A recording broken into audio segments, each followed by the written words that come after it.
Welcome to the Nightmare Vault. Before we start, say hello in the comments. And if you haven't already, please like and subscribe. Let's begin. The scariest moments often begin with the most ordinary actions. 5 months ago, I was just looking for a charger in my brother's room. But what I found changed everything I thought I knew about him. About our family, about the thin line between curiosity and danger. I was home from university for the summer break, staying in my childhood bedroom that had been partially converted into a storage space since I'd moved out. My younger brother Jake was 16 at the time, in that phase where privacy becomes sacred territory. He'd always been quiet, more comfortable with technology than people, spending hours in his room playing games or coding, or whatever it was that kept him glued to his screens. We'd never been especially close.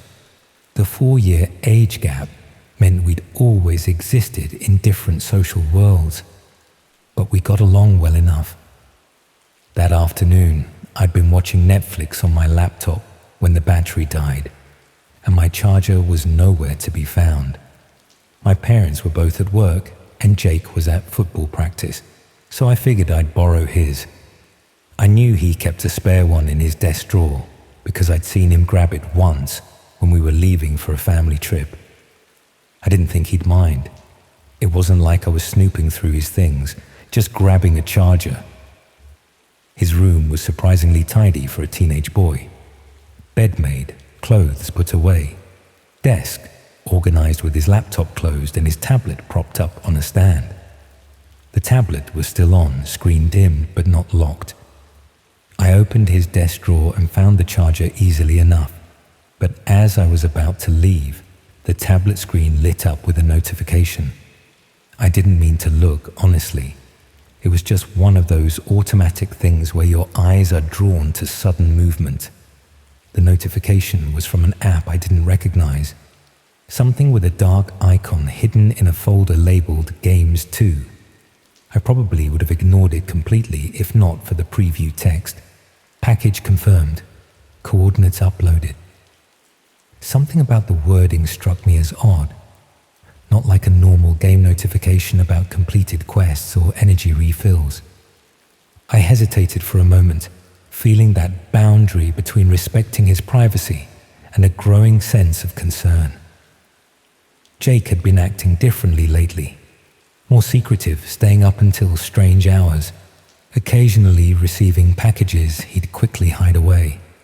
Our mum had chalked it up to typical teenage behavior, but something about those small changes had been nagging at me. I tapped the folder, labeled Games 2. Inside were several apps that looked like standard games, the kinds with colorful icons and generic names. But among them was one that stood out. A dark blue icon with a simple T logo. I recognized it immediately as Tor, the browser commonly used to access the dark web. My stomach tightened.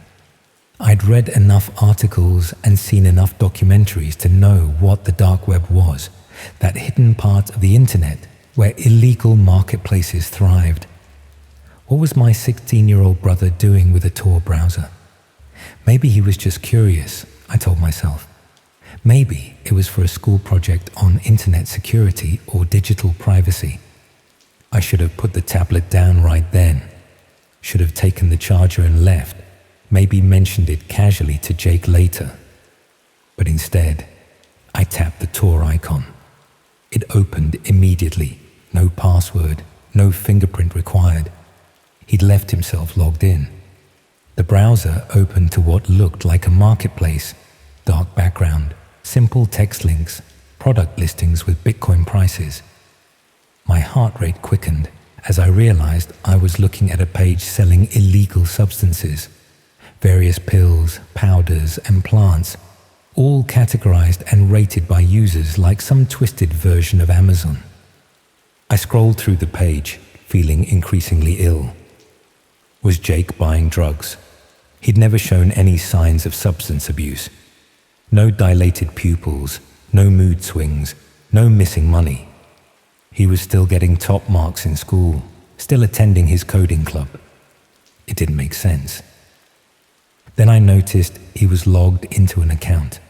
The username Quantum Shift appeared in the corner with a small inbox icon showing unread messages. The privacy boundary was now a distant memory as I tapped on the inbox, driven by growing concern for my brother. The messages loaded, showing a conversation between Quantum Shift and someone called Vendox. 3. As I read through them, confusion gave way to dawning horror. Jake wasn't buying drugs. He was selling something called access packages. From what I could piece together, he was offering live feeds into people's homes, their security cameras, baby monitors, laptops and phones. The messages discussed prices for different access levels and durations of entertainment. Vendor X3 was apparently a middleman who connected Jake with clients willing to pay for these access packages. My hands were shaking now.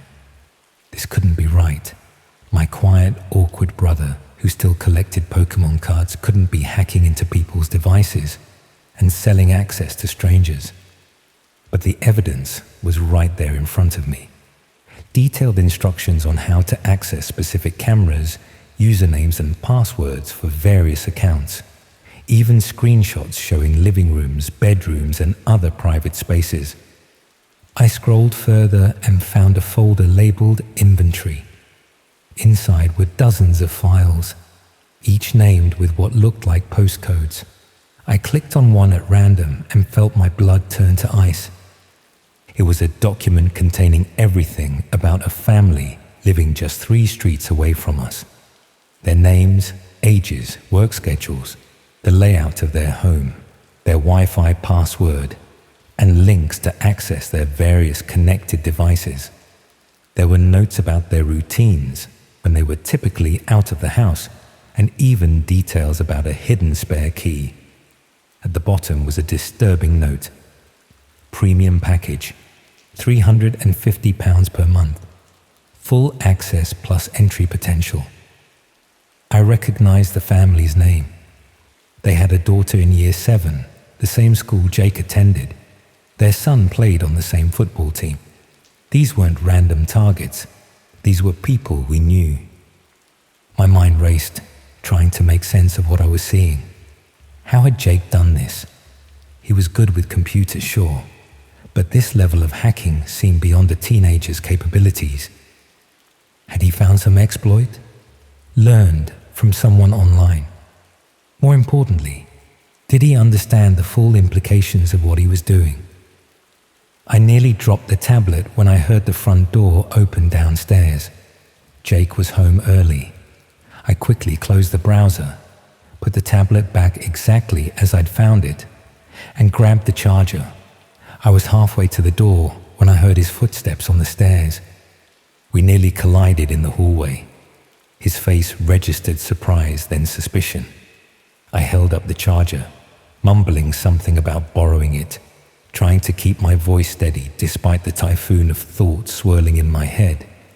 He nodded, but his eyes narrowed slightly, tracking my movements with unusual intensity. Had he always looked at people that way, and I just never noticed? Back in my room, I paced back and forth, unsure what to do. Tell our parents, confront Jake directly, call the police.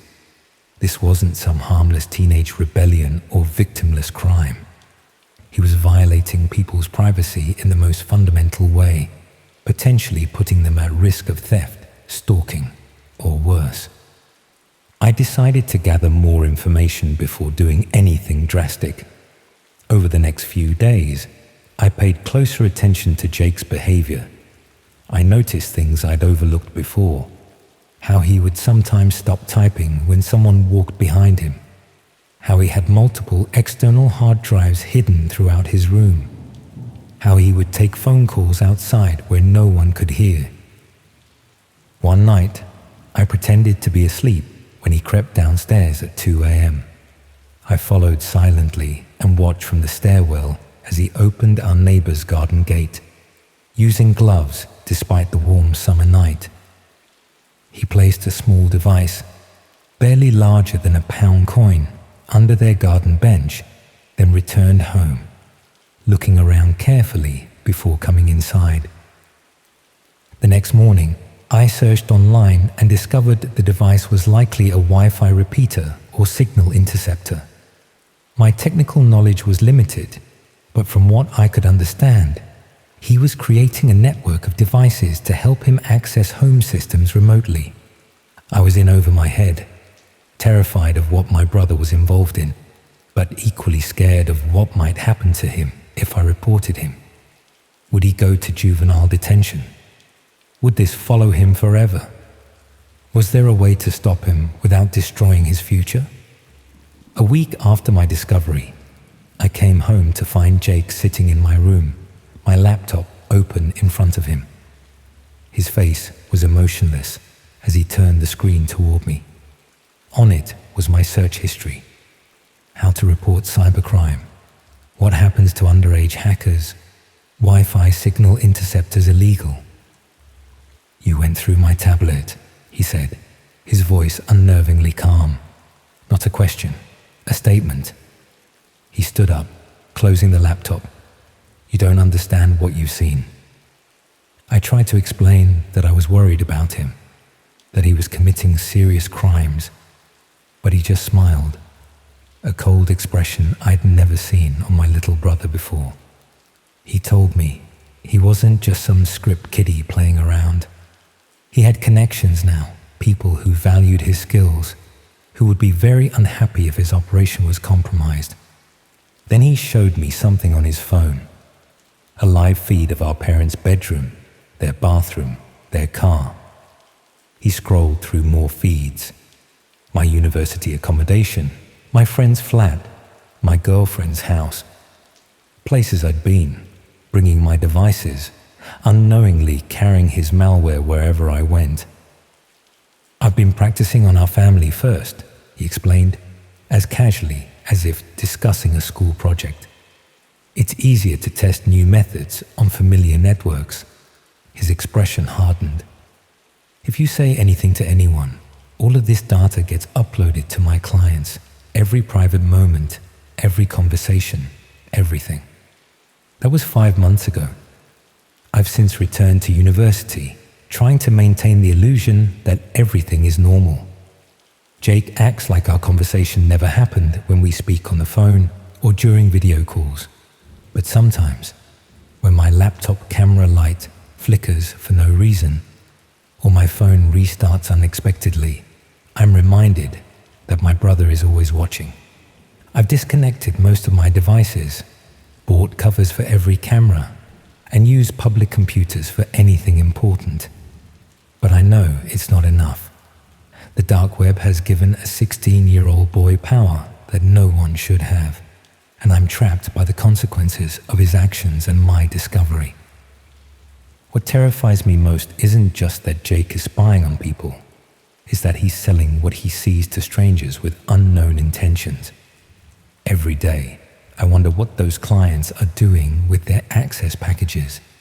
Are they just voyeurs, or are they planning something worse? And how many other families are living with their own Jake?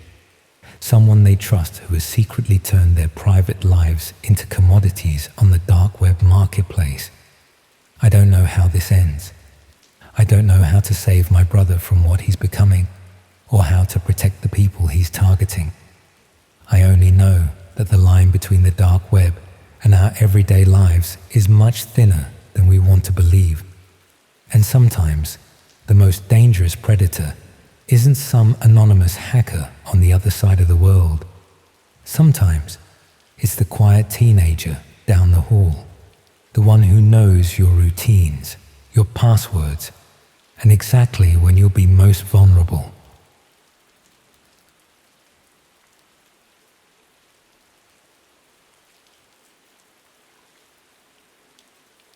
Have you ever stumbled across something online that made your blood run cold?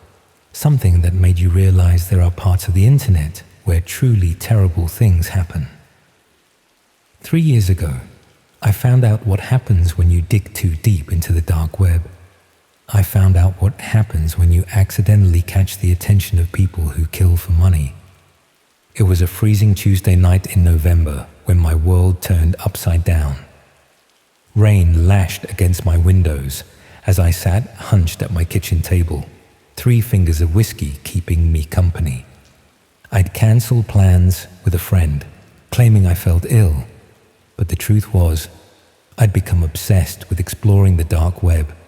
My old Victorian flat was frigid except for the kitchen, where the ancient boiler struggled to pump out enough heat to keep my fingers from going numb on my laptop keyboard. I'd been browsing the dark web for about 6 months by then. Nothing serious, mostly just forums and marketplaces, more out of curiosity than anything else. I downloaded Tor after watching a documentary about internet privacy. That's what I told myself anyway. But I think there was always part of me that wanted to see if the stories were true. The red rooms, the hitmen for hire, all that urban legend stuff. I didn't believe it existed, but I wanted to look. That night, I was bundled up in a hoodie and blanket when I found myself on a forum I'd never visited before. I'd been clicking through links on the hidden wiki, following a breadcrumb trail of increasingly obscure destinations. This particular forum looked fairly standard. Black background, simple layout, topics arranged by category.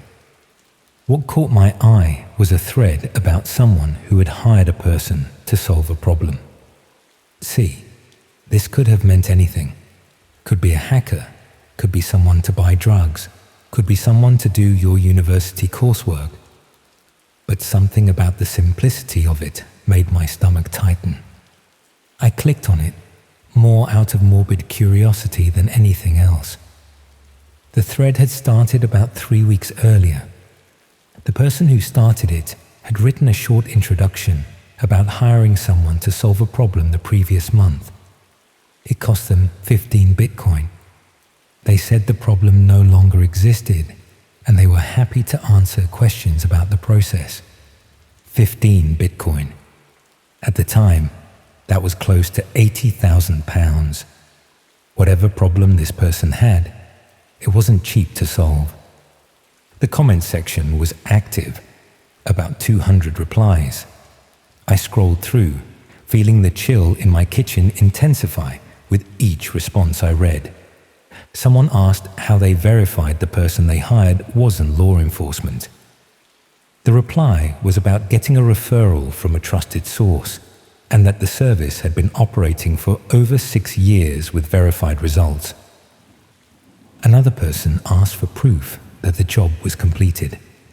The response mentioned an obituary sent via secure channel, with details matching specifications exactly. I remember setting my whiskey down at this point. My hand was trembling slightly. This couldn't be real. It had to be people role-playing or trying to scam others out of Bitcoin. Murder for hire is the kind of thing that happens in films, not on some forum I'd stumbled onto while bored on a Tuesday night. But as I continued reading, the casual, matter-of-fact nature of the discussion made my skin crawl. These people were talking about taking someone's life with the same tone you might use to discuss having your car serviced. Someone asked about the timeline from payment to completion. The answer was 16 days. Would have been faster, but the target traveled unexpectedly. They waited until the person returned to their home location for cleaner work.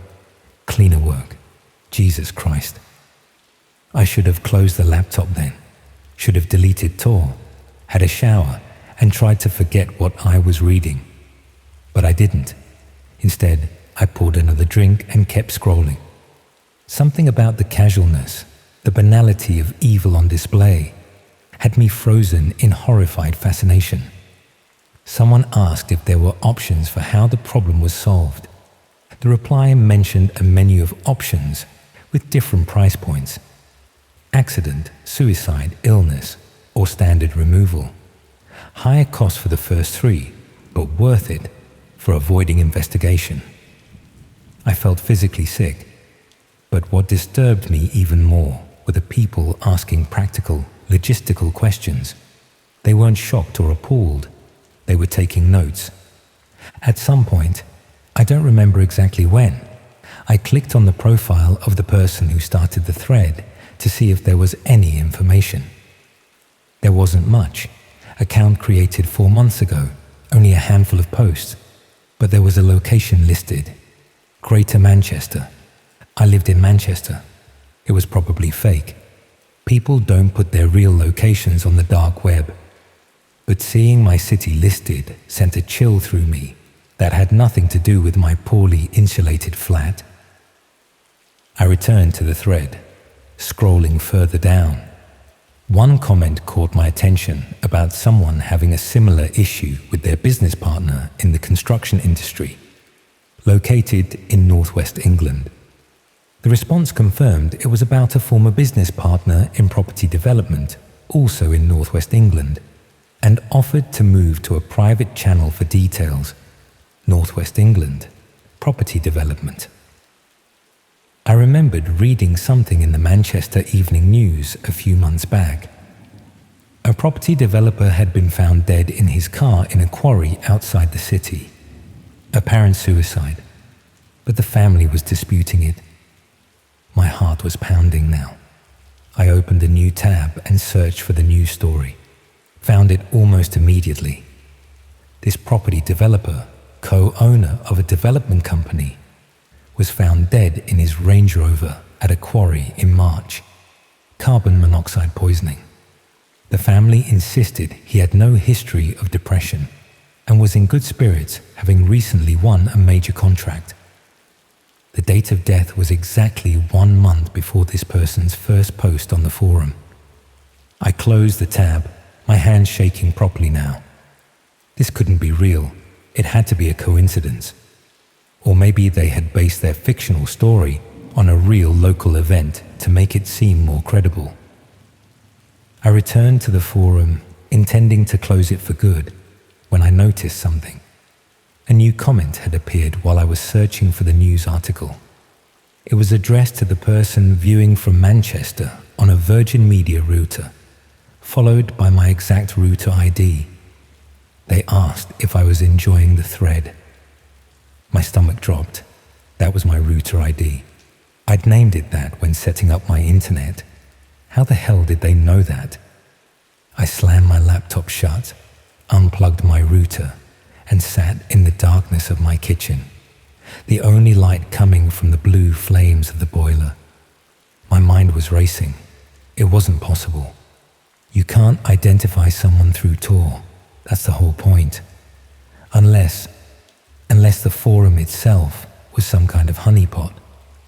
Or unless I'd made some rookie mistake with my security settings. I didn't sleep that night.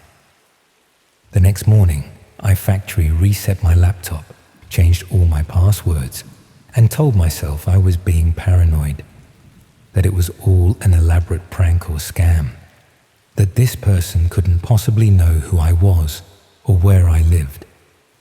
For a few weeks, I jumped at every unexpected sound in my flat. I found myself looking over my shoulder on my way home from work. But gradually, as nothing happened, I convinced myself it had been some kind of coincidence or trick. Maybe the forum could see I was from Manchester through some metadata leak, and the router thing was a lucky guess. Or maybe I'd misread it entirely. I tried to forget about it, and for the most part, I succeeded. I never went back on the dark web, never wanted to, until last week. I was scrolling through Twitter when I saw it. A BBC News article about a trial beginning for a Manchester dark web murder for hire case. I clicked on it, my chest tightening. The former business partner of that property developer was on trial for allegedly hiring a hitman through the dark web. The police had been tipped off by an anonymous source who provided screenshots of forum conversations with the exact same username I'd seen that night. The article included one of the screenshots. It was the exact thread I'd read that night. But there was more. Further down in the comments, after I'd closed my laptop that night, there was a message. It said, since there was an uninvited guest, they wanted to clarify something.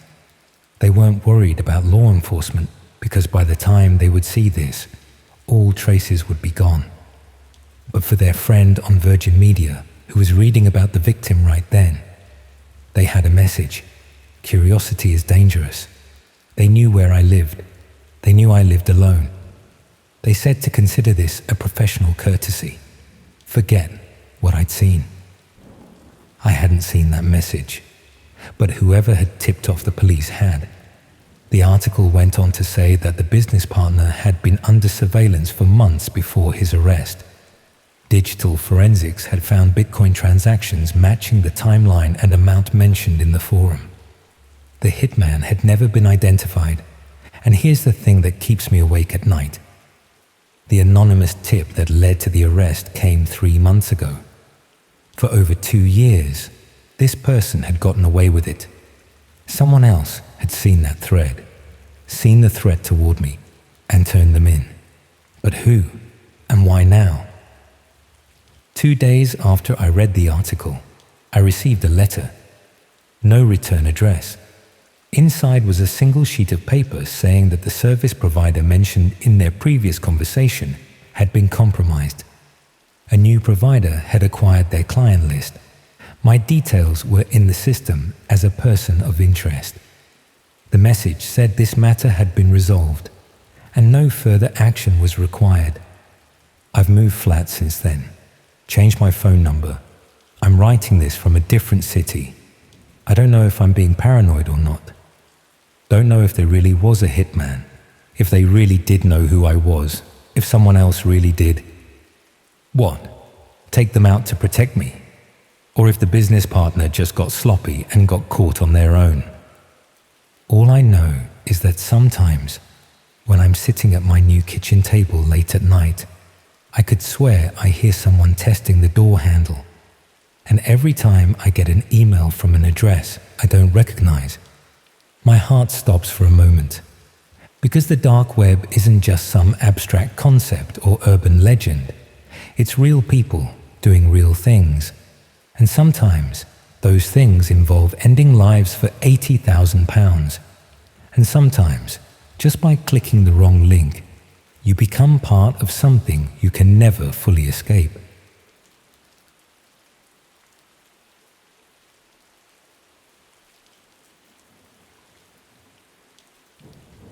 It's strange how the most life-changing discoveries can come from the most mundane tasks.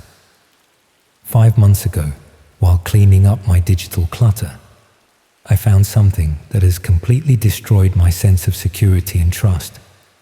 I've moved house twice since then, changed my phone number, and still can't shake the feeling that I'm being watched.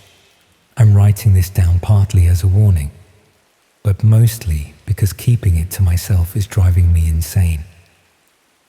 I work in IT support for a university in Manchester. Nothing glamorous, just fixing printers, resetting passwords, and explaining to professors why they shouldn't click on suspicious email links. I've always been organized with my physical possessions, but absolutely terrible with digital housekeeping. My desktop was always a mess of random files. My download folder, a digital wasteland of forgotten PDFs and installation packages. My bad habits caught up with me when my laptop started running painfully slow. After putting it off for months, I finally set aside a Sunday afternoon to do a proper digital cleanup. I was living alone in a small flat near the university, having recently broken up with my girlfriend of 3 years. She'd moved to Edinburgh for work, and neither of us wanted the hassle of a long-distance relationship. So there I was, single again, at 32, spending my weekend deleting old files, while rain pelted against my windows. I started with the obvious stuff, emptying the recycle bin, clearing my downloads folder, uninstalling unused programs. Then I moved on to my email accounts, where years of newsletters, promotional offers, and spam had accumulated. I had 3 accounts that needed attention: my work email, my personal Gmail, and an old Hotmail account I'd had since university that I mainly kept for nostalgia and as a backup. The Hotmail account was the worst. Over 15,000 unread messages dating back to 2008. I was about to mass delete everything when I noticed the junk folder had a notification showing 246 items. Curious about what the spam filter had caught, I clicked on it. Most of it was exactly what you'd expect: penis enlargement offers, fake lottery wins, phishing attempts. But as I scrolled down, I noticed something odd. There were several emails from the same address, just a string of numbers and letters at a domain I didn't recognize. Each had an attachment named with a date, going back about 2 years. The most recent one was from just a week earlier. Now, I know better than to open random attachments, especially from my junk folder. That's literally part of what I teach in the basic IT security workshops for new staff. But something about the systematic naming and regular frequency made me pause. These didn't look like typical spam. They looked almost like scheduled reports. Against my better judgment, I opened the most recent email. There was no message, just a text file attachment. I scanned it with my antivirus before opening it, and it came back clean. When I opened the file, I found what appeared to be login credentials and instructions. There was a long string of characters labeled onion URL, followed by a username and password. Below that were brief instructions. Use Tor browser only. Log in within 24 hours of receipt or credentials will reset. Do not share access. Monthly payment confirmed. I recognized the reference to an onion URL and Tor. This was clearly related to the dark web. But why was someone sending these details to my old email address? And what was this about a monthly payment? I checked the other emails and found they all contained similar text files, each with different credentials but the same instructions. The dates corresponded to the first day of each month, like clockwork. My first thought was that these were meant for someone else. Perhaps the previous owner of my email address, though I'd had this account since I was an undergraduate. My second thought was more unsettling. What if someone was using my forgotten email account for something illegal? I should have deleted everything right then, should have changed my password, set up 2-factor authentication, and forgotten all about it. But curiosity is a powerful force, especially when you're bored and alone on a rainy Sunday. I told myself I was just being responsible. If someone was using my email for something illegal, I should know about it, right? So I downloaded the Tor browser, something I'd never used before despite working in IT. I told myself it was just research, that I would take a quick look and then report anything suspicious to the proper authorities. I copied the onion URL from the text file and pasted it into the Tor browser. It directed me to what looked like a login page with a minimalist black background. No site name, no logo, no indication of what this was for. Just username and password fields. Heart racing, I entered the credentials from the text file. The site loaded to what appeared to be a video hosting platform, similar to YouTube but with a much simpler interface. There were about 24 thumbnails organized in a grid, each showing what looked like CCTV footage of different rooms in a house. Some showed living rooms, others bedrooms, kitchens, even bathrooms. Each thumbnail had a date and timestamp from the previous month. I clicked on one that showed a living room. The video played, showing a completely ordinary scene. A woman in her 30s sitting on a sofa watching television while scrolling on her phone. The footage lasted about 5 minutes, during which nothing remarkable happened. She got up at one point to leave the room, came back with a glass of water, and resumed watching TV. I tried another video, this one of a kitchen. A man was cooking dinner while listening to music. Again, completely mundane. I clicked through several more videos, all showing similar everyday moments in people's lives. It was like watching the most boring reality show ever made. Then it hit me. These weren't actors. These weren't people who knew they were being filmed. These were private moments in private homes, recorded without consent. I was looking at footage from hacked security cameras or compromised devices. My stomach churned as the implications sank in. Someone had been using my forgotten email account as a way to distribute access to what amounted to illegal surveillance. And according to the instructions, someone was paying monthly for this access. I immediately closed the browser, feeling sick with guilt and fear. I just watched people who had no idea they were being observed. I'd invaded their privacy, even if unintentionally. And now my IP address was connected to this site, even though I'd used Tor. I spent the next hour changing all my passwords, enabling two-factor authentication on every account I had, and scanning my computer for malware. I debated whether to report what I'd found to the police, but hesitated. How would I explain that I'd accessed the site? Would they believe I had stumbled upon it innocently? Instead, I decided to send an anonymous tip to the cybercrime unit, providing the email address and a general description of what I'd found, but not mentioning my connection to it. I hoped they would investigate and shut down whatever operation this was. For the next week, I jumped at every notification on my phone, half expecting police to show up at my door. Nothing happened. No response to my tip. No suspicious activity on any of my accounts. I started to relax a little, telling myself that I'd done the right thing and could now move on. Then, exactly 1 month after discovering the emails, I received a message on my personal Gmail account, the one I actually used regularly. The subject line was missed payment, and it was from the same string of numbers and letters as the Hotmail emails. The message was brief. Payment interrupted. Service will terminate unless restored within 48 hours. Recent access from unauthorized location has been noted. My blood ran cold. Whoever was behind this knew that someone different had accessed the account. They had connected my old Hotmail to my current Gmail. They knew who I was. That same night, I noticed something strange. While watching Netflix on my laptop, the webcam light briefly flickered on, then off. It could have been a glitch, but combined with the email, it sent me into a panic.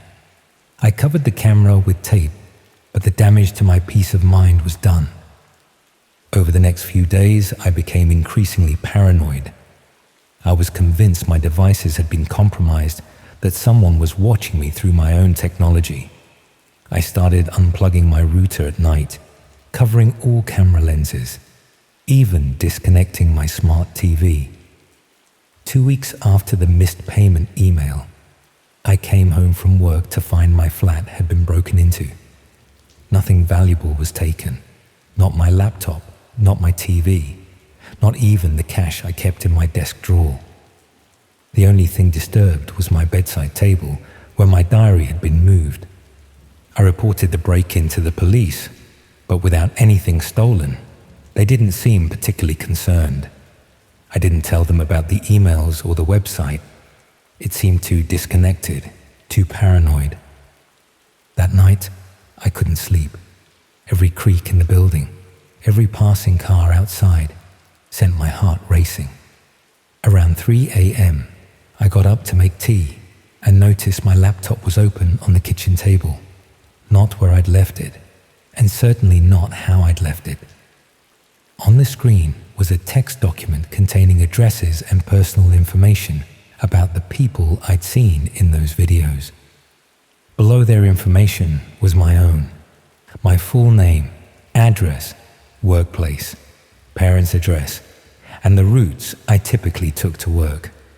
At the bottom was a simple message. Witnesses are participants. Participants are responsible. I packed a bag and left that night, staying with a friend while I looked for a new place to live. I told everyone I'd had a plumbing disaster in my flat that made it uninhabitable. I changed my phone number, deleted all my social media, even considered changing jobs. It's been 5 months since then. I've moved twice, switching cities entirely the second time. I live completely offline now. No social media, no cloud storage, no smart devices. I'm writing this on a new laptop that has never been connected to my name in any way. But sometimes I still see the webcam light flicker when I'm working late. Sometimes I receive blank emails from addresses I don't recognize. And last week, I found a note on my car windscreen with just an Onion URL written on it. Different from the original one, but unmistakably similar in format. I don't know who these people are or why they chose my forgotten email account for their operation. I don't know if they're still watching those unsuspecting people or if they're now watching me instead. All I know is that somewhere in the vastness of the dark web, there are people who consider me a loose end that needs tying up. So if you ever find something unexpected while clearing out your digital junk, something that doesn't quite make sense, something that perhaps wasn't meant for you, delete it, close it, forget you ever saw it, because once you've seen something you shouldn't, there's no going back. And in the dark corners of the internet, there are people who will go to extraordinary lengths to protect their secrets.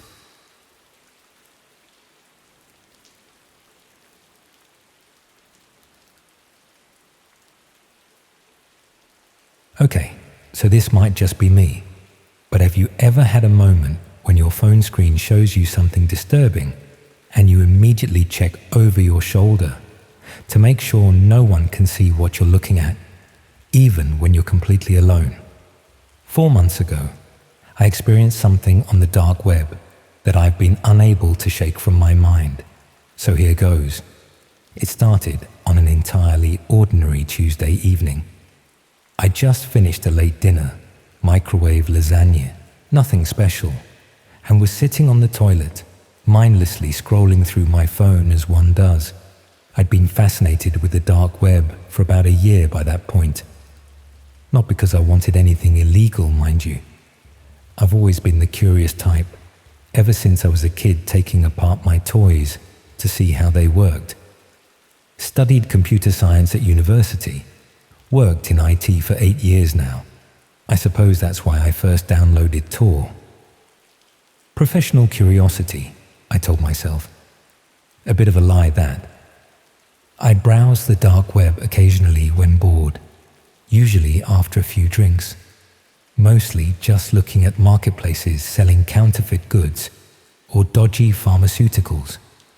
Nothing too sinister, though there was always that thrill of knowing I was somewhere I perhaps shouldn't be, like a digital urban explorer.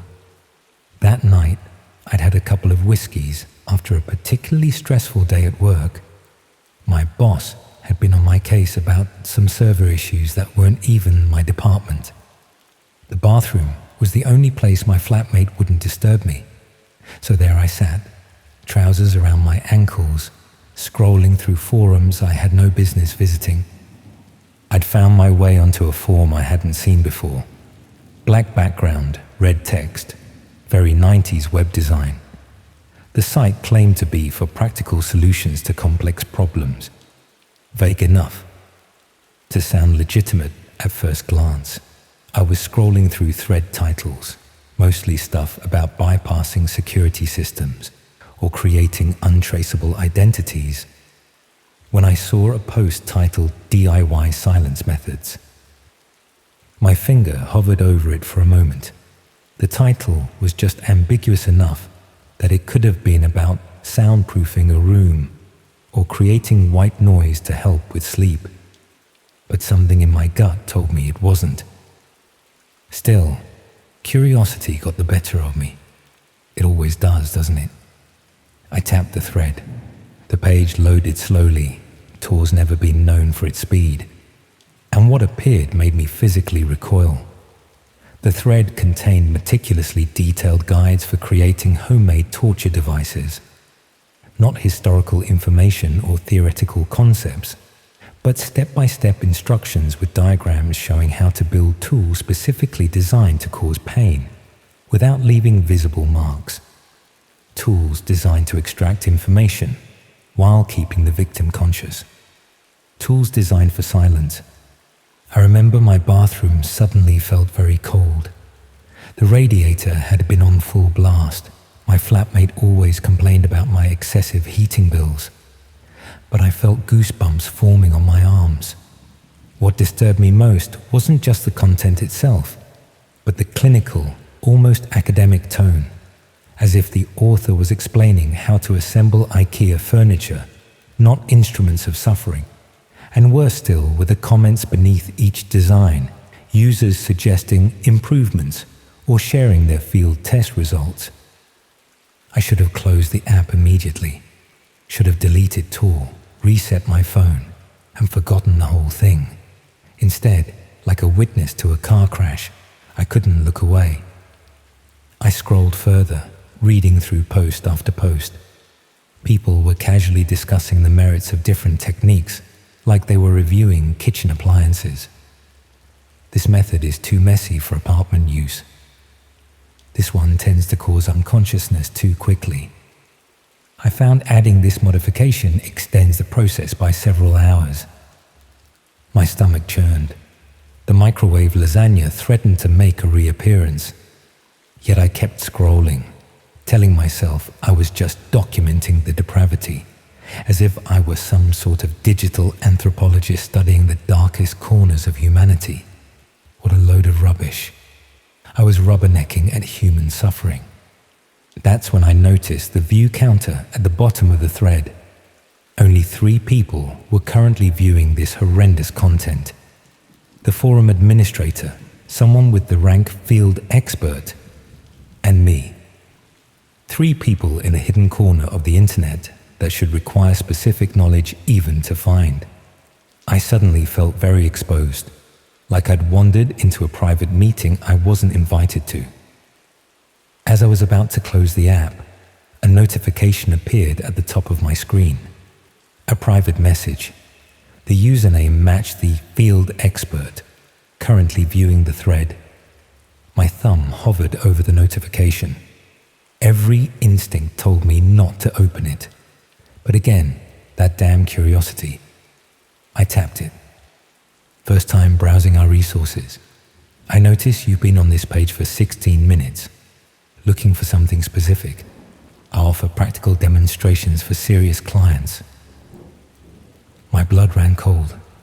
16 minutes. Had I really been staring at this horror show for that long? And what did they mean by practical demonstrations? I didn't respond, immediately closing the app and shutting off my phone entirely. I sat there in the bathroom, suddenly aware of how vulnerable I was. Trousers around my ankles, the faint drip of the leaky tap, the only sound breaking the silence. I finally gathered myself, washed my hands thoroughly, as if I could somehow clean away what I'd seen, and went to bed. Sleep didn't come easily that night. I kept thinking about how the person had known exactly how long I'd been viewing the thread. Was there some tracker embedded in the page? Had I compromised my anonymity somehow?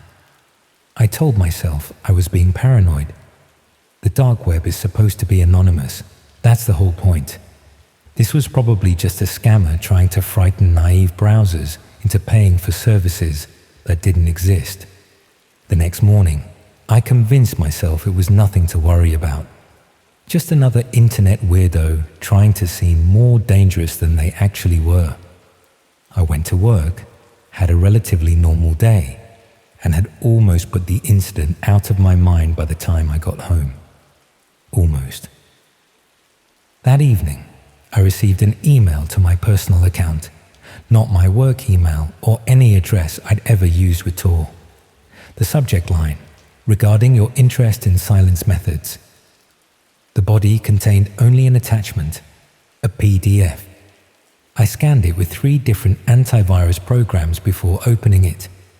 It wasn't malware, it was worse.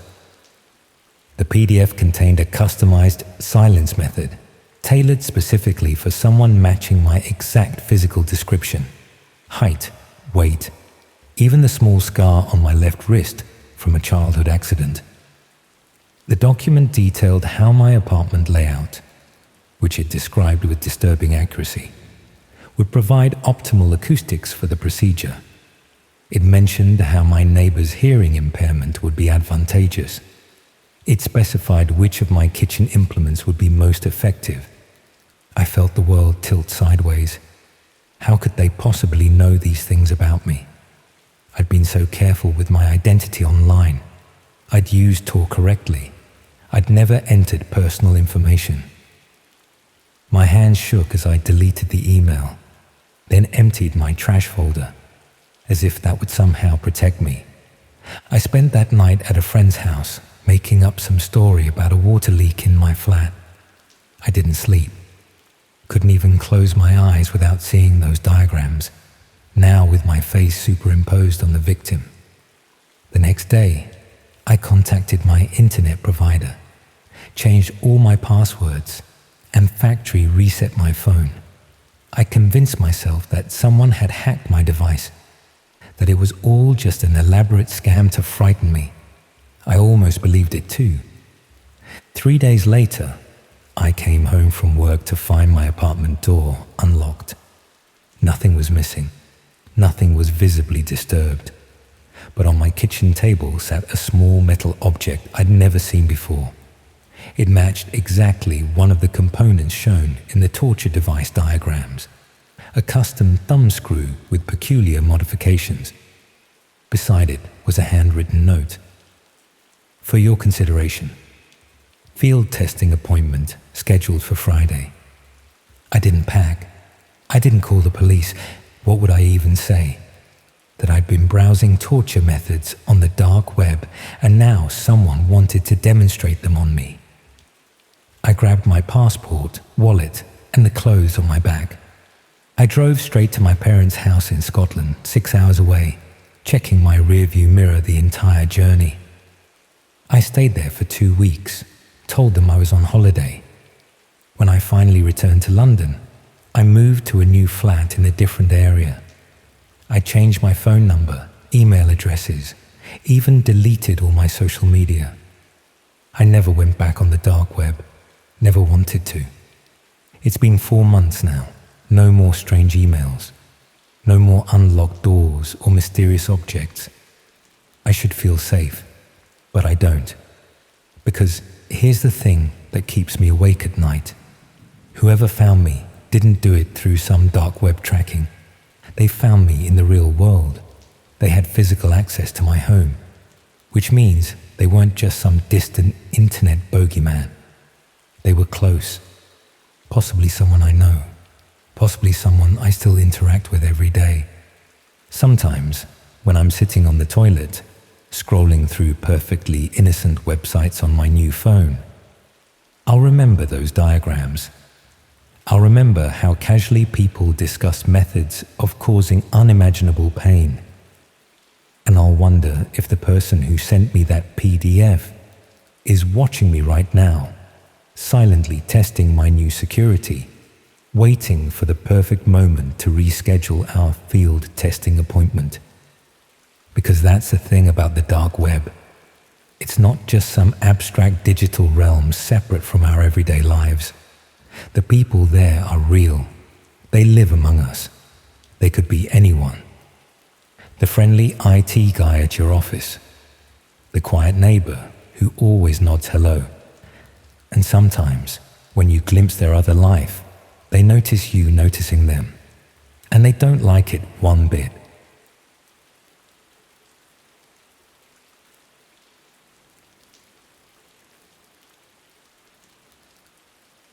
The the delivery. The thing about the dark web is that it seems distant until it shows up at your front door. 6 months ago, I made one careless decision that's turned my entire life inside out. A single click that I can't take back. I haven't told my friends. How do you casually mention that you might be implicated in something horrific? It started on a Thursday night in February, one of those dreary winter evenings where darkness falls by 4 p.m. and seems to last forever. I was sprawled on my sofa, laptop balanced on my stomach, half watching some forgettable Netflix documentary while scrolling through Reddit. I live alone in a small flat in Manchester. Moved there for work 3 years ago, but never really built a social circle. I'm a graphic designer, which means I spend most of my days in front of screens, and most nights too. That particular night, I was bored. Not just regular bored, but that restless, existential kind of boredom where you feel like you're wasting your life away, one Netflix episode at a time. I'd been browsing the dark web on and off for about a year. Nothing serious, mostly out of curiosity and a vague interest in cryptocurrency. I'm not technically inclined, but I'd managed to figure out how to use Tor and access the hidden parts of the internet that you don't stumble across through Google. That night, my boredom led me deeper than usual. I found myself on a marketplace that sold everything from counterfeit currency to hacked accounts. What caught my eye was a listing for something called a curiosity box. The description was vague. A curated collection of items you won't find elsewhere, each box unique. No returns, no questions. The price was steep, about £200 in Bitcoin. But something about it intrigued me. Maybe it was the mystery, or maybe it was just the promise of something different breaking the monotony of my existence. Whatever the reason, I made the payment, entered my delivery details, and promptly fell asleep on the sofa, the empty wine bottle on the floor probably explaining my lapse in judgment. The next morning, I woke with a hangover and a vague memory of my late-night purchase. I checked my Bitcoin wallet, and sure enough, the transaction had gone through. I felt a twinge of regret. £200 was a lot for what was probably just a box of worthless trinkets or illegal knockoffs. But what really unsettled me was that I'd used my real address. I'd been careful on previous dark web excursions, but the wine had made me careless. I told myself it would be fine. Worst case scenario, I'd wasted money on junk. Best case, I'd get something interesting to break the monotony. 2 days later, I'd almost forgotten about the whole thing when I heard a knock at my door. It was a delivery driver with a small, unmarked brown package. I signed for it, surprised at how ordinary the whole transaction felt. The package was about the size of a shoebox, lightweight, with no return address or markings of any kind. Just my name and address printed on a generic label. I took it to my lounge and set it on the coffee table, suddenly feeling a strange reluctance to open it. For a moment, I considered just throwing it away unopened. But curiosity, the same curiosity that had gotten me into this situation, won out. I cut through the packaging tape with a kitchen knife and opened the box. Inside was a layer of bubble wrap, and beneath that, several items nestled in black tissue paper. The first item was a USB drive, matte black with no markings. The second was a small velvet drawstring bag. The third was a folded sheet of paper, and the fourth was a Polaroid photograph, face down. I examined the USB drive first, turning it over in my hands. Common sense told me not to plug an unknown drive from the dark web into my computer, but I figured my laptop was due for an upgrade anyway. I had decent security software, so I took the risk. The drive contained a single video file. I clicked on it, and my screen filled with footage of someone's home, filmed from what looked like a hidden camera. The footage showed an ordinary living room, sofa, TV, coffee table.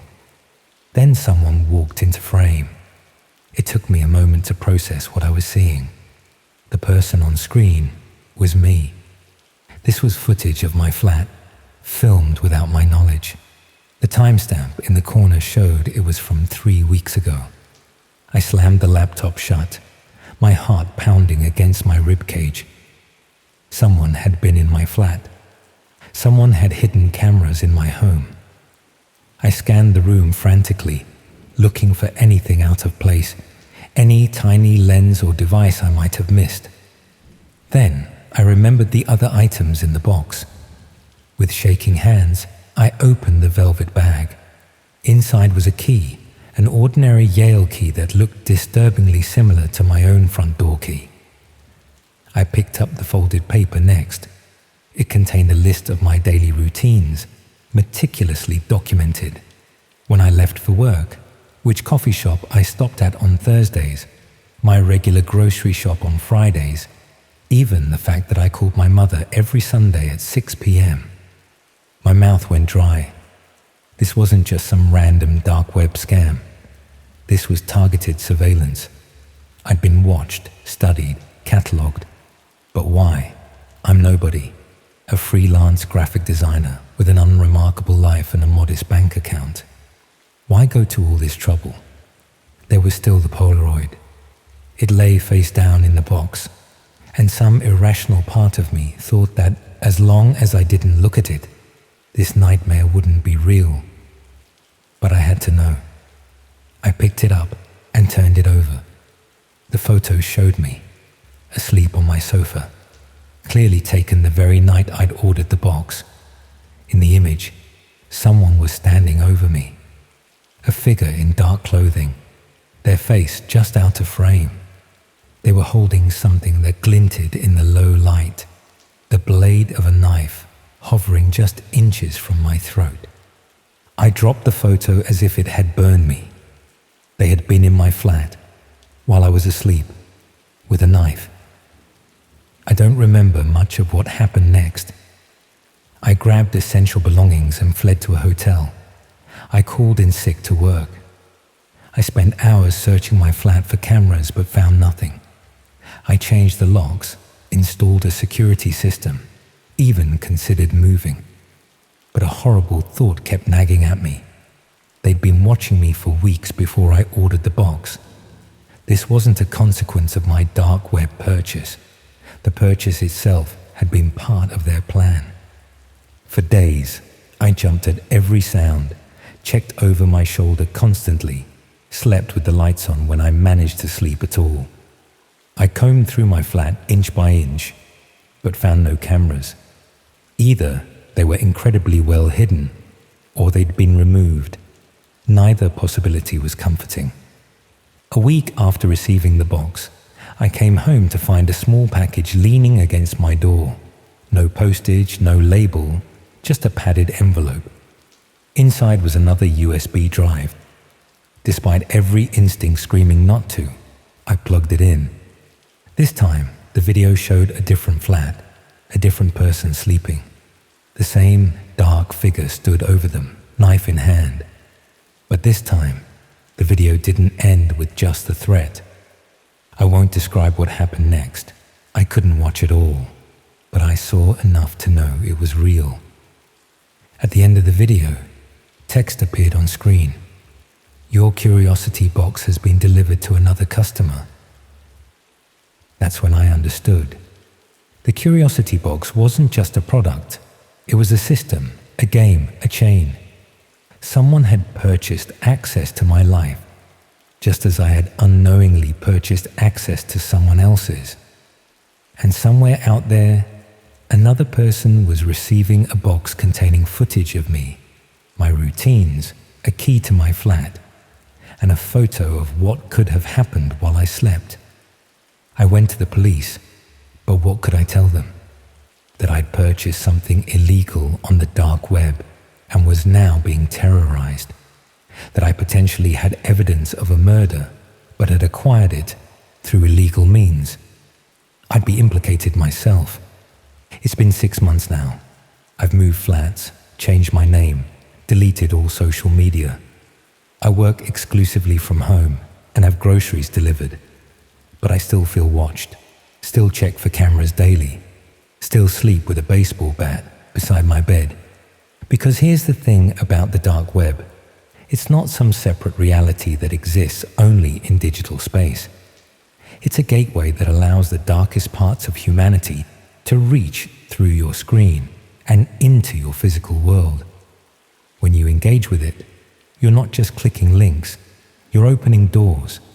And sometimes, what comes through those doors follows you long after you've closed your browser. I don't know who received my information in their curiosity box. I don't know if they're watching me right now, waiting for the perfect moment to complete what was started that night as I slept on my sofa. I don't know if I'm a target, a random selection, or just another link in a chain of voyeuristic terror. All I know is that every night, as I double-check my locks and scan my new flat for unfamiliar shadows, I remember that single moment of boredom, that single careless decision, that single click that might eventually cost me everything. Because on the dark web, curiosity doesn't just kill cats. It creates ripples that turn into waves that drown you slowly, one sleepless night at a time.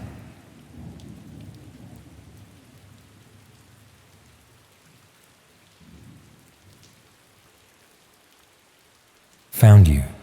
I think the most important lesson I've learned is that some threats don't announce themselves with dramatic music or warning signs. They slip quietly into your life through the devices you trust most. I learned this 3 months ago, and I haven't slept properly since. I work in digital marketing for a medium-sized agency in Bristol. Nothing particularly exciting, mostly managing social media campaigns and designing promotional materials for local businesses. I've always been glued to my phone, both for work and personal use. My girlfriend used to joke that I'd scroll through Instagram, even during the apocalypse. Ex-girlfriend now, actually. We broke up around a month before all this started. Nothing dramatic. Just one of those relationships that gradually fades out when you realize you're better as friends. After the breakup, I moved into a small flat on the outskirts of the city. One of those newer builds with paper-thin walls where you can hear your neighbors sneeze. I developed this habit of scrolling through my phone in bed before sleep. Reddit, Twitter, Instagram, TikTok, whatever would keep my mind occupied. I'd always leave my AirDrop on, mainly because I frequently shared files between my phone and laptop, and I was too lazy to keep turning it on and off. I never really thought about the security implications. Why would I? I lived in a decent area, and most AirDrop requests were just people sharing memes on public transport. It was a Tuesday night in early March when it happened. I remember because I'd had a particularly tedious day at work dealing with a client who couldn't decide what shade of blue they wanted for their logo. I'd gotten into bed around midnight, flat dark except for the blue glow of my phone screen, illuminating my face as I mindlessly scrolled through social media. Outside, a light rain tapped against my bedroom window, and somewhere in the distance, a car alarm kept going off intermittently. That's when the AirDrop notification appeared on my screen. Unknown device would like to share a photo. The preview thumbnail was too small to make out clearly, but it looked like some kind of map or location pin. Normally, I'd have declined any random AirDrop requests, but something about being half asleep and curious made me accept it. It's amazing how one thoughtless tap can change everything. The photo loaded, and I immediately felt more alert. It was a Google Maps screenshot with a red pin dropped on a specific location. Below the image were coordinates typed in plain text. At first, I didn't think much of it.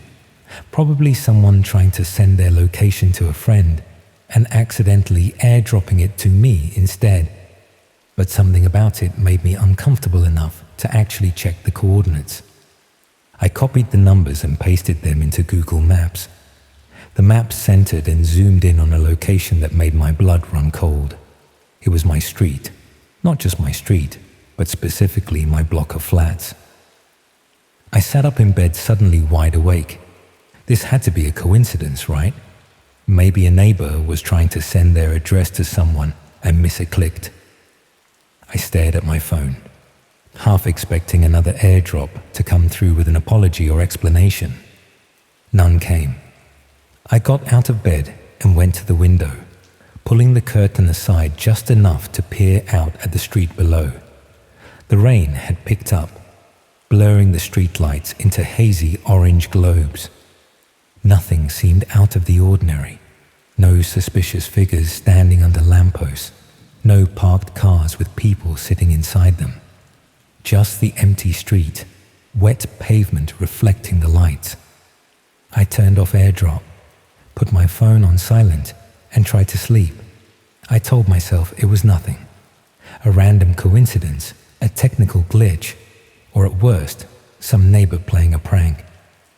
But sleep didn't come easily. I kept thinking about those coordinates and how precisely they matched my location. The next morning, I'd almost convinced myself I'd overreacted. In the harsh light of day, the incident seemed less sinister. I even turned AirDrop back on, though I set it to contacts only rather than everyone. I went to work, had another mundane day arguing about color schemes, and returned home feeling foolish about my midnight paranoia. That night, as I was once again in bed scrolling through my phone, another notification appeared. Not AirDrop this time, but an email. The subject line was simply the same coordinates from the night before. The sender's address was a random string of numbers and letters at a domain I didn't recognize. My thumb hovered over the notification for several seconds before I finally tapped it. The email contained no text, just an attachment, a photo. When I opened it, I felt my stomach drop.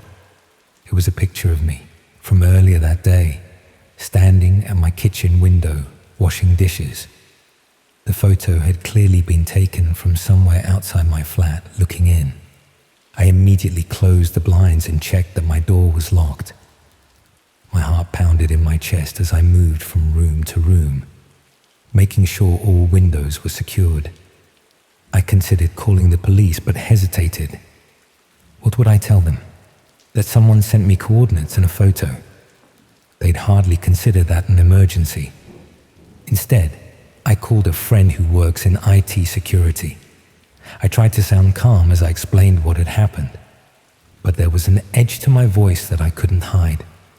He asked about my online presence, whether I'd made anyone angry recently, if I used the same passwords across multiple sites, standard security questions that did nothing to address the fact that someone was physically watching me.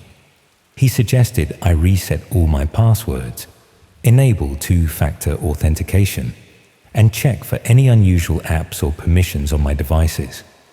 I did all of that, and also went through my social media, removing location tags from photos and tightening privacy settings. For good measure, I disconnected my smart TV and even put tape over my laptop's webcam. Paranoid, perhaps, but at that point, I didn't care.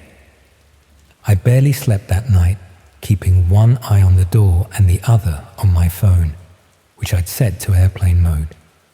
The next day at work, I was distracted and irritable. Every notification made me jump, and I kept feeling like someone was watching me. My boss noticed and suggested I take the rest of the week off. I didn't argue. When I got home, I found a small package leaning against my door. No postmark, no delivery information, just a padded envelope with my name handwritten on the front.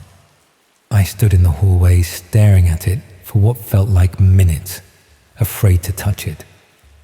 Eventually, I used a pen to drag it inside before closing and locking the door behind me. I should have called the police then. I should have left it unopened.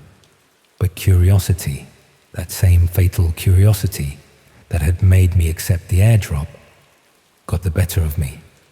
I carefully opened the envelope, half expecting it to contain something dangerous. Inside was a USB drive and a folded piece of paper. The paper contained more coordinates, different from the first set. When I checked them on my phone, they pointed to a location about 20 miles outside the city, in a rural area I wasn't familiar with.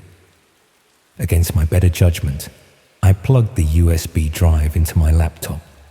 It contained a single video file. I clicked play and immediately wished I hadn't. The video showed someone, me, from various angles throughout the previous week. Me leaving my flat in the morning. Me at a cafe near my office. Me shopping at the supermarket. Me through the windows of my flat at night. The footage was clearly taken over several days from different locations, sometimes zoomed in from a distance, sometimes from frighteningly close proximity. The final clip was the most disturbing. It showed me asleep in my bed, filmed from inside my bedroom. The camera moved closer until it was directly over me, looking down at my unconscious face. A gloved hand appeared in the frame, hovering just above my cheek, not quite touching. The video ended with text appearing on screen. The coordinates are a meeting place. Come alone tomorrow at midnight, or the next video goes to everyone in your contact list. I know things about you that would destroy your life. I ripped the USB drive out of my laptop and threw it across the room. Someone had been in my flat. Someone had stood over me while I slept. I grabbed my phone and keys and ran out the door, not stopping until I reached my car. I drove straight to a friend's house on the other side of the city. I told my friend I'd had a break-in, which wasn't entirely untrue. I spent that night on their sofa, jumping at every sound. In the morning, I went to the police station and reported everything. The airdrop, the email, the USB, the video. They took it seriously, especially the footage from inside my flat, but warned me that these cases were difficult to solve. Whoever was doing this was tech-savvy and careful. They advised me not to go to the coordinates and to stay with friends until they could investigate further. I didn't go to the meeting place, of course. I'm not that stupid. Instead, I stayed at my friend's place, changed all my contact information, and eventually moved to a different city altogether. The police never found who was responsible. They suggested it might be connected to the dark web, possibly someone who had accessed my personal information through data breaches and decided to target me for their own twisted entertainment. It's been 3 months now. I've moved twice more since then. I don't use social media anymore. I've changed my name. I keep AirDrop permanently disabled and check for cameras everywhere I go. I sleep with the lights on when I manage to sleep at all. No more videos have appeared, no more coordinates. But sometimes, when I'm lying in bed at night, I could swear I hear the soft click of a camera shutter. And occasionally, my phone will light up with a notification from an unknown sender that disappears before I can open it. The police have a theory that I was targeted through a dark web service where people pay to have strangers stalked, a form of entertainment for those sick enough to enjoy watching someone's life unravel from fear. They call it real-life streaming or surveillance tourism. The idea that someone paid to watch me, to terrify me, to turn my life into their personal horror show, keeps me awake at night more than any bump in the dark ever could. Because the thing about the dark web is that it's not just some abstract digital space. It's a marketplace where your privacy, your security, your peace of mind can be bought and sold without your knowledge. And once you've been chosen, You never really know if they've stopped watching or just gotten better at hiding. Sometimes I wonder about those coordinates, about what would have happened if I'd gone to that meeting place, but I know I made the right choice. Some questions are better left unanswered, because on the dark web, your life is just content for someone else's entertainment, and the show only ends when they decide it does.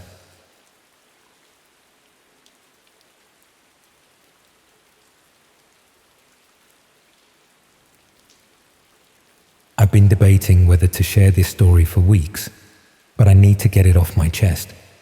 Honestly, I'm desperate for someone to tell me I'm not going crazy. This happened about 4 months ago, and I still can't sleep right. So a bit about me. I work in IT at this financial company in London. Just basic support stuff, nothing special. I've always been a tech guy, the type who falls asleep with my laptop next to me most nights. My girlfriend had just moved to Edinburgh for some job. We broke up over it 3 years down the drain. So I was alone in our flat, feeling pretty miserable and spending way too much time online. I'd been browsing the dark web on and off for a few years. Nothing dodgy, I swear. Just curious about it from a tech perspective, since I studied computer science. I thought I knew what I was doing, being careful and all that. God, I was so wrong. So anyway, this one night, a Tuesday I think, I woke up suddenly at like 3 a.m. You know that feeling when something just jolts you awake? That's what happened. My room was dark except for this blue glow from my laptop screen.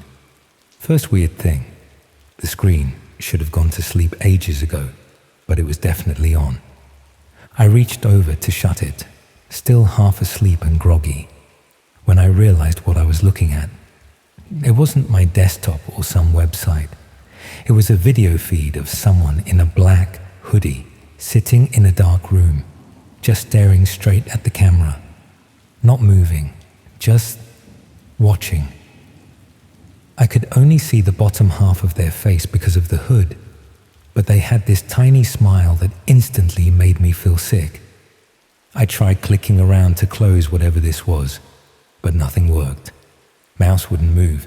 Keyboard shortcuts did nothing. I slammed the laptop shut and sat there in the dark, my heart going mental, trying to figure out what the hell just happened. After a few minutes, I convinced myself it must be some virus or something. Maybe I'd downloaded something dodgy by accident. So I opened the laptop again and everything looked normal. Desktop was there, browser was on Reddit, where I'd left it. Ran a virus scan, nothing showed up. I seriously started wondering if I'd dreamt it. Next night, I shut down my laptop completely before bed. Proper shutdown, not just sleep mode. I was knackered after spending all day jumping at every notification on my phone, so I fell asleep pretty quick. But I woke up again at almost the exact same time. Checked my clock, and it was 3:12 a.m. What woke me was the glow from my laptop. It was open and on again. Same video feed, same hooded person. But this time, they were holding up a piece of paper. I had to lean closer to read it, even though everything in me was screaming not to. It had my full name and address written on it. I absolutely bricked it. Yanked the power cord out, took the battery out with shaking hands, and spent the rest of the night with all the lights on, clutching a kitchen knife and checking the locks every 10 minutes. Next day, I took my laptop to work and asked our security guy to check it out. Didn't tell him exactly what happened, just said I thought someone might have hacked it. He found nothing, but told me to change all my passwords and set up 2-factor authentication on everything. That night, I left my laptop at work, turned my phone completely off, and even unplugged my TV before going to bed. Thought I was being clever. But guess what? 3 a.m. rolls around and my TV turns itself on. Same hooded figure, new sign, found your camera. It took me a second to remember my smart TV has a built-in camera for video calls that I never use, never even thought about it being there. I pulled the TV plug out of the wall and sat on my bed, trying not to have a full-on panic attack. This wasn't random. Someone was specifically targeting me. But why? I'm nobody important. Then I remembered this argument I had on some dark web forum a few months back with someone who claimed they could hack into any home network undetected. I called them out on it, said it was impossible without leaving traces. They went quiet after I challenged them to prove it. Hadn't thought about it since. I reported everything to the police the next day. They took notes, but didn't seem that bothered. Basically said it was probably just a prank, and cybercrimes are hard to investigate. Didn't mention the dark web bit to them. Instead of waiting for the police to do nothing, I went full paranoid, wiped all my devices, changed my Wi-Fi router, covered every camera with tape, and bought this RF detector to check for hidden cameras. Found nothing, but didn't feel any safer. After a week with no creepy wake-up calls, I started thinking maybe I'd fixed it. Then I got this email from a weird address. Just numbers, no name. Subject line was 3:12 a.m. and there was just an attachment. It was a photo of me sleeping in my bed from the night before. That was it. I packed a bag, booked into a hotel, and called in sick to work. Used the hotel's computer to find a security company and had them sweep my entire flat. They found 3 hidden cameras, one in my bedroom smoke detector, one in the living room light, and one in the bathroom fan, all wireless, sending footage somewhere outside the flat. They also found this little device attached to my router, creating a backdoor into my network so someone could access all my devices. They removed everything, but no way was I staying there. Broke my lease, moved flats, and only told my best friend and my parents where I went. I'd love to say that fixed everything, but I'm still a mess. I obsessively check for cameras everywhere, disconnect everything when I'm not using it, deleted all my social media. My new place has nothing smart, no Wi-Fi doorbell, no smart speakers, nothing. But last week, I got a package at my new address, an address that shouldn't be linked to my name anywhere public. Inside was a USB stick. I checked it on an old laptop with nothing personal on it. It had footage of me in my new flat from the past month, from different angles. At the end, text appeared saying, "The dark web never forgets. See you at 3:12. The police are useless. Say without a direct threat or physical harm, there's not much they can do beyond what they've already done, which is basically nothing. So that's where I am now. Someone's still watching me, and I don't know how. I don't know who they are or what they want. All I know is they followed me from some random dark web forum into my actual life, and now I can't escape. So yeah, be careful out there. The dark web isn't just some cool thing to explore when you're bored. The people you meet there can find ways to reach through your screens and into your life. I don't know if I'll ever feel safe again, or if I'll always wake up at 3:12 a.m., terrified to open my eyes in case that hooded figure has found a new way to watch me.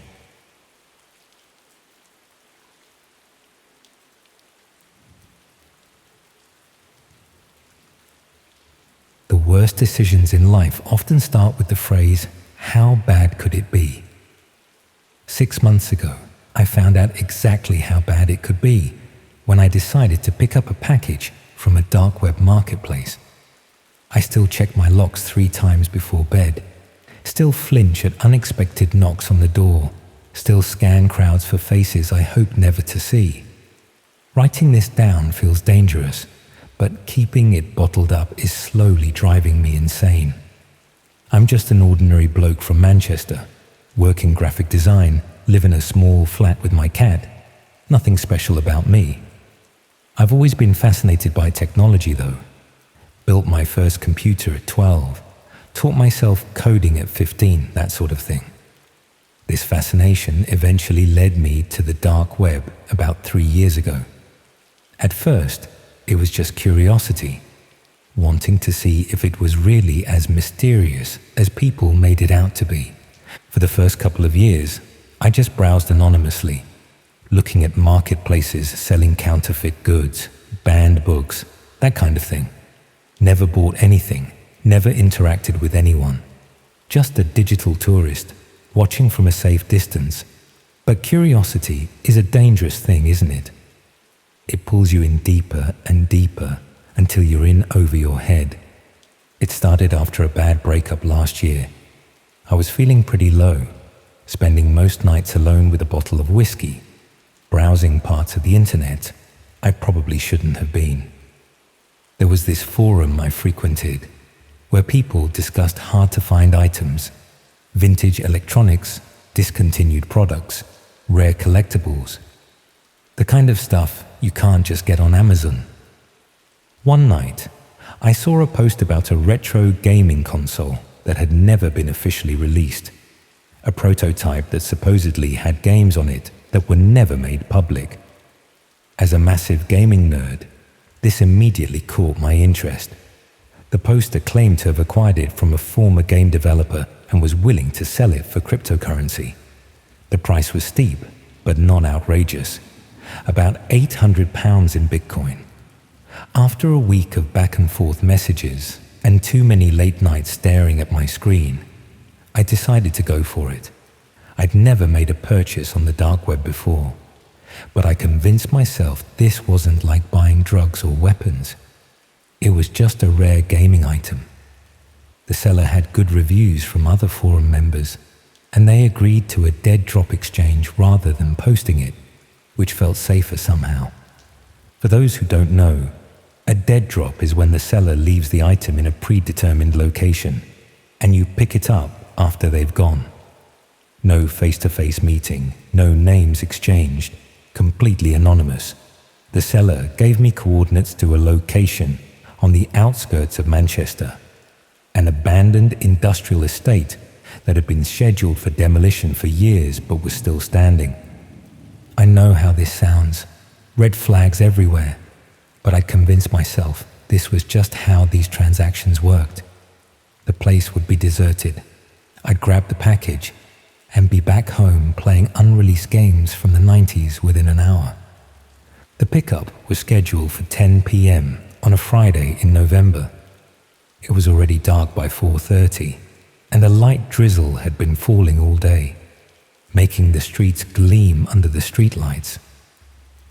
I drove to a car park about half a mile from the location, figuring it would be safer to approach on foot.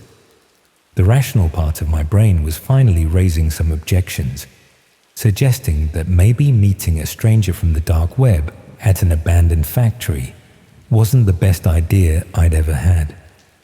The industrial estate was exactly as depressing as you'd expect. Crumbling brick buildings with broken windows, graffiti-covered walls, and rusting chain-link fences with no trespassing signs hanging at odd angles. The only light came from a single street lamp at the entrance and the occasional passing headlights from the distant main road. Following the GPS on my phone, I made my way to the specific building the seller had described. It was an old warehouse with most of its roof missing, the inside a cavernous space filled with shadows. The dead drop location was supposedly just inside the main entrance. Behind the third column on the left, inside a blue plastic container. I switched on my phone's torch and stepped inside, the beam creating more shadows than it dispelled. The floor was littered with debris, broken glass, empty cans, chunks of fallen ceiling. Every step echoed in the empty space, and I could hear water dripping somewhere in the darkness beyond my light's reach. I found the third column, and sure enough, there was a blue plastic storage box behind it. It was smaller than I expected, about the size of a shoebox. I picked it up surprised by how light it felt. This wasn't a gaming console, unless it was just components. That's when I noticed something odd. The box was warm, not hot, but definitely above ambient temperature, as if it had been sitting in a heated room rather than a freezing abandoned warehouse. I should have left right then, should have put the box down and walked away. But instead, I opened it. Inside was a single smartphone, not a gaming console, not even close to what I'd been promised. It was an older model, nothing special. The screen was dark, but as soon as I touched it, it lit up. No lock screen, just a video player already open, showing a paused video. The thumbnail was dark and unclear. Standing there in that cold, empty building, I pressed play. The video showed a room I didn't recognize, some kind of basement or cellar with concrete walls. In the center was a person tied to a chair, head covered with a black bag. Someone moved into frame, wearing gloves and a mask that covered their entire face.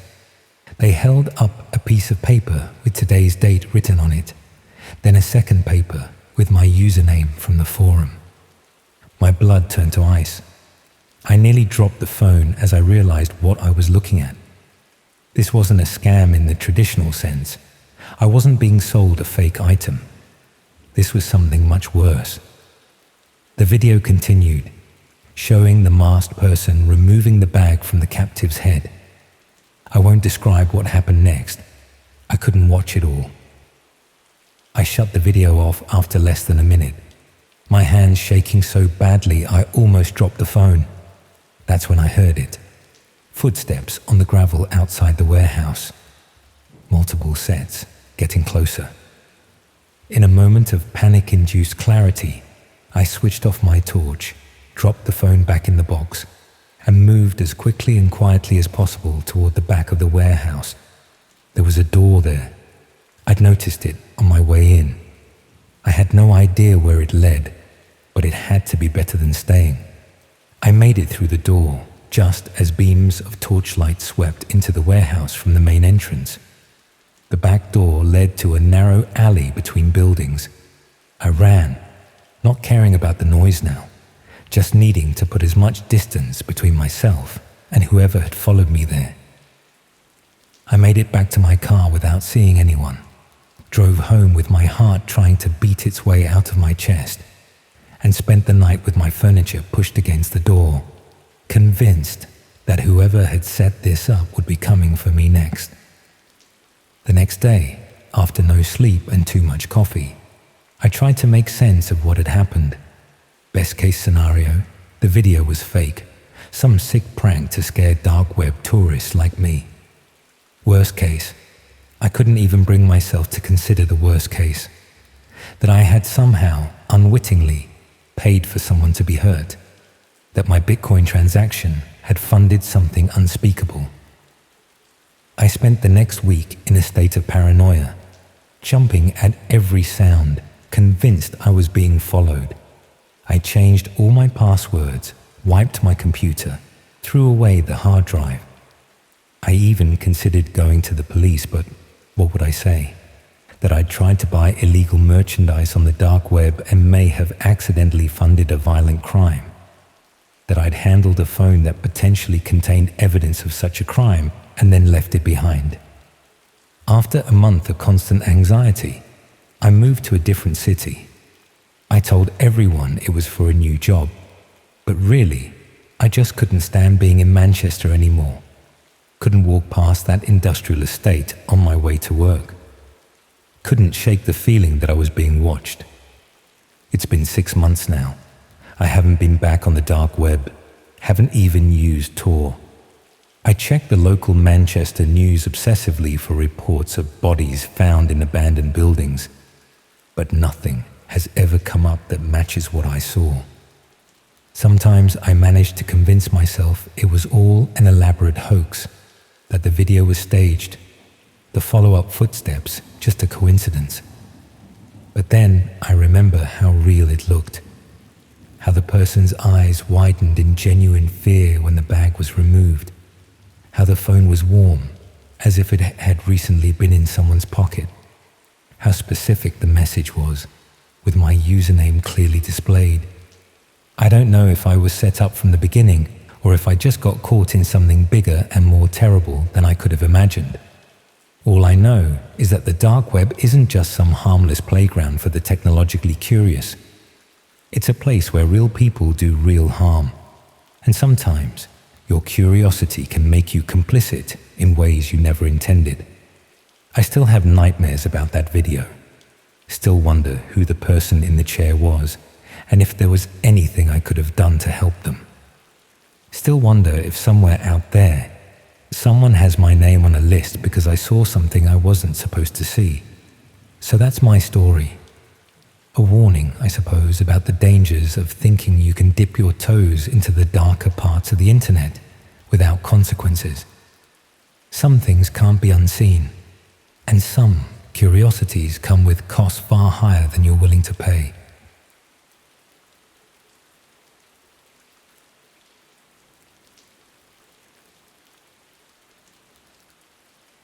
There's something uniquely terrifying about waking up to find you're not alone.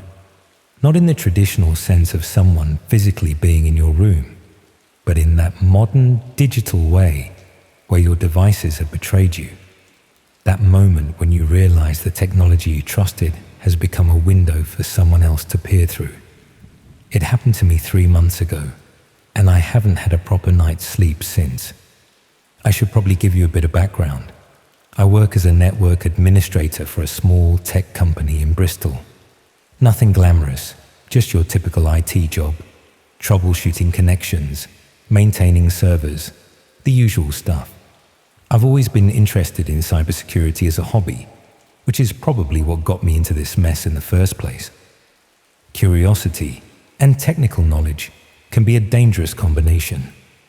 After a particularly rough breakup last year, I developed this bad habit of browsing the internet until the early hours, often falling asleep with my laptop still running beside me on the bed. My flat is a small one-bedroom place in one of those converted Victorian houses. High ceilings, drafty windows, and neighbors I rarely see. Perfect for someone who values privacy, but terrible for someone developing paranoia, as it turns out. I'd been exploring the dark web for about 6 months prior to the incident. Not for anything illegal, mind you. Just fascinated by the technology, the anonymity of it all. And yes, I'll admit, the thrill of accessing something most people don't understand. I'd visit forums discussing privacy tools, cryptocurrency exchanges, that sort of thing. Occasionally, I'd venture into some of the marketplaces out of curiosity, but I never bought anything. I considered myself a cautious observer, smart enough to protect myself. Looking back, that confidence was my first mistake. The night it happened was a Wednesday in February, one of those bitter cold nights where the wind finds every gap in your window frames. I remember it had been a frustrating day at work, a server migration gone wrong, hours of overtime, the kind of day that leaves you mentally drained. I'd come home around 9, heated up some leftover pasta, and crawled into bed with my laptop to unwind. I was browsing through some dark web forums, reading about new encryption methods when I started to drift off. You know that feeling when you're reading and suddenly realize the words aren't making sense anymore because you're half asleep? That's where I was, in that hazy state between consciousness and dreams. I remember my finger slipping on the trackpad, clicking something I hadn't meant to click, but I was too tired to care. I closed my eyes, telling myself I'd shut down the laptop properly in a minute. The next thing I knew, I was waking up with a start. It was that sudden, jarring kind of awakening where something pulls you from deep sleep, but you're not sure what. My bedroom was dark, except for the blue glow of my laptop screen. The digital clock on my bedside table read 3:17 a.m. At first, I thought it was just the cold that had woken me, My duvet had slipped off and the room was freezing. But then I noticed my laptop screen. It wasn't displaying the forum I'd been browsing. Instead, there was a video feed open, taking up the entire screen. A dark room, lit only by what looked like a computer monitor, and sitting in front of it was a figure in a black hoodie, their face hidden in shadow. They weren't moving, just sitting there, staring directly at the camera. At me. My first sleepy thought was that I'd accidentally clicked on some kind of live stream before falling asleep. But as my brain cleared, I realized this wasn't YouTube or Twitch.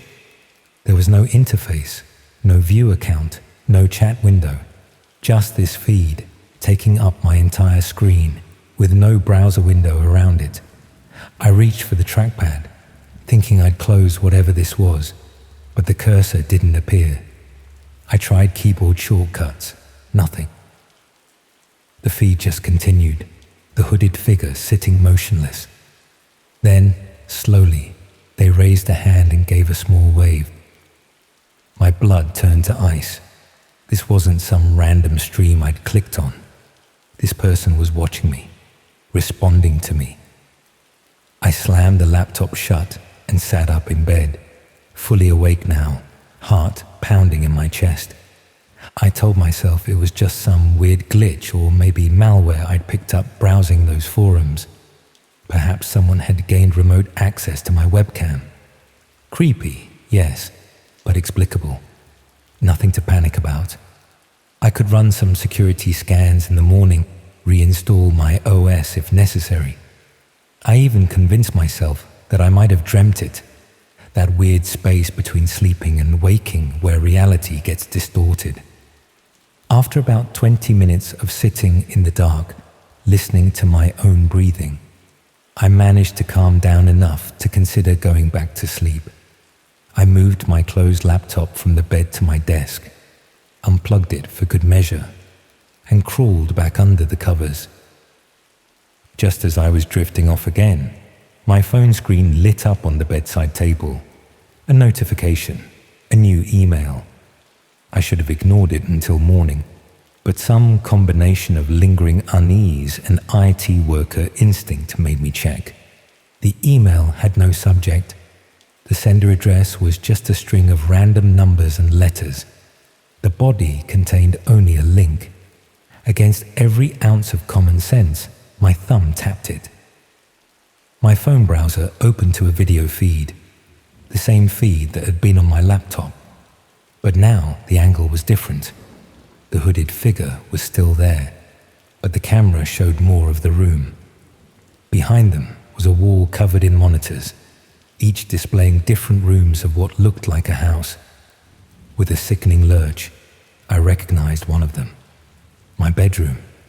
Me, sitting up in bed, phone in hand, face lit by the blue glow of the screen. I threw my phone across the room in panic. It hit the wall and clattered to the floor, the screen going dark. For several minutes, I just sat there frozen, trying to process what I'd seen. Someone had access to cameras in my flat, cameras I hadn't installed. They were watching me, had been watching me for who knows how long. Sleep was out of the question now. I got up, turned on every light in the flat, and began searching for cameras. I checked smoke detectors, light fixtures, air vents, all the usual hiding spots. Nothing. I unplugged my router, turned off my phone, disconnected every smart device I owned. Then I sat on my sofa, waiting for dawn, jumping at every creak and groan of the old building. The next day, I called in sick to work and took my laptop to a friend who specializes in cybersecurity.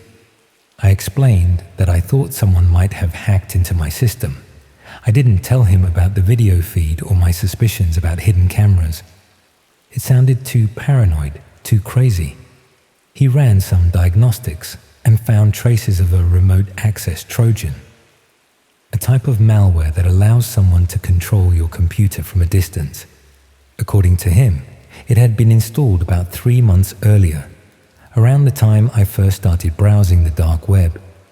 He removed the malware, helped me secure my laptop, and recommended I change all my passwords and enable two-factor authentication on everything.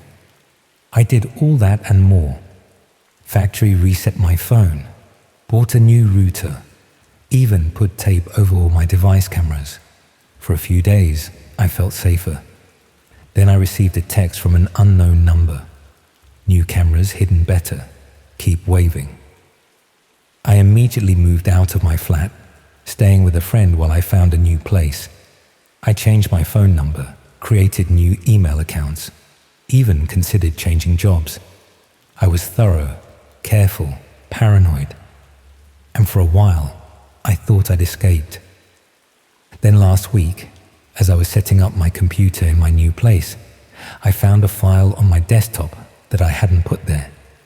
A video file. I knew I shouldn't open it, but I did. It showed footage of me from the previous day, moving into my new flat. The camera angle was from across the street, through my new living room window. At the end, text appeared on screen. The dark web sees everything. Privacy is an illusion. I've since learned that there are forums on the dark web dedicated to this. People who hack into others' devices and watch them, trading access like baseball cards. Some do it for the thrill of invasion, others for more sinister purposes. They call it live streaming, turning unsuspecting people's lives into entertainment. I don't know why I was targeted. Maybe I visited the wrong forum, clicked the wrong link, or maybe it was completely random. What I do know is that someone is still watching me, still one step ahead despite everything I've done to shake them. I've considered going to the police, but what would I tell them? That someone I can't identify, who I unwittingly encountered on the dark web, has been spying on me through my devices, that they somehow keep finding me despite all my precautions. They think I was paranoid, delusional, so I live with it. I cover my webcam, disconnect my devices when not using them, keep my curtains drawn. I scan my place for cameras weekly. I've become obsessed with privacy settings, VPNs, encryption. But in my darkest moments, I wonder if any of it matters. If they found me once, they can find me again. The most terrifying part isn't the invasion of privacy. It's the helplessness. In our connected world, true privacy might be impossible. We surround ourselves with devices that watch and listen, that track our movements and habits. Most of the time, it's for convenience or security. But sometimes, someone decides to use that technology against you. And when they do, you realize how vulnerable you've been all along. Every night before bed, I shut down all my devices completely. And every morning, I check to make sure they haven't turned themselves on while I slept. Because I know that somewhere in the darkness of the web, a hooded figure might be watching, waiting for me to let my guard down again.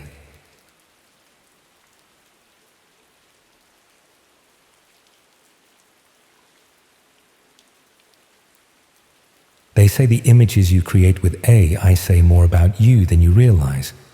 But what happens when the AI shows you something you never intended to see? Something real that was never meant to be discovered? I've spent the last 4 months trying to convince myself it was all just a horrible coincidence, but I can't keep pretending anymore. I work as a graphic designer for a small marketing agency in Leeds. Pretty standard stuff. Logos, web layouts, social media graphics. Nothing groundbreaking, but I enjoy it. I've always been interested in new tech, especially anything related to art and design. When AI image generators first became popular last year, I was immediately hooked.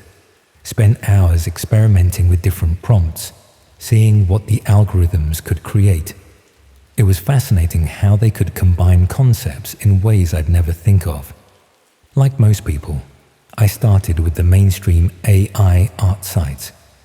You know the ones where you type in a prompt and get back something that looks vaguely like what you asked for. They were fun for a while, but I kept hitting the same limitations. Content filters blocking anything remotely controversial, long queues for image generation, restrictions on commercial use. That's when a colleague mentioned there were more advanced AI art generators on the dark web, ones without the safety filters, trained on unrestricted datasets. As someone who works with visual content professionally, I was curious to see what these unfiltered systems could create. That curiosity would turn out to be the worst mistake of my life. I wasn't completely new to the dark web. I'd browsed it a few times before out of curiosity, but never went beyond looking at marketplace listings and forums. I knew how to access it safely. At least I thought I did. I set up my VPN, fired up Tor, and started searching for these underground AI generators. It took a couple of evenings of browsing through forums and following links, but eventually I found what I was looking for. A site called Deep Dream. Not its real name, obviously. The interface was bare bones compared to the mainstream sites. Just a black background with a text input box and a few settings options. No account required, no email verification. The only unusual thing was that it asked for cryptocurrency payment per batch of generations. About £10 worth of Bitcoin for 20 images. I paid the fee and started experimenting. At first, I kept my prompts similar to what I'd use on mainstream sites. Fantastical landscapes, cyberpunk cities, abstract concepts. The results were impressive, sharper, more coherent than what I was getting elsewhere. There was something off about some of the images. Strange anatomical distortions, unsettling facial expressions. But I attributed that to the lack of safety filters. After a few nights of casual experimentation, I started getting more adventurous with my prompts. Nothing illegal or pornographic, but definitely pushing boundaries. Dystopian scenes, dark surrealism, body horror concepts that would be useful for a horror project I was working on as a side gig. The results were disturbing but fascinating from an artistic perspective. One night, about 3 weeks into using the site, I was home alone in my flat working late. It was around 2 a.m. and I'd had a few beers. Probably not the best time to be exploring the darker corners of AI art, but my inhibitions were lowered. I decided to experiment with prompts about pain and suffering, thinking I might get some interesting abstract representations that could inspire a series of graphics for a metal band's album cover. I typed in extreme human suffering, realistic, detailed, high resolution, and hit generate. What came back made me physically recoil from my screen. Among the batch of 10 images were several that looked like standard AI-generated depictions of torture. Disturbing, but obviously artificial, with the telltale inconsistencies you expect from AI art. But one image stood out. It didn't have the usual AI artifacts. The lighting was consistent. The anatomy was perfect. It showed a young woman tied to a chair in what looked like a basement, her face contorted in pain, with bruises and wounds that looked disturbingly specific and medically accurate.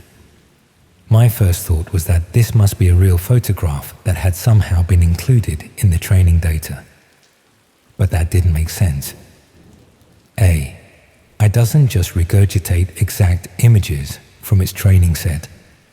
I stared at it, feeling increasingly uneasy. There was something about her eyes that seemed to be looking directly at the viewer, pleading. I decided to try again with a similar prompt to see if I'd get more photorealistic results. This time I tried human captive in pain, realistic, photograph quality. The new batch loaded, and my blood ran cold.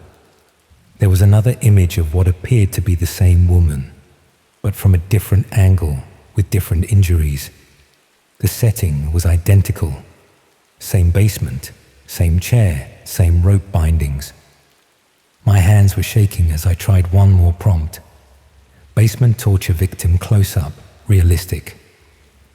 The results included 3 more images of the same woman, in progressive states of injury. The final one showed her unconscious or worse.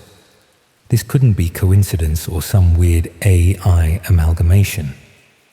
These looked like stills from a continuous sequence, like frames extracted from a video. The consistent lighting, the progressive injuries, the identical setting. It all pointed to something too coherent for AI to randomly generate. I closed the browser immediately and stepped away from my computer, feeling physically sick. My mind was racing with horrible possibilities. Had I somehow stumbled upon evidence of an actual crime? Was this AI being trained on footage from the dark corners of the internet that should never see the light of day? Or worse, was someone using this platform to distribute real footage disguised as AI-generated content? I tried to rationalize it. Maybe this was an elaborate hoax. Maybe the site was seeded with realistic images to shock users. Maybe it was from a movie or staged horror photography that looked more real than it was. I spent the next day distracted at work, unable to focus on anything but those images. That evening, I made the decision to go back to the site, not to generate more images, but to see if there was any information about how their model was trained or who operated the site. I needed to understand what I had seen. When I tried to access Deep Dream again, the site was gone. Just an error message where the page should have been. I tried searching the forums where I'd originally found the link, but any mentions of the site had been deleted. It was as if it had never existed. Now thoroughly disturbed, I decided to search news sites for recent missing persons cases involving young women. I didn't know what I would do with any information I found, but I felt compelled to look. After about an hour of searching, I found a news article from about 6 months earlier about a university student who had disappeared after a night out in a city about 40 miles from where I lived. The article included a photo. It was her, the woman from the images. Same distinctive eyebrows, same small scar on her chin. I felt the floor drop out from under me. This wasn't some elaborate prank or synthetic image. I had been looking at evidence of an actual abduction and worse. My hands trembled as I bookmarked the article, my mind racing with what to do next. Should I go to the police? How would I explain finding these images? Would they even believe me? Before I could decide, I received an email notification, a new message from an address I didn't recognize, just a string of numbers and letters. The subject line was simply curious. There was no text in the body, just an attachment. Against all better judgment, I opened it. It was an image of me sitting at my desk, looking at my computer screen. It had been taken through my window from outside my flat. In the corner of the image was a timestamp. It had been taken less than an hour ago. I shut down my computer, pulled all my curtains closed, and spent the night on my sofa with a kitchen knife beside me, jumping at every sound. In the morning, I called in sick to work and went to the police station. I told them about finding disturbing images online that I believed could be related to the missing student case. I didn't mention the dark web or the AI generation site, just said I'd found them while browsing an online forum. I showed them the news article I'd found. They took my information, but didn't seem particularly interested. They explained that they get dozens of tips about missing persons cases, often from people who think they've seen something online, without the actual images or specific information about where I'd seen them. There wasn't much they could do. I couldn't show them the images because the site was gone. I couldn't tell them exactly where I'd seen them without admitting to browsing parts of the dark web I shouldn't have been on. I left feeling frustrated and scared. When I got home, I found another email from the same address as before, this time with a different image. Me at the police station, entering the building. The message read, "Not smart. We know what you saw. We know where you live. Forget about it." I didn't sleep that night, or the next. I changed all my passwords, covered my webcam, and kept my curtains closed at all times. I considered moving, but what good would that do if someone was already watching me? A week later, the local news reported that the body of the missing student had been found in an abandoned building. The cause of death wasn't disclosed, but the police were treating it as a homicide. They were asking for any information from the public. I should have gone back to the police then, should have told them everything. Consequences be damned. But the day the news broke, I received a package at my door. No postmark, no return address. Inside was a USB drive. When I plugged it in, it contained a single image file. Me, asleep in my bed, taken from inside my bedroom. That was 3 months ago. I've since moved cities, changed my name, deleted all my social media. I don't use AI art generators anymore. Don't browse the dark web. Don't even use the same programs or websites I used to. But I still feel watched, still feel like I'm being followed. I don't know who was behind that website or what their purpose was. Maybe it was a way to distribute evidence of real crimes disguised as AI-generated content. Maybe it was a trap to find witnesses they could silence. Maybe the images themselves were bait to identify people who would search for more. All I know is that somewhere out there, someone knows what I saw, and they know who I am. And every time I hear a noise outside my window or notice someone looking at me too long on the street, I wonder if they found me again. So if you're ever browsing the darker corners of the internet and come across something that doesn't seem quite right, something too real, too specific, too coherent, close it immediately. Because sometimes what looks like an algorithm's creation is actually evidence of something that was never meant to be discovered. And the people who don't want it discovered will go to any lengths to keep it that way.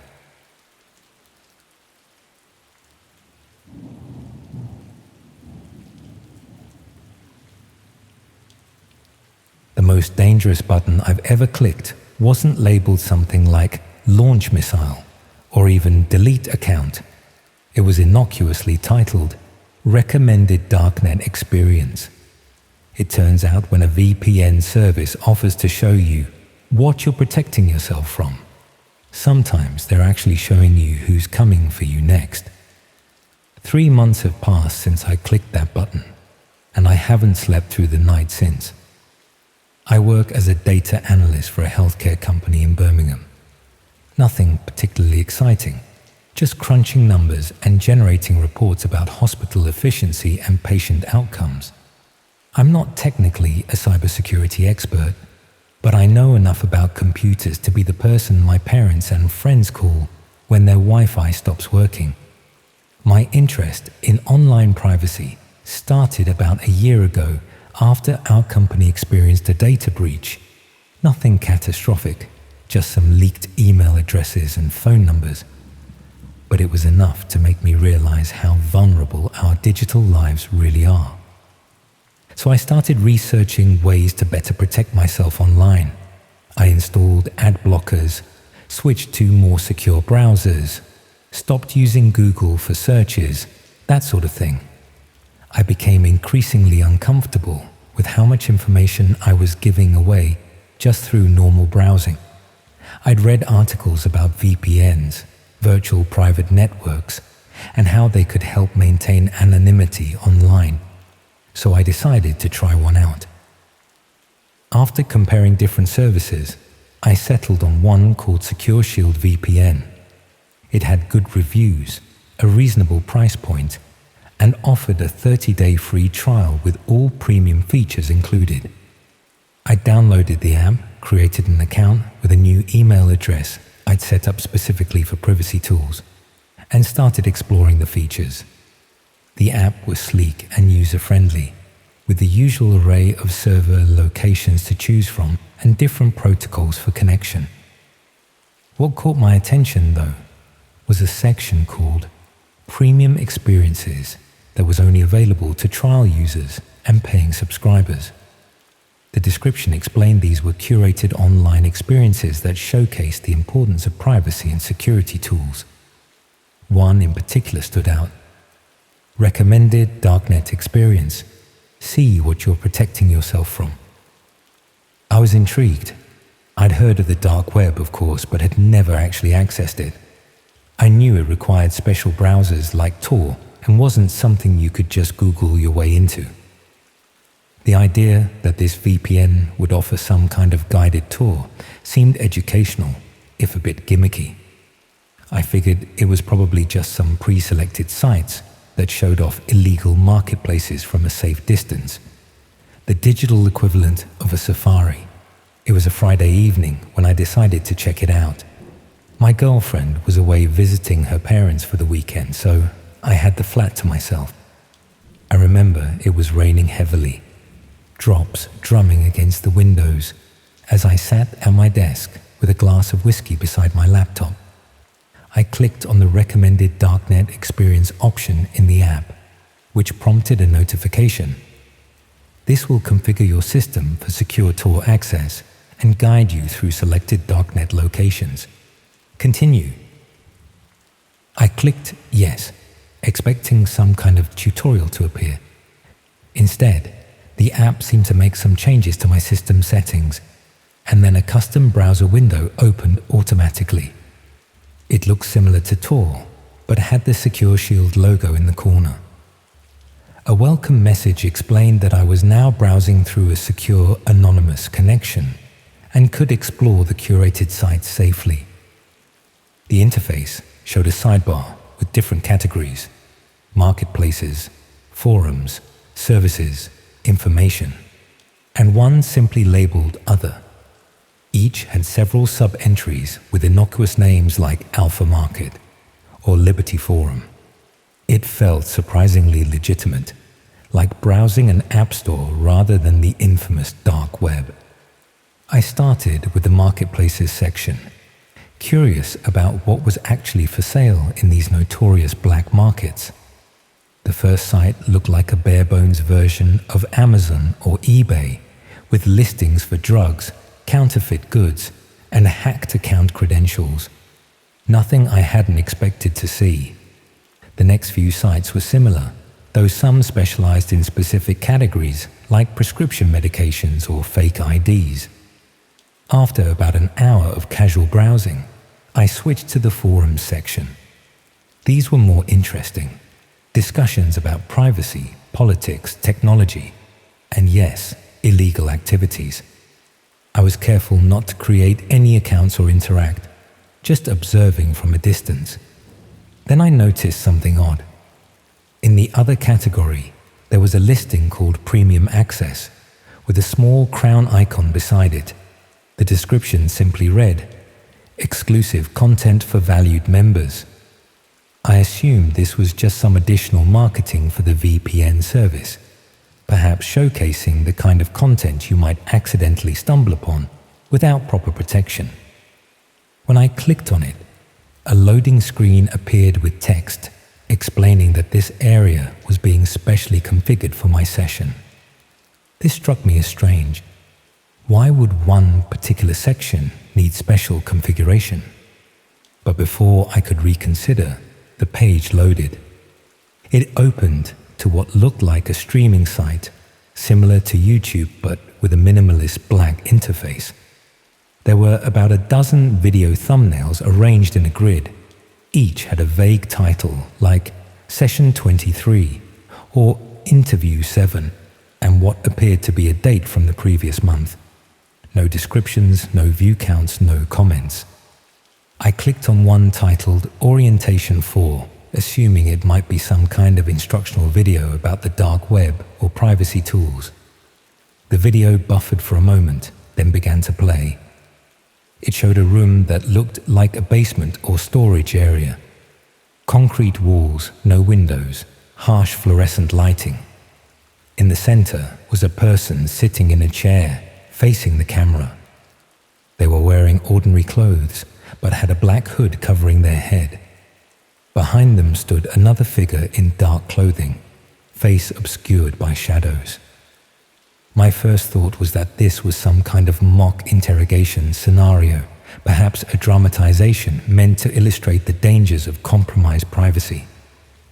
But as the video continued, I realized with growing horror that this wasn't staged. The hooded person's hands were bound behind them, and they were visibly trembling. The standing figure began asking questions in a distorted voice. Questions about usernames, passwords, and access codes. I quickly closed the video, my heart pounding in my chest. This couldn't be real, could it? It had to be some kind of extreme roleplay or scare tactic designed to emphasize the importance of security. Yet something about the victim's posture, the genuine fear evident even through the hood, felt sickeningly authentic. Against my better judgment, I clicked on another video, this one titled Session 17. Similar setup, different victim. This time, the interrogation was more aggressive. I shut it down after less than a minute, feeling physically ill. I was about to close the entire browser when a chat notification appeared in the corner of the screen. Enjoying the premium access content. Your feedback is valuable to us. I froze, staring at the message. I hadn't logged into any chat system. I hadn't provided any way for them to contact me within this browser. Yet here was a direct message, clearly indicating that someone was aware of my presence, my actions, my viewing choices. I didn't respond, hoping they would assume I was away from my computer. Another message appeared. We notice you've accessed 2 of our exclusive videos. Your interest has been noted. Panic rising, I closed the browser completely and shut down my laptop. I unplugged my router for good measure, as if physically disconnecting from the internet could somehow erase what had just happened. I spent the rest of the evening in a state of growing paranoia, checking my locks, closing my curtains, jumping at every noise from the street below. By morning, I had almost convinced myself that I'd overreacted. The videos were probably just elaborate fakes, designed to shock users into taking privacy seriously. The messages were likely automated, triggered by my viewing activity. Nothing to worry about. I cautiously turned my laptop back on, but didn't reconnect to the internet immediately. Instead, I checked for any unusual files or programs that might have been installed. Everything seemed normal. When I finally reconnected and checked my email, there was nothing suspicious there either. I uninstalled the Secure Shield VPN app and decided to put the whole experience behind me. 3 days later, I received an email from an address I didn't recognize. The subject line was simply my home address, nothing else. The body of the email contained a link. Despite every instinct screaming not to click it, my curiosity and fear got the better of me. I opened it in an incognito browser window. It was a Google Street View image of my flat building. But this wasn't from the public Street View database. This was a recent photo taken from across the street, showing my specific window. My curtains were open, and if I looked closely, I could just make out my silhouette sitting at my desk. Below the image was text that made my blood run cold. Premium members receive home visits. Your trial begins tomorrow. I left my flat that night, staying with a friend under the pretense that I had a plumbing issue. I reported the email to the police as a potential threat. But without more concrete evidence, they couldn't do much besides take a statement. I didn't tell them about the dark web videos. How could I explain that without implicating myself in potentially viewing something illegal? Over the next week, I received 3 more emails from different addresses. Each contained photos taken at increasingly close range. One from the street directly in front of my building, one from the entrance hallway, and finally, one that could only have been taken from inside my flat while I was away, showing my desk with my laptop closed on it. The final email had no text, just an attachment, a video file. It showed hooded figures entering an apartment that looked similar to mine, finding the occupant asleep, and I couldn't watch more than a few seconds. The file name was preview session24.mp4. I never returned to my flat. I quit my job, moved to a different city, changed my phone number, and created all new email addresses. I withdrew most of my savings in cash and found a place to rent that didn't require background checks or digital payments. I bought a new laptop and made sure it's never connected to any accounts that could be traced to my previous identity. It's been 3 months now. Sometimes I go days without thinking about it, almost convincing myself that I overreacted to an elaborate scare tactic. Then I'll notice someone looking at me too long on the street, or I'll receive an email to an account that no one should know about, containing nothing but a crown emoji. Last week, I woke up to find my new laptop open, when I know I closed it before going to bed. The browser was open to a blank page, with just a countdown timer showing 7 days. I don't know who these people are. I don't know if they're government operatives running some kind of twisted surveillance program, criminals documenting their activities, or something else entirely. I don't know why they chose me or what happens when the countdown reaches 0. All I know is that the tools we use to protect ourselves online can sometimes connect us to things we were never meant to see. And once you've been granted premium access, there's no way to cancel your subscription.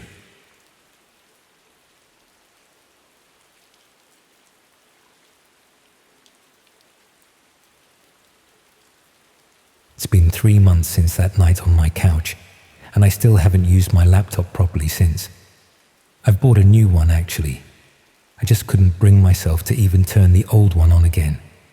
Some things you just can't unsee, and what I found in my own bookmarks folder still gives me nightmares. I've always been a bit of a tech hoarder. I'm the type who never deletes emails, keeps screenshots of everything, and has about 50 tabs open at once. My friends always joke about it, how I'll save articles I'll never read and bookmark pages just in case, but never actually go back to them. It's not like I'm disorganized exactly, just reluctant to get rid of things. My digital life is a bit like my flat in that way, cluttered but with a system that makes sense to me. I work in IT support for a small company in Sheffield. Not the most exciting job in the world, but it pays the bills, and I genuinely enjoy solving technical problems. I've been with the company for about 4 years at this point, and part of my job involved testing different browsers and tools to make recommendations for our staff. That's my excuse for why I had so many random programs installed on my laptop anyway. That Friday night in January, I was just lounging on my couch with a beer, scrolling through Netflix, but not really finding anything worth watching. It was freezing outside, one of those damp, cold Yorkshire nights where the chill seems to seep through the walls. I'd pulled my favorite blanket over me and had the heating cranked up, just feeling a bit bored and restless. I decided to finally sort through my digital clutter, something I'd been putting off for ages. It felt like a productive way to waste time, if that makes sense. I started with my email, 16,000 unread messages, got overwhelmed immediately, and switched to something easier, my browser bookmarks. I use Chrome as my main browser. but I also had Firefox, Edge, and a few others installed for work purposes. I decided to go through them all, starting with the ones I rarely used. When I opened Firefox, I was surprised to see how many bookmarks I had in there. I barely even used this browser except occasionally for testing things. The bookmark folders were pretty standard at first: work resources, recipes I'll never make, holiday research from a trip I'd planned 2 years ago. But then I noticed one simply labeled utility tools. I didn't remember creating it, but that wasn't unusual. I'm always saving random software tools and then forgetting about them. When I clicked on the folder, there were only about 5 bookmarks inside. Most were what you'd expect: a password manager, a file conversion tool, some kind of coding resource. But the last one caught my eye because it didn't have a proper name, just a string of random characters followed by .onion. I'm tech savvy enough to recognize an onion address when I see one. It's a dark web address, the kind you need the Tor browser to access. But I didn't remember ever saving anything from the dark web. I'd heard about it, of course, and was curious about it, like most people in my field, but I'd never actually gone through the effort of exploring it myself. What was strange was that Firefox shouldn't even be able to open onion addresses without being configured specially. I figured maybe I'd set it up years ago and forgotten about it, or maybe the bookmark was just copied from somewhere as a reference.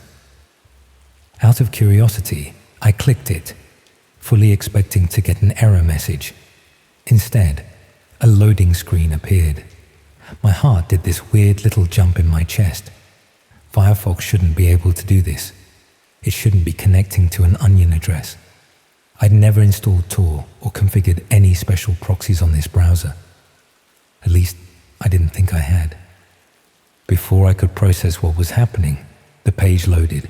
It was a simple black background with what looked like a video player in the center. No text, no navigation, nothing else on the page. Just a video player showing what appeared to be a still image of an empty room, some kind of basement or storage area with concrete walls. There was a timestamp in the corner showing the current date and time. I remember sitting up straighter, the blanket falling off my shoulders, suddenly very alert. This had to be some kind of mistake. Maybe it wasn't actually a dark website, just something designed to look mysterious. I moved my cursor to close the window, but then the image on screen shifted slightly. It wasn't a still image, it was a video feed, and someone had just walked into frame. The figure was mostly in shadow, but I could make out a person moving around what looked like a workbench against one wall. They seemed to be arranging items, though I couldn't clearly see what they were. Something about the deliberate, methodical movements made the hairs on my arms stand up. This didn't feel like some random webcam feed or art project. There was purpose in those movements. I should have closed the browser immediately. Any sensible person would have. But there's this moment of paralysis that comes with seeing something so unexpected. Your brain needs to catch up, to make sense of what you're witnessing before you can react. The figure turned slightly, and light from somewhere off camera illuminated their face, or what should have been their face. They were wearing a plain white mask with just eye holes cut out. The kind of thing you might find in a craft shop, meant for decoration. The contrast of that blank white face against the shadowy room made my stomach clench. As they turned further, I could finally see what they had been arranging on the workbench. Tools, knives, pliers, what looked like surgical equipment, all laid out with careful precision. Next to them was something that looked disturbingly like restraints. That's when the reality of what I might be watching hit me. This wasn't just some weird art project or practical joke. This looked like preparation for something terrible. And somehow, inexplicably, I had a bookmark to it in my browser. I slammed my laptop shut, my heart pounding so hard I could feel it in my fingertips. I got up and paced around my flat, trying to make sense of what I'd just seen. How could I have a bookmark to something like that? I never visit the dark web. And how was Firefox even able to access an onion address? After about 20 minutes of panic, I tried to rationalize it. Maybe someone had used my laptop at some point, but I rarely let anyone borrow it. Could it have been a virus or some kind of malware that added the bookmark? But why would malware direct me to what looked like a live stream? I needed to check if what I saw was real. I opened my laptop again, but this time I didn't click the bookmark. Instead, I looked at its properties. The bookmark had been created 8 months earlier, according to the metadata. 8 months. I tried to remember what was happening in my life then, who might have had access to my computer. Then I remembered. About 8 months ago, my laptop had been stolen from my car. I'd reported it to the police, but miraculously, it had been recovered a week later. Found in a skip behind a shopping center across town. Nothing seemed to be missing or damaged, and I'd run antivirus scans that came up clean. I'd assumed the thief had just taken it, realized it was password protected, and dumped it. But what if they had installed something on it first? What if they had configured Firefox to access the dark web and left that bookmark deliberately? The thought made me feel physically ill. I'd been using this laptop for 8 months without realizing someone had tampered with it. What else might they have installed? Were they monitoring me? Had I been an unknowing participant in whatever disturbing thing I'd just witnessed? I couldn't bring myself to check the bookmark again. Instead, I shut down my laptop completely, unplugged it, and shoved it under my couch, as if putting it out of sight would somehow make what I'd seen less real. The next day, I took the laptop to a friend who works in cybersecurity. I didn't tell him exactly what I'd seen, just that I'd found strange bookmarks I didn't recognize, and suspected my laptop had been compromised when it was stolen. He offered to wipe it completely and reinstall the operating system, which I gratefully accepted. When he was examining it before the wipe, he found something that chilled me to the bone. There was indeed a hidden configuration that allowed Firefox to connect to the Tor network. But more disturbing was a small program running in the background that seemed to be taking periodic screenshots and accessing my webcam. The timestamps showed it had been active since shortly after my laptop had been recovered. For 8 months, someone might have been watching me through my own laptop. Someone who was connected to whatever horrible thing I had glimpsed on that live stream. I've since bought a new laptop and taken every security precaution imaginable. I cover my webcam, use a VPN, and regularly check for any unusual software or connections. But I can't shake the feeling that I'm still being watched somehow. What keeps me up at night isn't just what I saw, or even the knowledge that someone had access to my computer for months. It's the question of why. Why put that bookmark there? Was it a mistake? Or was it deliberate? A way to show me they could access my personal space anytime they wanted. Were they trying to recruit me into whatever disturbing activity they were preparing for? Or was I somehow meant to be a future participant in a much more terrifying way? I'll never know for sure. And maybe that's the most disturbing part of all. That bookmark wasn't just a random link. It was a window into something dark that had been hiding in my own digital space for months, silently watching and waiting.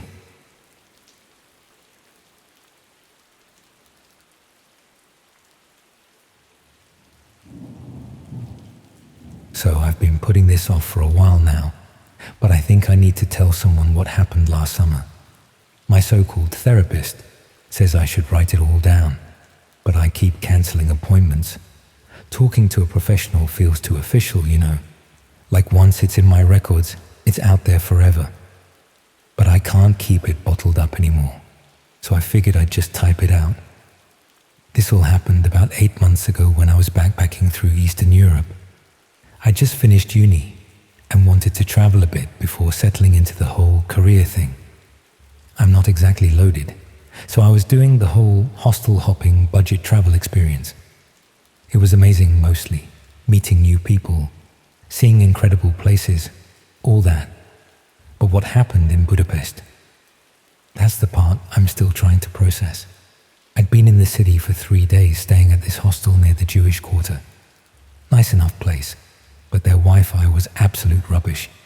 I needed to book my next train ticket and check in with my parents, so I headed to this internet cafe about 10 minutes away. The place was a bit of a throwback, honestly, kind of dingy with these partitioned computer stations and outdated PCs, but it was cheap, only about 200 forints per hour, that's like 50 pence, and they had decent coffee. I went in around 7 p.m.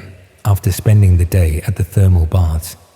The cafe was pretty quiet, just the owner behind the counter half asleep, watching something on his phone, and a couple of teenagers playing some online game in the corner. I paid for 2 hours and got assigned to station number 12 near the back wall. When I sat down, I noticed the computer was already on. Not just on, but logged into a browser session. I figured the last person must have just forgotten to log out properly. I was about to close everything and start fresh when I noticed one of the tabs was still loading something. You know when you're a bit nosy about what other people are looking at online? It was like that, just this fleeting curiosity about what the previous user had been browsing. I clicked on the tab, thinking it would be something mundane like Facebook or YouTube. The page that loaded was nothing like that. It took a moment to fully render, but I immediately recognized the browser. It was Tor. I'd never actually used it myself, but I knew what it was for. Accessing the dark web. I'd heard plenty of stories from my friend who studied computer science, all those urban legends about red rooms and black markets. I always thought they were exaggerated, you know. The page itself looked pretty basic.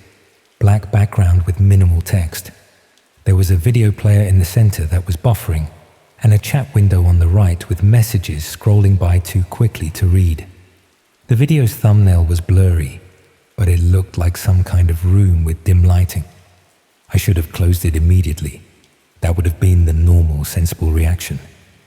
But there's this weird thing that happens sometimes. The more you know you shouldn't look at something, the more compelling it becomes. I just sat there, watching the loading circle spin, telling myself I'd close it once I saw what it was, just to satisfy my curiosity. When the video finally loaded, it showed what looked like a basement or cellar. The walls were concrete, and there was a single bulb hanging from the ceiling. The room was mostly empty, except for a chair in the middle, and some equipment on the table that I couldn't quite make out. The video quality was poor and grainy, but it was definitely a live stream. There was a timestamp in the corner, and the chat was reacting to something happening. I remember feeling a cold weight in my stomach as I realized what I might be looking at. This wasn't some fake horror stream or art project. There was something genuinely unsettling about how raw and unproduced it looked. I was about to close the tab when someone entered the frame. A person wearing a plain white mask that covered their entire face. They moved with purpose toward the camera, adjusting it slightly. The movement was so normal, so casual, that it made everything more disturbing somehow. The masked figure then turned to face the camera directly, as if looking right at the viewers. Then they raised their hand and seemed to wave. Not a greeting, but more like they were acknowledging specific people watching. I felt like they were waving at me personally, which is ridiculous, I know. But then they did something that made my blood run cold. They held up a piece of paper with writing on it. The paper had today's date and time, along with the words, "Hello Budapest, Station 12. My station, my exact location. I slammed the laptop closed instinctively, then immediately felt stupid because it wasn't my laptop. The cafe owner glanced over, but quickly went back to his phone. My heart was pounding so hard I could feel it in my fingertips. I tried to rationalize what I'd seen. Maybe the previous user had been chatting with someone and had mentioned their location. Maybe it was some weird coincidence, or I'd misread it in the poor video quality. Taking a deep breath, I reopened the laptop. The browser, was still there, but now the video had changed. The camera seemed to be showing a different angle of the same room, but this time focused on the table I'd noticed earlier. On it were various tools, pliers, knives, and other things I didn't want to identify. Next to them was another piece of paper, this one with what looked like a list of usernames or IDs. The chat was going crazy now, messages flying by too fast to read, but certain phrases kept jumping out as they scrolled. Station 12 is watching. We have their IP. Should we send someone? Show them what happens to voyeurs. I tried closing the browser, but it wouldn't respond. I clicked the X repeatedly, then tried Alt F4, then Ctrl Alt Delete. Nothing worked. The screen flickered briefly, and then the video feed changed again. This time, it showed the exterior of a building. With a sickening lurch in my stomach, I recognized it. It was the internet cafe I was sitting in, filmed from across the street. The timestamp showed it was live footage, right now. As I watched, frozen, the camera zoomed in on the windows, panning slowly across until it focused on my station. I could see myself through the window, illuminated by the screen's glow, staring wide-eyed at the monitor. That's when I completely lost it. I jumped up, knocking over my chair, and rushed to the counter. I told the owner there was something wrong with the computer, that I thought it might have been hacked. He just shrugged, clearly not bothered, and said he'd restart it later. I asked him if the previous user had left recently, trying to keep my voice steady. He told me no one had used that station all day. I was the first customer to sit there. I felt physically sick at that point. I grabbed my backpack and headed for the door, glancing across the street to see if anyone was there with a camera. The street was busy with evening traffic and pedestrians, but no one seemed to be filming. As I pushed the door open, my phone buzzed with a notification, a message from an unknown number. Enjoying Budapest, Station 12. We see you. Don't worry about paying for your time. We've taken care of it. We've taken care of everything. I ran all the way back to my hostel without stopping, constantly looking over my shoulder. When I got to my room, I threw my stuff together and checked out immediately, forfeiting the money I'd paid for the next 2 nights. I caught the first train out the next morning to Vienna, and I didn't use a public computer or Wi-Fi for the rest of my trip. For weeks afterwards, I kept getting text messages from different numbers. They were always brief, just enough to let me know I was still being watched. One came through when I was at dinner in Paris. Red wine stains white shirts. Be careful. I'd spilled wine on myself just moments before. Another came when I was back home in London. Your new flat has nice windows, easy to see inside at night. I've moved twice since then. I've gone through every possible explanation for what happened. The most rational one is that someone hacked the computer at the cafe and used its webcam to see me, then used my phone number from the cafe's sign-in system. But that doesn't explain how they're still finding me, or how they know details about my daily life that aren't online. I've changed my phone, my email, even my name on social media. I've installed security systems and keep my curtains closed at all times, but the messages still come through occasionally. The last one arrived yesterday. Miss Budapest, we miss you. Station 12 is always reserved for you. I don't know what these people want or why they chose me. Maybe I just stumbled onto something I wasn't supposed to see. Maybe it was all just an elaborate scare tactic aimed at random dark web voyeurs. But I can't shake the feeling that by clicking that tab, I somehow put myself on a list that I can't get off of. Like by witnessing whatever twisted thing was happening in that basement, I became part of it somehow. So that's my story. I still haven't gone to the police. What would I even tell them? That I accidentally accessed some creepy dark web stream and now I'm being stalked by anonymous messages. They'd think I was paranoid or making it up. I'm telling you this partly as a warning. Be careful about the digital footprints you leave. even ones you don't realize you're creating. That random computer in an internet cafe might not be as anonymous as you think. And if you ever find yourself looking at a browser session someone else left open, just close it. Some nightmares aren't meant to be shared, and once you've seen them, you can't unsee them. I keep thinking about that list of names I glimpsed on the table in the video. I wonder how many others like me are out there, jumping at shadows and changing their phone numbers every few weeks. I wonder if they also made the mistake of clicking on someone else's session, picking up a nightmare that wasn't theirs to begin with.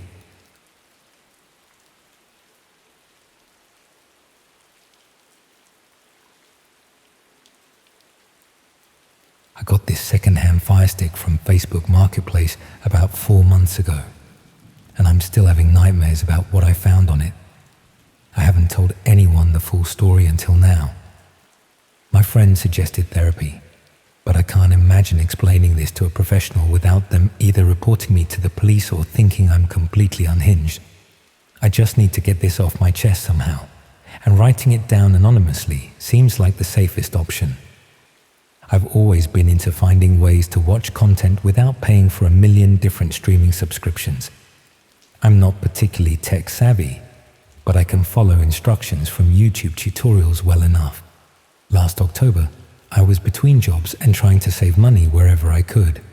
My old Fire Stick had started glitching, and I couldn't afford a new one, so I checked Facebook Marketplace. I found someone selling a fully loaded Fire Stick for £30, which seemed like a decent deal.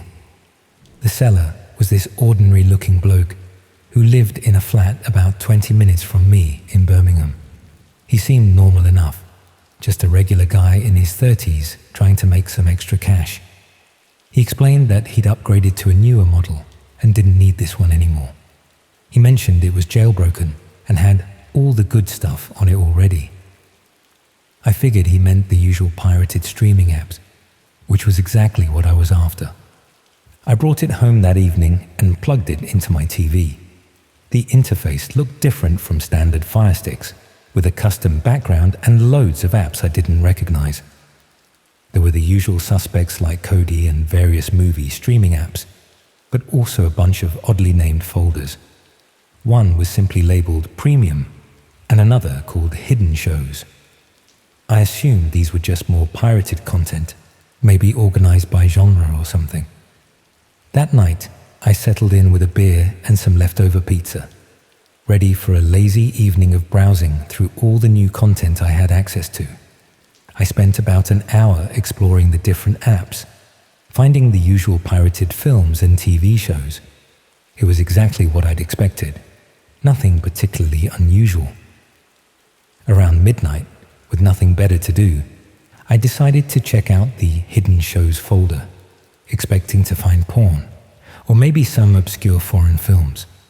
When I clicked on it, I was taken to a screen that looked almost like a video conferencing setup.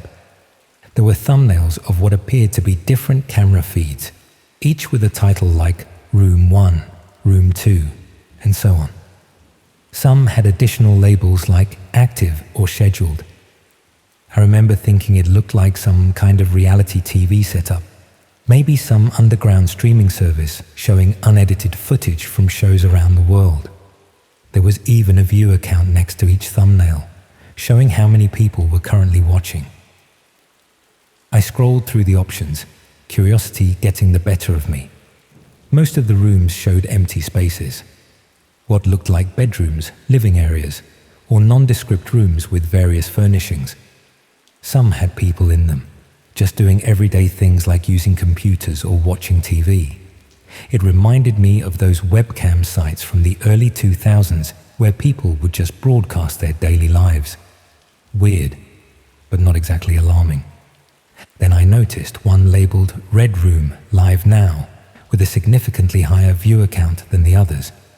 I'd heard the term Red Room before in discussions about the dark web, but I'd always dismissed them as urban legends, fictional horror stories people made up to seem edgy online.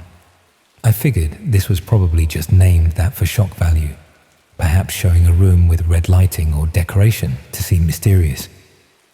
I clicked on it, and at first the stream was dark and grainy. I could make out what looked like a basement or garage with concrete walls. It took a few seconds for my eyes to adjust to the dim lighting. There was a person sitting in a chair in the center of the frame, facing away from the camera. Another figure moved around the edges of the room, mostly out of frame. I almost clicked away, thinking it was just some amateur horror streaming channel trying to be creepy. But then the second figure stepped fully into view. They were wearing a plain white mask and surgical gloves. Something about their deliberate movements made my stomach clench. This didn't look like someone playing a role. They moved with purpose, arranging items on a small table just at the edge of the frame. The person in the chair was completely still, and I noticed their hands appeared to be secured to the armrest. I should have closed the app immediately. Any reasonable person would have. But there's this horrible compulsion that comes with witnessing something so outside your normal experience, a need to confirm what you're seeing is real before you can react to it. I kept watching, telling myself it must be some kind of extreme performance art or an elaborate prank. The masked figure turned toward the camera and made a small gesture, almost like a bow. Then they held up a piece of paper with what looked like a username and a timestamp. With a sickening lurch, I realized this was happening in real time. This wasn't recorded footage. The timestamp showed the current date and time, just minutes ago. What happened next will haunt me for the rest of my life. The masked figure picked up something from the table, a knife that caught the dim light, and turned to the person in the chair. I won't describe the details of what I witnessed.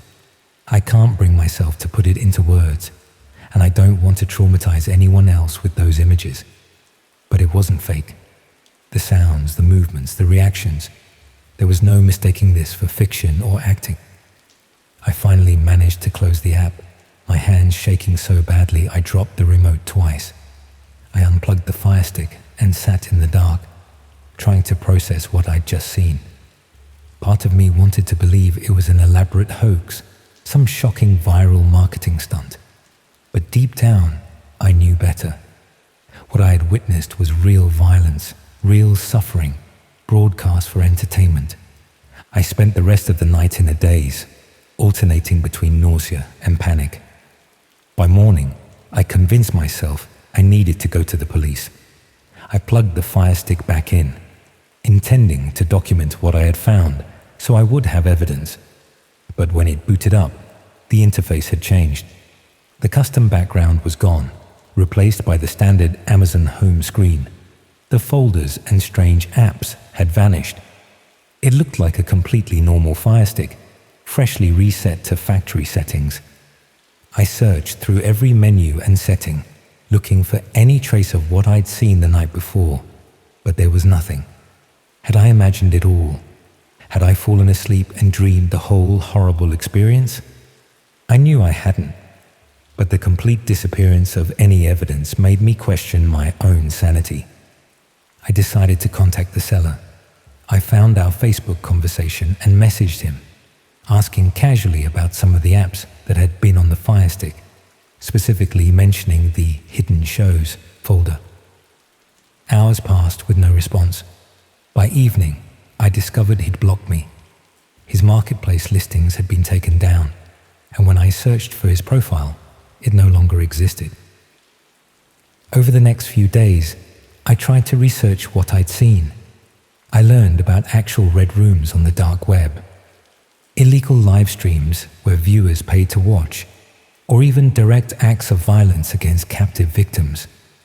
Most sources claimed they were just myths, that the dark web wasn't actually capable of supporting the kind of streaming quality needed for live video. But I knew what I'd seen. I eventually gathered the courage to go to the police, but with no evidence and a story that sounded completely far-fetched. They didn't take me seriously.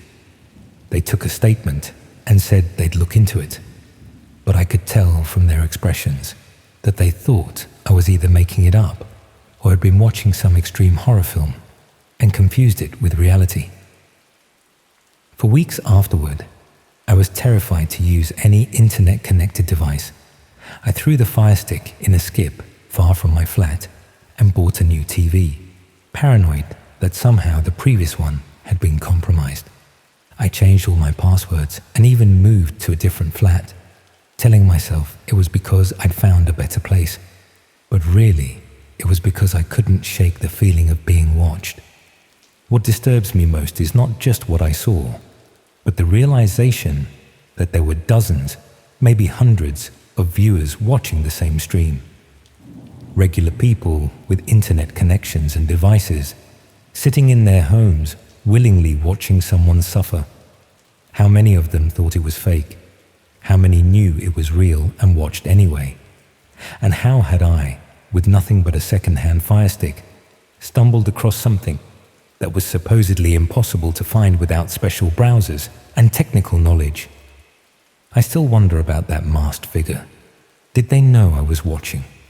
Was the Fire Stick reset remotely when they somehow detected I wasn't a regular viewer? And what about the seller? Was he involved? Or just another unwitting middleman passing along something he didn't fully understand? It's been 4 months now, and sometimes I almost convince myself it never happened. But then I'll see something.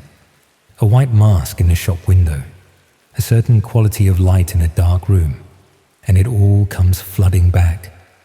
The worst part is knowing that right now, someone somewhere might be watching another stream, treating real horror and suffering as entertainment, and doing nothing to stop it. I don't know what more I could have done. I don't know what more I should do now. But I know that those hidden shows are still out there, still streaming, still claiming victims. And I know that sometimes the darkest parts of the web find their way into our homes through the most ordinary of devices, blurring the line between digital and real-world horror until it disappears completely.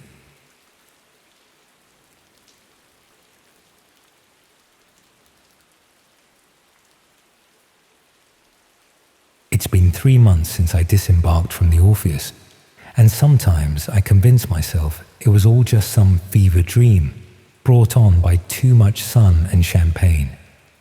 But then I'll catch a news headline about another wealthy passenger gone missing at sea, and the memories come flooding back with such clarity that I can almost smell the salt air mingling with blood. I've always been fascinated by the dark web. As a cybersecurity analyst for a major banking group in London, part of my job involved understanding how financial data ends up for sale on hidden marketplaces. I'd spent years mapping these shadow economies, cryptocurrency tumbling services, escrow systems for illegal transactions, auction sites for stolen identities. But all my research had been conducted through secure terminals in our company's basement, never venturing beyond observation into participation. I was the digital equivalent of a wildlife photographer, watching predators from a safe distance. That professional distance disappeared the moment I stepped aboard the Orpheus. The cruise had been a gift from my brother James, who works for the company that owns the ship. Sovereign Seas, they call themselves. A relatively new luxury cruise line catering exclusively to the ultra-wealthy. James isn't rich himself, but his position in their corporate security division occasionally afforded him perks like complimentary cabins during the ship's inaugural season. When his girlfriend backed out at the last minute, he offered me the ticket, knowing I was burned out and desperately needed a break from staring at code all day. "Just bring a nice suit for the captain's dinner and don't embarrass me," he'd said. I remember laughing, thinking the biggest challenge would be pretending to belong among people who considered £50,000 for a 2-week Mediterranean cruise to be a reasonable expense. The Orpheus was unlike any cruise ship I'd seen before, more floating luxury hotel than vessel. My cabin, despite being one of the smallest offered, was larger than my London flat. Everything gleamed with new money opulence. Marble bathrooms, private balconies, artworks by recognizable names adorning every corridor. The ship boasted 5 restaurants, 3 swimming pools, a casino, spa, cinema, and countless other amenities designed to ensure its wealthy patrons never experienced a moment of boredom. I spent the first 3 days in a pleasant haze of luxury, feeling gloriously out of place among hedge fund managers, tech entrepreneurs, oil magnates, and their surgically enhanced partners. Most passengers ignored me entirely, which suited me fine. I was content to lounge by the adults-only infinity pool, working my way through complimentary cocktails and paperback thrillers. It was on the 4th night that I noticed something odd. I'd ventured to the casino after dinner, not to gamble. I couldn't afford the minimum stakes, but to people watch. I was nursing a whiskey at the bar when I overheard a conversation between 2 men seated nearby. They weren't being particularly discreet, perhaps assuming that no one would understand the terminology they were using. But to someone who spent their career studying illicit digital marketplaces, phrases like secure proxy chain and Monero transfer confirmation stood out like sirens. I didn't turn to look at them directly, but angled my phone to capture their reflection in the bar's mirrored backsplash. One was elderly, perhaps in his 70s, with the leathery tan of someone who wintered exclusively in tropical climates. The other was younger, maybe 40, with the muscular build of someone who paid handsomely for personal training. Both wore expensive watches and spoke with American accents. Level B access is guaranteed with the package you purchased, the younger man was saying. The stream quality is excellent, and interaction options are available for premium members. The older man nodded, sliding what looked like a matte black credit card across the bar. Same verification process as last time. Something in their manner, the furtive glances, the careful phrasing, triggered my professional paranoia. In my line of work, you develop a sixth sense for when people are discussing things they shouldn't be. I'd assumed my dark web investigations would stay firmly in London, not follow me into this floating palace of privilege. I might have forgotten about it entirely had I not encountered the same younger man the following day. I was exploring the ship, trying to walk off a hangover, when I noticed him speaking with a crew member in a service corridor I'd accidentally wandered into. They both gave me sharp looks before the crew member directed me back to the passenger areas with a practiced smile. As I turned to leave, I caught a glimpse of what looked like a security keypad beside an unmarked door. Unusual, given that crew areas typically used RFID badges for access. Curiosity got the better of me. That evening, I messaged James, asking if there were restricted areas on the ship beyond the usual crew quarters and engine rooms. His response was oddly hesitant. He asked why I wanted to know, then advised me to stick to the passenger decks and not go looking for trouble. When pressed, he claimed ignorance, saying corporate security wasn't privy to all shipboard operations. His evasiveness only intensified my interest. Over the next 2 days, I began paying closer attention to the ship's layout, noticing small inconsistencies between the deck plans posted for emergency purposes and the actual structure I was exploring. There appeared to be spaces unaccounted for, not unusual in ship design, where mechanical systems often occupy irregular voids. But combined with what I'd overheard, it piqued my professional curiosity. I also observed patterns among certain passengers. About a dozen individuals seemed to receive special treatment. Crew members would speak to them in hushed tones. Electronic key cards were discreetly exchanged, and they would occasionally disappear for hours despite not being in their cabins or any public areas. All were men of significant wealth, based on snippets of conversation I overheard, and quick internet searches of names I managed to learn. On the 7th night of the cruise, I decided to follow one of them. I'd noticed a Russian businessman who frequently spoke with the young American from the casino. After dinner, I watched him receive what looked like a small black card from a crew member, then head toward an elevator bank reserved for premium suites. I waited until the doors closed before calling another elevator, then selected the lowest passenger deck, assuming he'd gone downward rather than up to the suite levels. When the doors opened, I found myself in a corridor identical to other passenger decks, but eerily quiet. Most of the ship's activity happened on higher levels. This deck primarily contained mechanical spaces and cheaper inside cabins. I glimpsed the Russian turning a corner ahead and followed at a discreet distance. He stopped at what appeared to be a service entrance, a metal door with no markings except a small digital panel. After entering a code and scanning his black card, the door opened and he disappeared inside.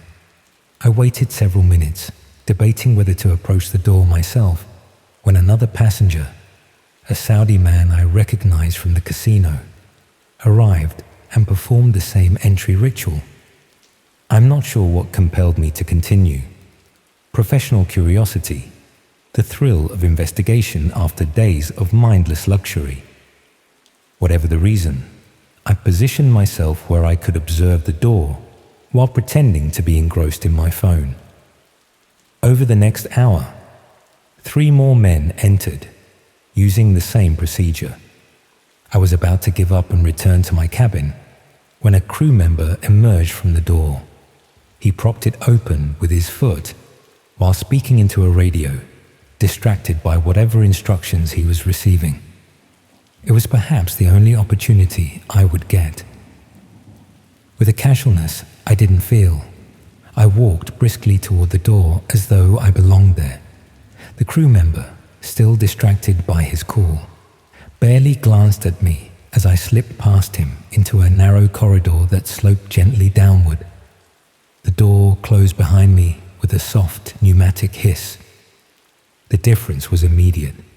Gone were the plush carpets and ambient lighting of the passenger areas, replaced by utilitarian metal flooring and stark fluorescent tubes. The air felt different too, cooler, with a subtle chemical smell underneath the usual maritime scents. I followed the corridor, passing several unmarked doors before reaching what appeared to be a security checkpoint, an unmanned desk with a monitor showing CCTV feeds. Beyond it, the corridor split in 2 directions. From the left branch came faint sounds of conversation and the clink of glassware. To the right, silence. I chose left, reasoning that the social sounds suggested a gathering rather than restricted areas.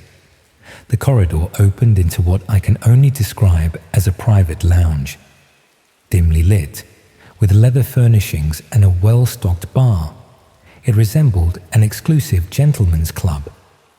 The men I'd followed were there, along with perhaps a dozen others, all clutching drinks and speaking in hushed tones.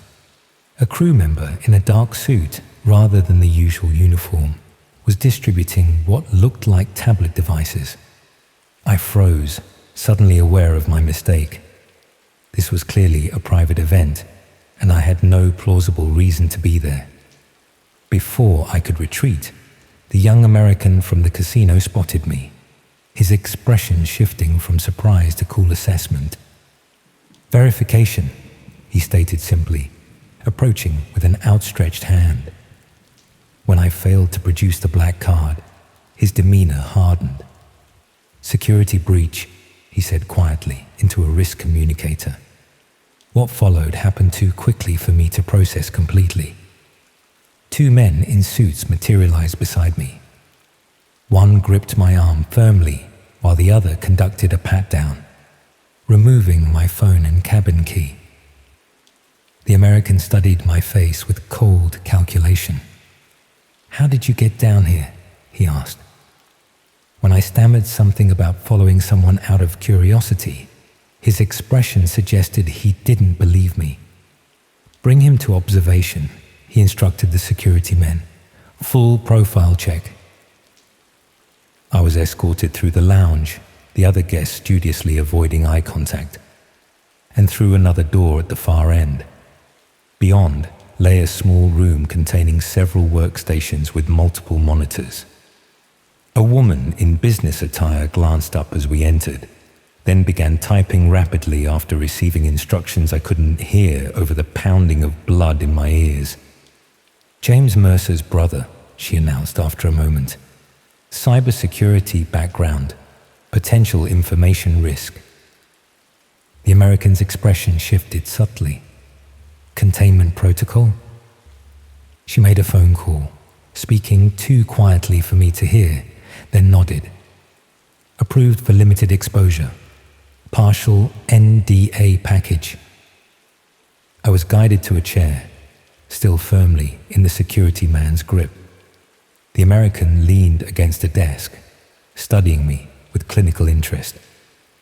"Since you've come this far, and given your professional background, perhaps you'd appreciate understanding what you've stumbled into. It might help you recognize the importance of discretion." He gestured toward one of the larger monitors. "The Orpheus offers exclusive experiences for discerning clients. Some of these experiences are streamed to similarly discerning audiences unable to join us physically." The screen flickered to life, showing a live feed of what appeared to be a medical room. A man was strapped to a table, unmoving but conscious, his eyes wide with terror. Around him moved figures in surgical attire, arranging instruments on metal trays. Tonight's subject is a convicted child trafficker who escaped justice through legal technicalities, the American continued conversationally. "Our clients bid for various outcomes and methods. The proceeds, minus our substantial fee, benefit victims' organizations anonymously." I felt the blood drain from my face as understanding dawned. This wasn't just dark web content being streamed from the ship. The ship itself was a floating production studio for real-time torture and execution, disguised as a luxury cruise liner. The unmarked doors, the special key cards, the wealthy men disappearing for hours, it all suddenly made horrific sense. "This is," I started, but was cut off.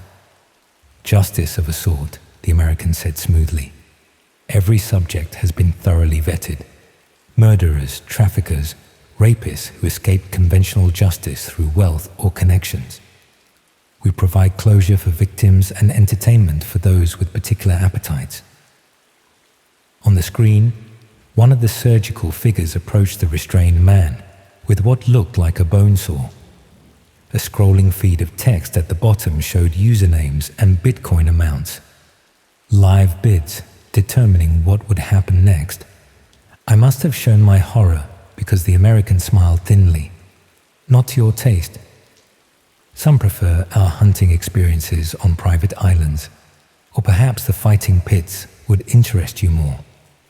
The dark web merely allows us to monetize the spectacle beyond those physically present." He nodded to the security men. "Take him to the viewing room.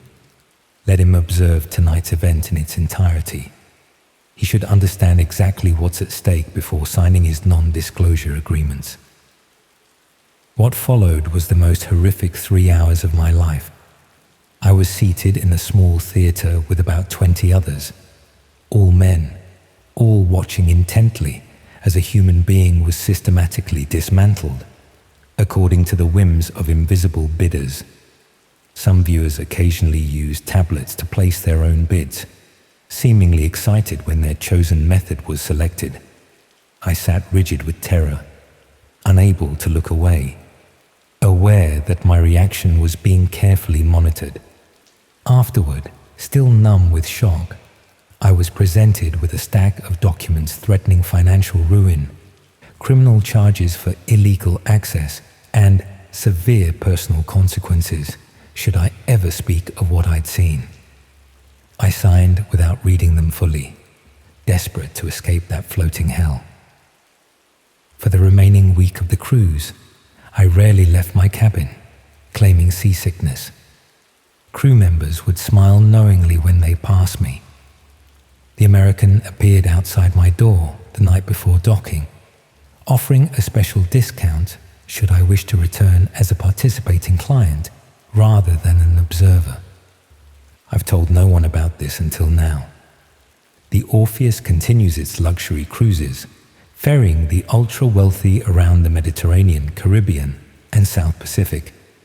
Occasionally, I see cryptic advertisements on certain investment forums referencing immersive experiences beyond imagination, and justice served to order, accompanied by astronomical price points and contact methods I recognize as dark web protocols. Sometimes I wonder if James knew. He never asked about my sudden illness on the ship, never questioned why I haven't accepted his subsequent offers of free cruises. He did mention, casually, that Sovereign Seas has an excellent program for passenger privacy and discretion guarantees. Last week, I received a package containing only a matte black card with a QR code and the Orpheus silhouette embossed in gold. The note read, "Your observational status expires in 30 days. Upgrade or disconnect permanently." I've booked a flight to New Zealand departing tomorrow. I've withdrawn my savings in cash. I'm leaving my phone, laptop, and anything traceable behind. But even as I prepare to disappear, I know the truth. There's no real escape from what I've learned. The dark web isn't just some shadowy corner of the internet. It's a reflection of the darkest corners of human desire, given physical form on vessels like the Orpheus, sailing freely through international waters beyond the reach of conventional law. And the truly horrifying part, for every ship I know about, there must be dozens more I don't.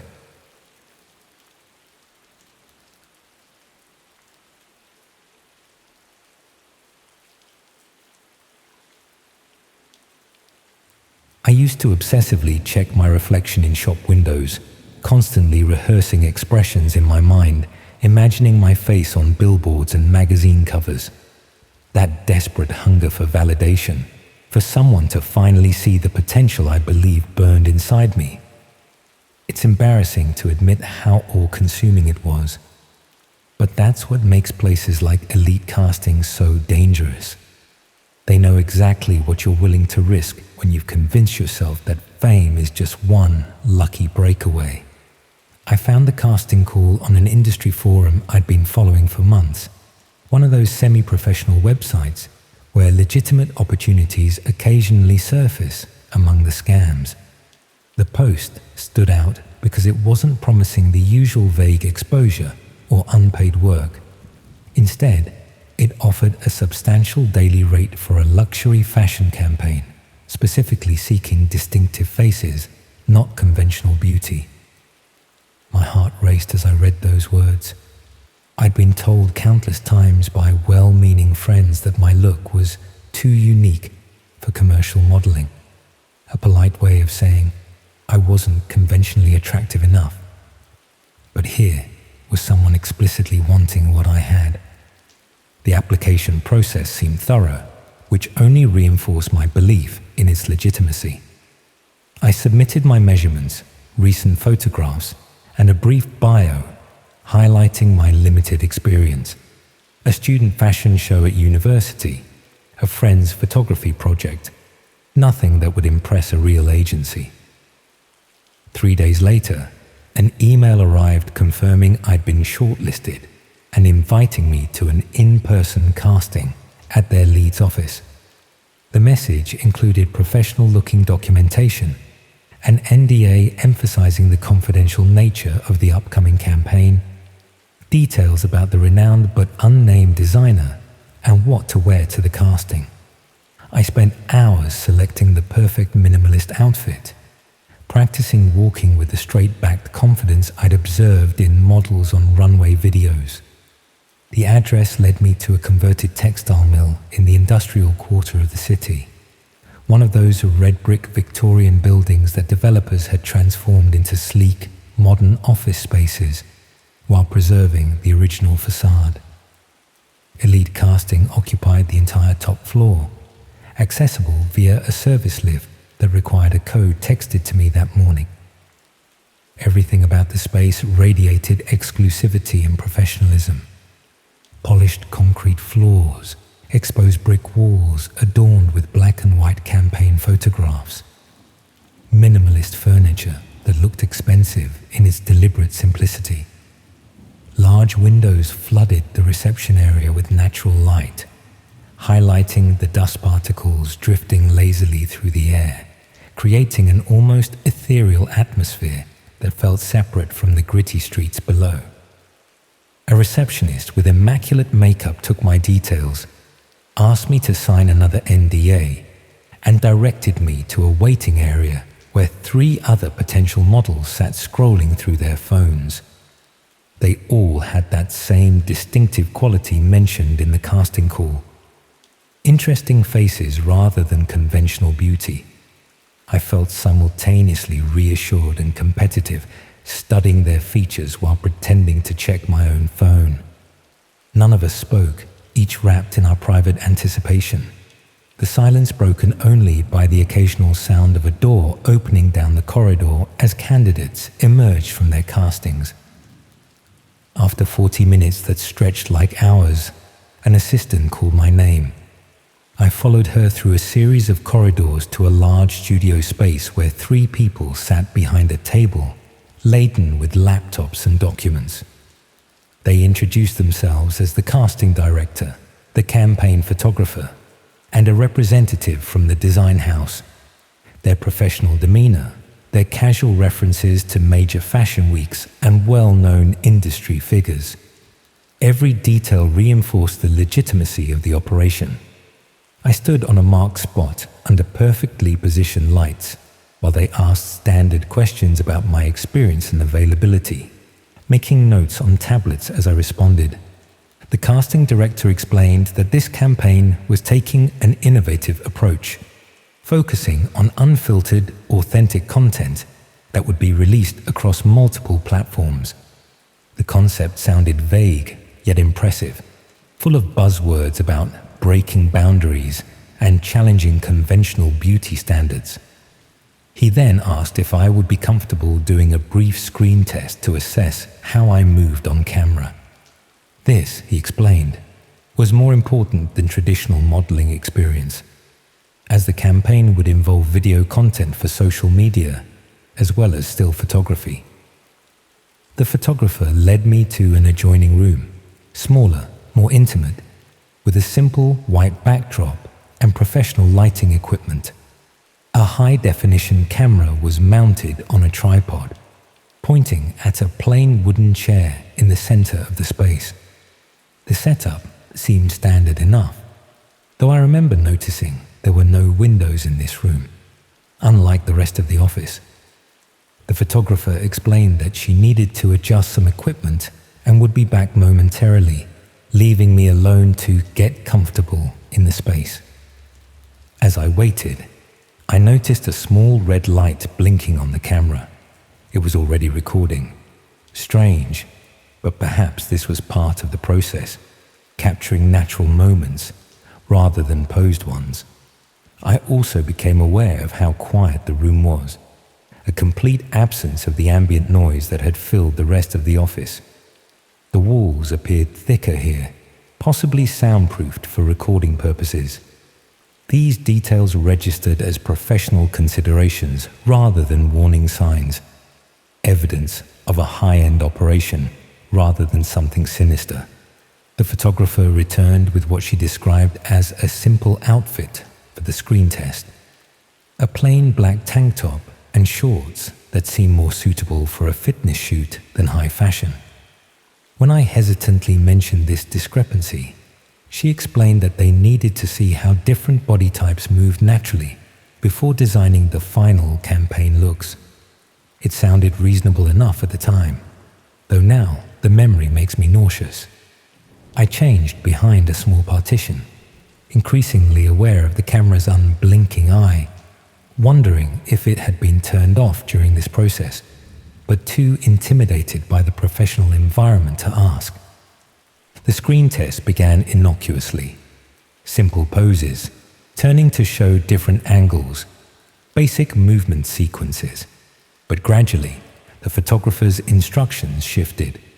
She asked me to show more skin, to adjust the clothing to reveal more of my shoulders, my collarbone. The directions became increasingly specific about how I should move, how I should touch my own skin, how I should express certain emotions. Each request was presented as a standard industry practice, each boundary pushed with the assurance that this was normal, that major models did this every day, that my hesitation only revealed my inexperience. I remember the exact moment when discomfort crystallized into fear.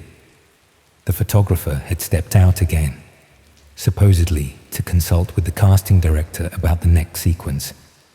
I rose from the chair, intending to stretch my legs, and noticed a small panel on the wall behind the camera had slid open slightly, revealing what appeared to be another room beyond, darker, filled with additional screens showing different angles of the space I occupied. For a brief second, I glimpsed multiple figures watching intently. Then the panel silently closed. My instinct screamed to leave immediately, but doubt crept in.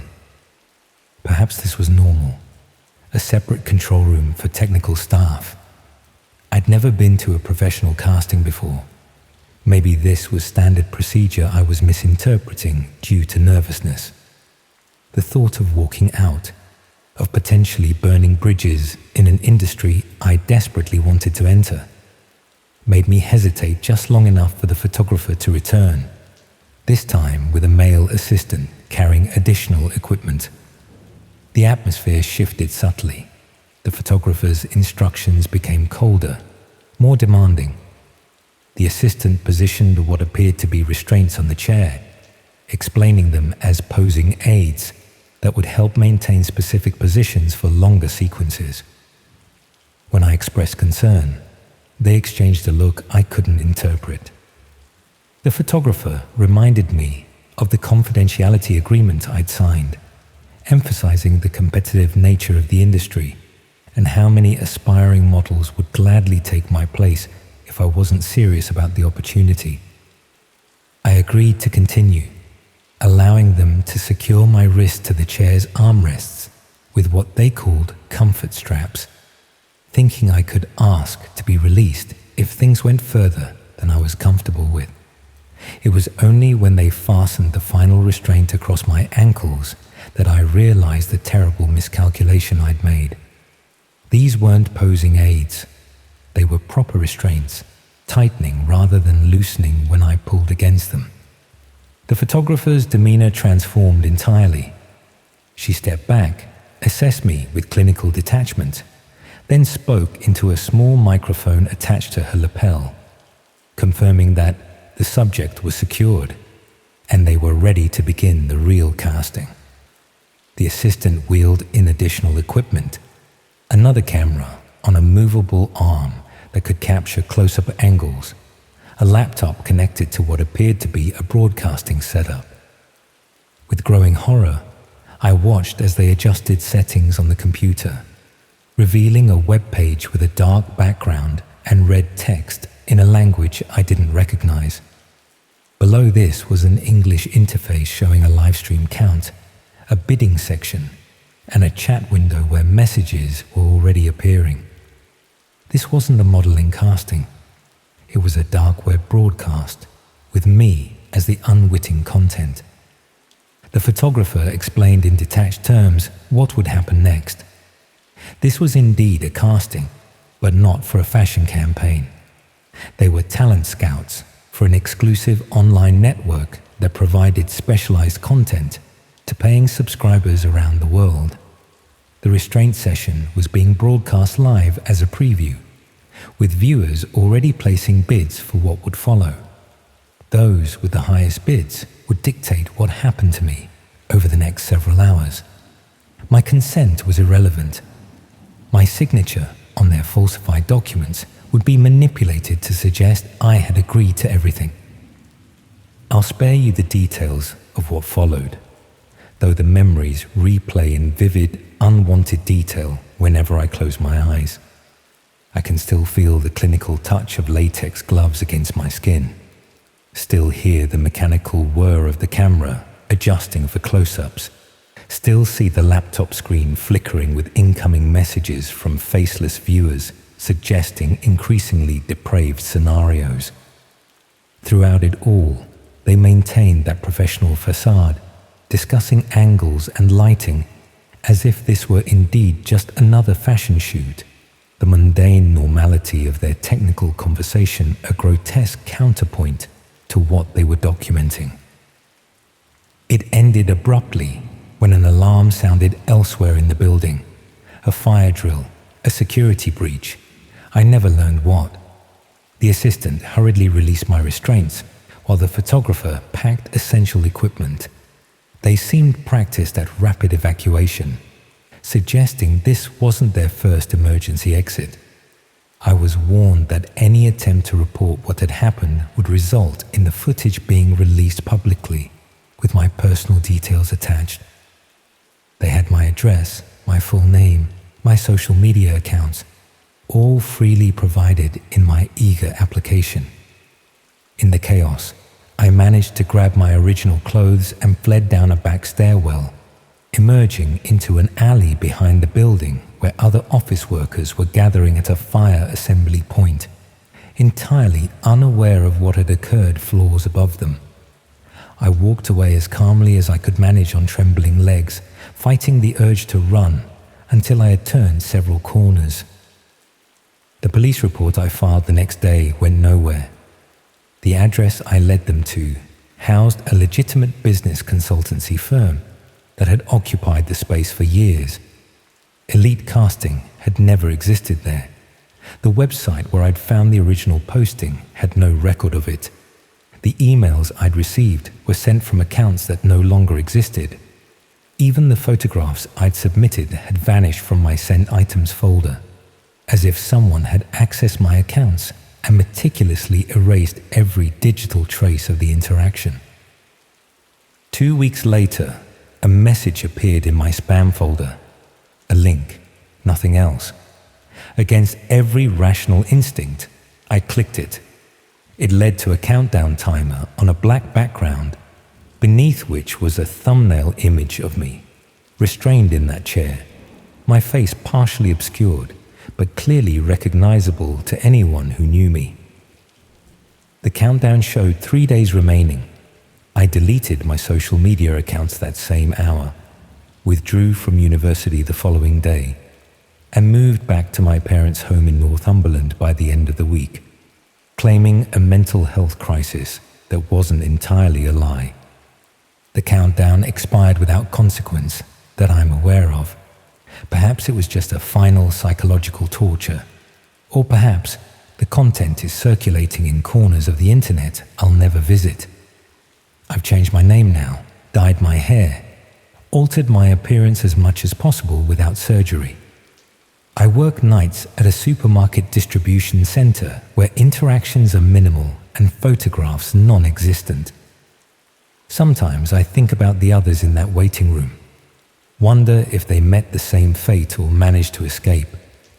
I've searched missing persons reports, scanned news stories for anything that might connect to what happened, but found nothing conclusive. Elite Casting, or whatever they really call themselves, are professionals at covering their tracks.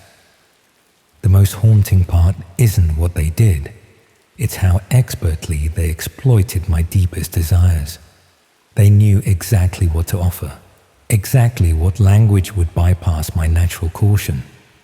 They understood that my hunger to be seen, to be validated, would blind me to the warning signs that now seem so glaringly obvious. They recognized something desperate in me that I hadn't fully acknowledged to myself. That's the real horror of the dark web. Not just what happens there, but how it intersects with the ordinary world. How easily normal ambitions can lead you down twisted corridors. The monsters don't always lurk in shadows. Sometimes they sit behind casting tables in well-lit offices, wearing designer clothes and speaking the language of opportunity. And sometimes, the thing that makes you vulnerable isn't weakness, but wanting. The perfectly human desire to be chosen, to be special, to be seen. I can't bear to be photographed now. I flinch when friends raise phones for group pictures, make excuses to step away. I've stuck tape over every camera lens on every device I own, because I know that somewhere out there, people are still watching me through that first recording. Strangers who paid to see me broken down frame by frame. And somewhere, another casting call is being written, another trap set, another desperate hopeful preparing for their big break without realizing it's really just a breaking. The woman on the screen was still breathing when the countdown timer appeared. 30 minutes. That's how long she had left before whatever was going to happen to her began.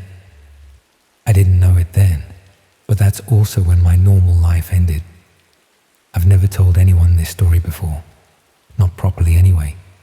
I've alluded to it when people ask why I switched universities in my second year, but I've never felt ready to relive it in full until now.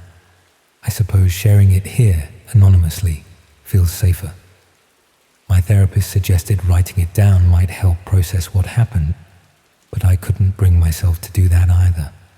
Somehow, telling it like this, as if I'm just recounting it to a friend who wasn't there, makes it more manageable.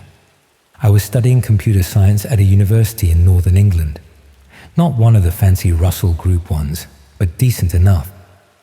The campus was this odd mix of brutalist 1960s concrete blocks and sleek glass buildings that had been added more recently. Our main computer lab was in one of these newer buildings, all gleaming surfaces and ergonomic chairs. The kind of place that's supposed to inspire innovation and creativity, but mostly just made me worry about leaving fingerprints on everything. It was mid-October, about 6 weeks into my first year. The excitement of my first weeks had worn off, and the reality of the workload was setting in. I remember it was raining that day, not the dramatic thunderous kind, but that persistent miserable drizzle that seems to seep into your bones. The type of weather that makes you want to stay indoors, which is exactly what I was doing. I had a 2-hour gap between lectures and decided to use the time to work on a programming assignment due the following week. The computer lab was busier than usual because of the weather, but I managed to find a spot near the back. I always preferred sitting there, fewer distractions, and I didn't have to worry about people looking over my shoulder at my screen. The computers in the lab were these high-spec machines that the university had recently invested in. They were set up so that students could log in with their university credentials, and everything would be saved to their personal drive on the university network. Personal USB drives weren't necessary, but many students still used them to transfer files between home and university. I was about halfway through my assignment when Professor Harris walked in. He taught our Introduction to Network Security module and was known for being somewhat eccentric but brilliant.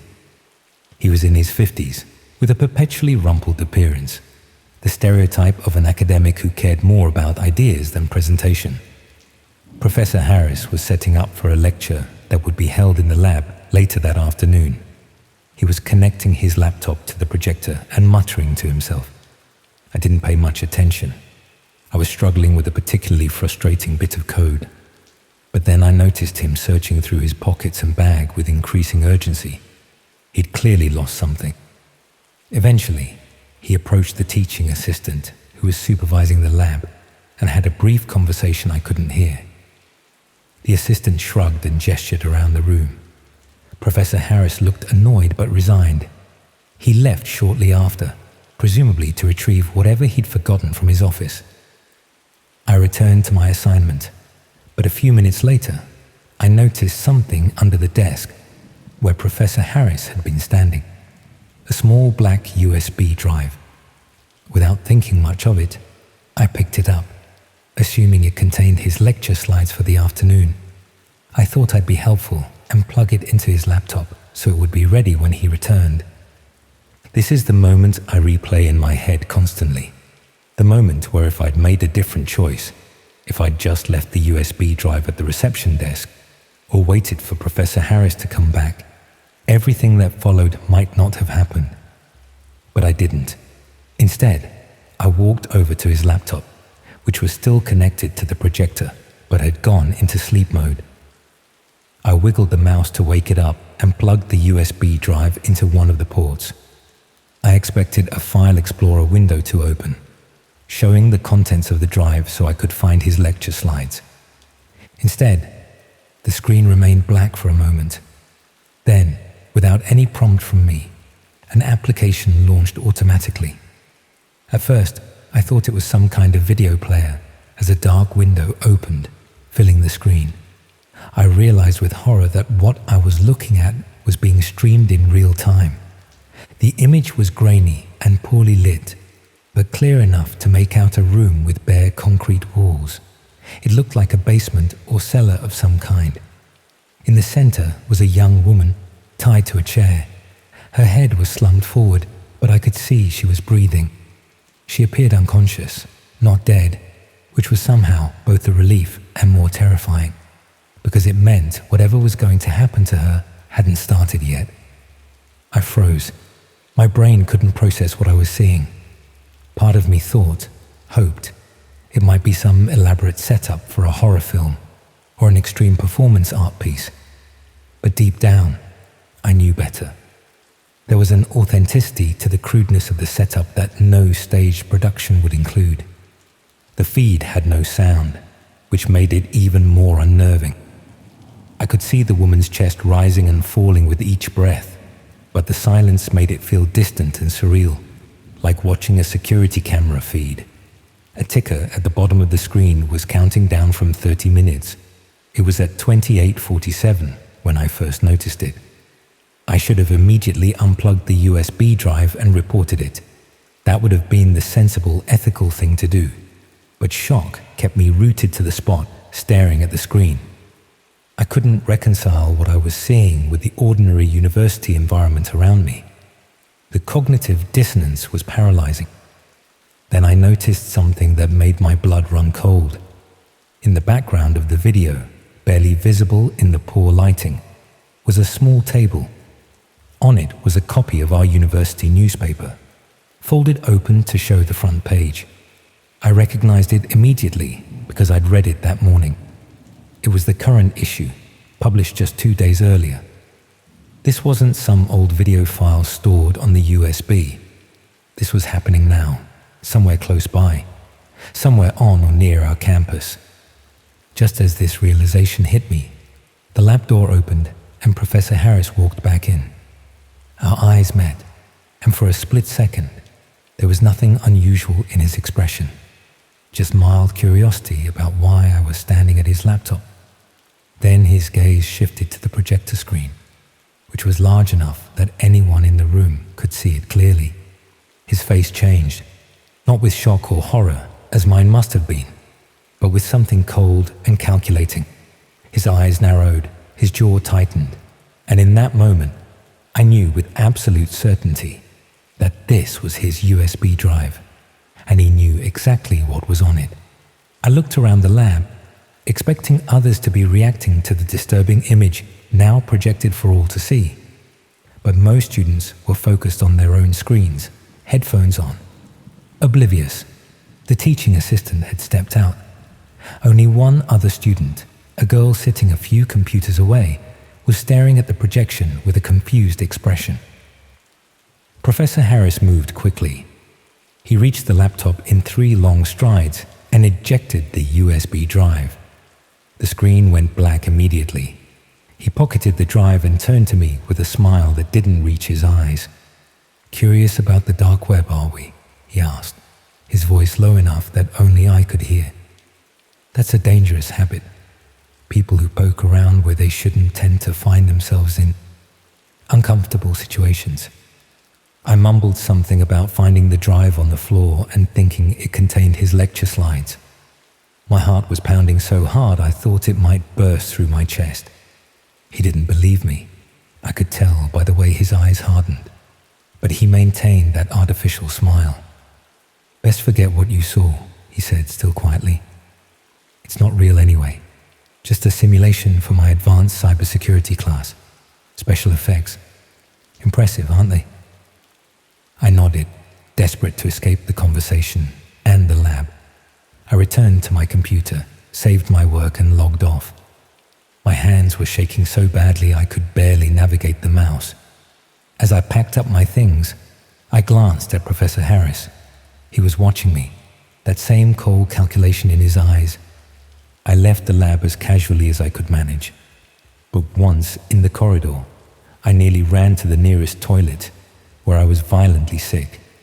My mind was racing with implications and possibilities, none of them good. If what I'd seen was real, and the university newspaper in the background strongly suggested it was, then Professor Harris was involved in something truly horrific, and he knew that I knew. I spent the next hour hiding in a cafe on campus, trying to decide what to do. Report it to the police? But what exactly would I say? That I'd seen a disturbing video that could have been faked? That a respected professor might be involved in something criminal based on a few seconds of footage and my interpretation of his reaction? It sounded ridiculous even to me. I decided to go back to my accommodation and think it through properly. I needed to gather my thoughts, maybe research if there had been any reports of missing women in the area. I convinced myself that approaching this methodically was better than rushing in with wild accusations. That was my second mistake. When I reached my room, the door was unlocked. I was certain I'd locked it that morning. I always did. Inside, nothing seemed obviously disturbed, but there was a sensation in the air, like the molecular structure of my personal space had been rearranged slightly. Someone had been there. On my bed was a university newspaper, the same edition I'd seen in the video. It was folded open to a specific page, one I hadn't paid attention to that morning. In the corner was a small advertisement for a student mental health service with the tagline, "Feeling watched? Anxious? Paranoid? We can help." It was a message, a warning. I packed a bag with essential items and left campus that evening. I stayed with a friend in Manchester for a week, claiming a family emergency. When I returned, I switched all my modules to avoid Professor Harris's classes. I considered reporting what I'd seen to the university authorities or the police. But each time I worked up the courage, I remembered that newspaper on my bed. He'd been in my room. He knew where I lived. And he clearly had connections to something much darker than academia. For the rest of that term, I felt eyes on me constantly. Sometimes I'd glimpse Professor Harris across the campus, watching me. Once, I found a USB drive identical to the one I'd found, sitting on my desk in the library. I left it untouched and moved to another floor. I never saw its owner collect it. I transferred to a different university for my second year, using family issues as an excuse. I haven't been back to that campus since. Sometimes I search local news archives for reports of missing women around that time, but I've never found anything conclusive. I don't know if what I saw that day was the prelude to a murder or part of some elaborate underground streaming service catering to sadistic viewers. I don't know if the woman in the chair was rescued or if she became another missing person statistic. I don't know how deep Professor Harris was involved or how many others at the university might have been part of it. What I do know is that the dark web isn't just some abstract concept or urban legend. It's real, and it touches our ordinary world in ways we'd prefer not to acknowledge. The barrier between the two is thinner than most people realize, sometimes as thin as a small black USB drive left on a computer lab floor. I still use computers, obviously. I had to continue my degree, But I never use public computer labs anymore. I never plug in USB drives, I find. And I never, ever open files or applications I'm not 100% certain about. Some doors, once opened, can't be properly closed again. They leave a crack through which the darkness can always find its way back to you.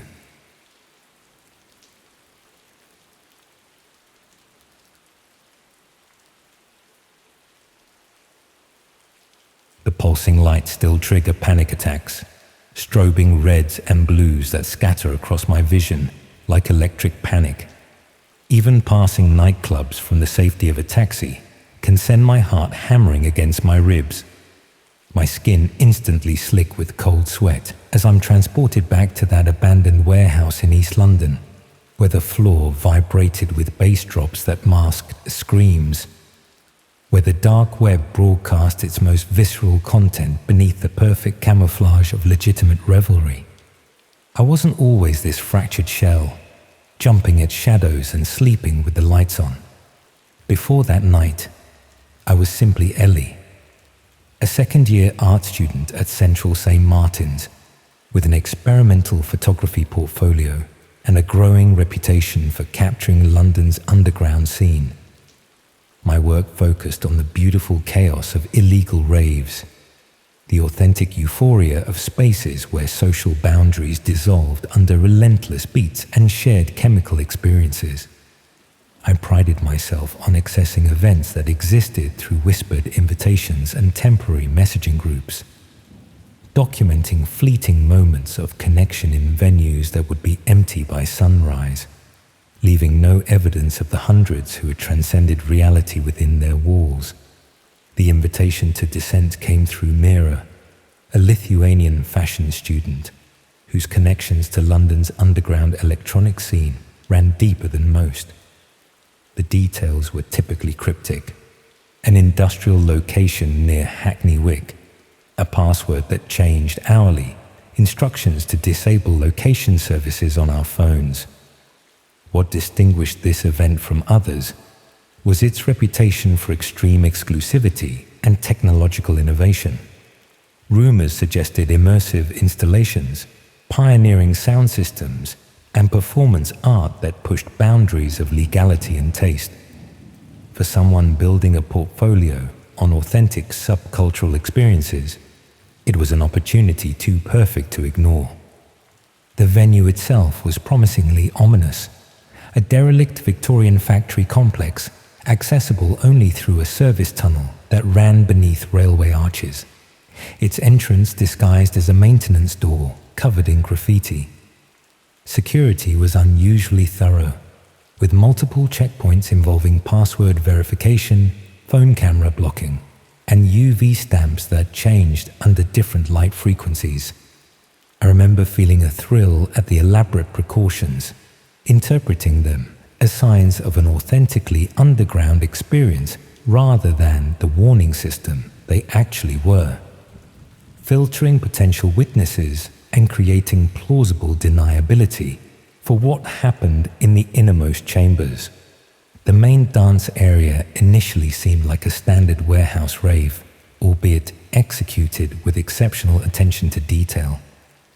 3 stages featured international DJs playing staggered sets, their music calibrated to build and release tension across the venue in coordinated waves. Lighting rigs responded to sound frequencies in complex patterns that seemed almost sentient in their anticipation of melodic shifts. The crowd, perhaps 600 people, represented a cross-section of London's creative scene, from fashion students to tech entrepreneurs, all moving with the synchronized energy of collective experience. What distinguished this event from others I documented was the series of threshold spaces extending beyond the main area. Each required additional verification, different colored wristbands, separate UV stamps, whispered passwords exchanged with stony-faced security personnel who appeared suddenly from shadows between beats. These progressive layers created a hierarchy of access that appealed to the basic human desire for exclusivity. each new area promising greater liberation from societal constraints. I followed Mira through several of these thresholds, my photographer's eye cataloguing details for later. The subtle shifts in lighting temperature, the increasing intensity of bass frequencies that vibrated bone rather than just flesh, the gradual change in crowd demography toward a harder, more committed core of participants. The fourth threshold area was where the atmosphere shifted subtly but unmistakably. The music maintained its relentless energy, but the production elements incorporated subliminal elements that created a disorienting effect, frequencies that triggered primal unease, lighting patterns that induced mild hallucinations, even in those who hadn't consumed substances. The crowd here was noticeably different. Fewer dancers lost in music, more observers maintaining awareness of their surroundings. Multiple small alcoves lined the perimeter, each containing what appeared to be private viewing areas with screens displaying abstract visuals synced to the music. It was in this space that I first noticed the cameras, not the obvious security equipment mounted near exits, but discrete, professional-grade setups positioned to capture specific areas of the dance floor. The operators moved with practiced efficiency, focusing on particular dancers who seemed unaware of the attention. When I pointed them out to Mira, she explained them as part of the event's immersive documentation, creating personalized visual souvenirs for participants. The explanation seemed plausible in the context of an avant-garde art-tech fusion event, but something in her delivery, a studied casualness, a deliberate vagueness, triggered the first whisper of unease. That whisper became impossible to ignore when we reached the final threshold, a red-lit corridor leading to a space identified only by a symbol that resembled a stylized eye. The security here was markedly different. Two men with the unmistakable physicality of combat training, rather than standard event security, communicating through earpieces with a military precision that seemed incongruous in a hedonistic environment.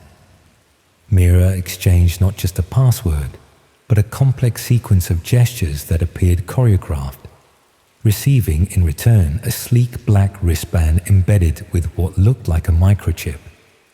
I hesitated then, instinct finally overriding curiosity, but the decision was effectively made for me as the crowd behind surged forward during a particularly intense bass drop, pushing me through the threshold before I could articulate my reservations. The security personnel made no move to stop me despite my lacking the black wristband, an oversight that I would later understand was deliberate. Certain participants were allowed through not as audience, but as potential content. The space beyond defied easy categorization. At first glance, it resembled an exclusive VIP area, luxurious seating arrangements surrounding a central dance floor where perhaps 50 people moved with chemically enhanced abandon. Closer observation revealed disturbing inconsistencies. The screens displaying not abstract visuals but live feeds from the main venue, focusing on specific individuals. Multiple doors leading to smaller rooms with reinforced soundproofing. A sophisticated technical setup manned by expressionless operators wearing identical black clothing.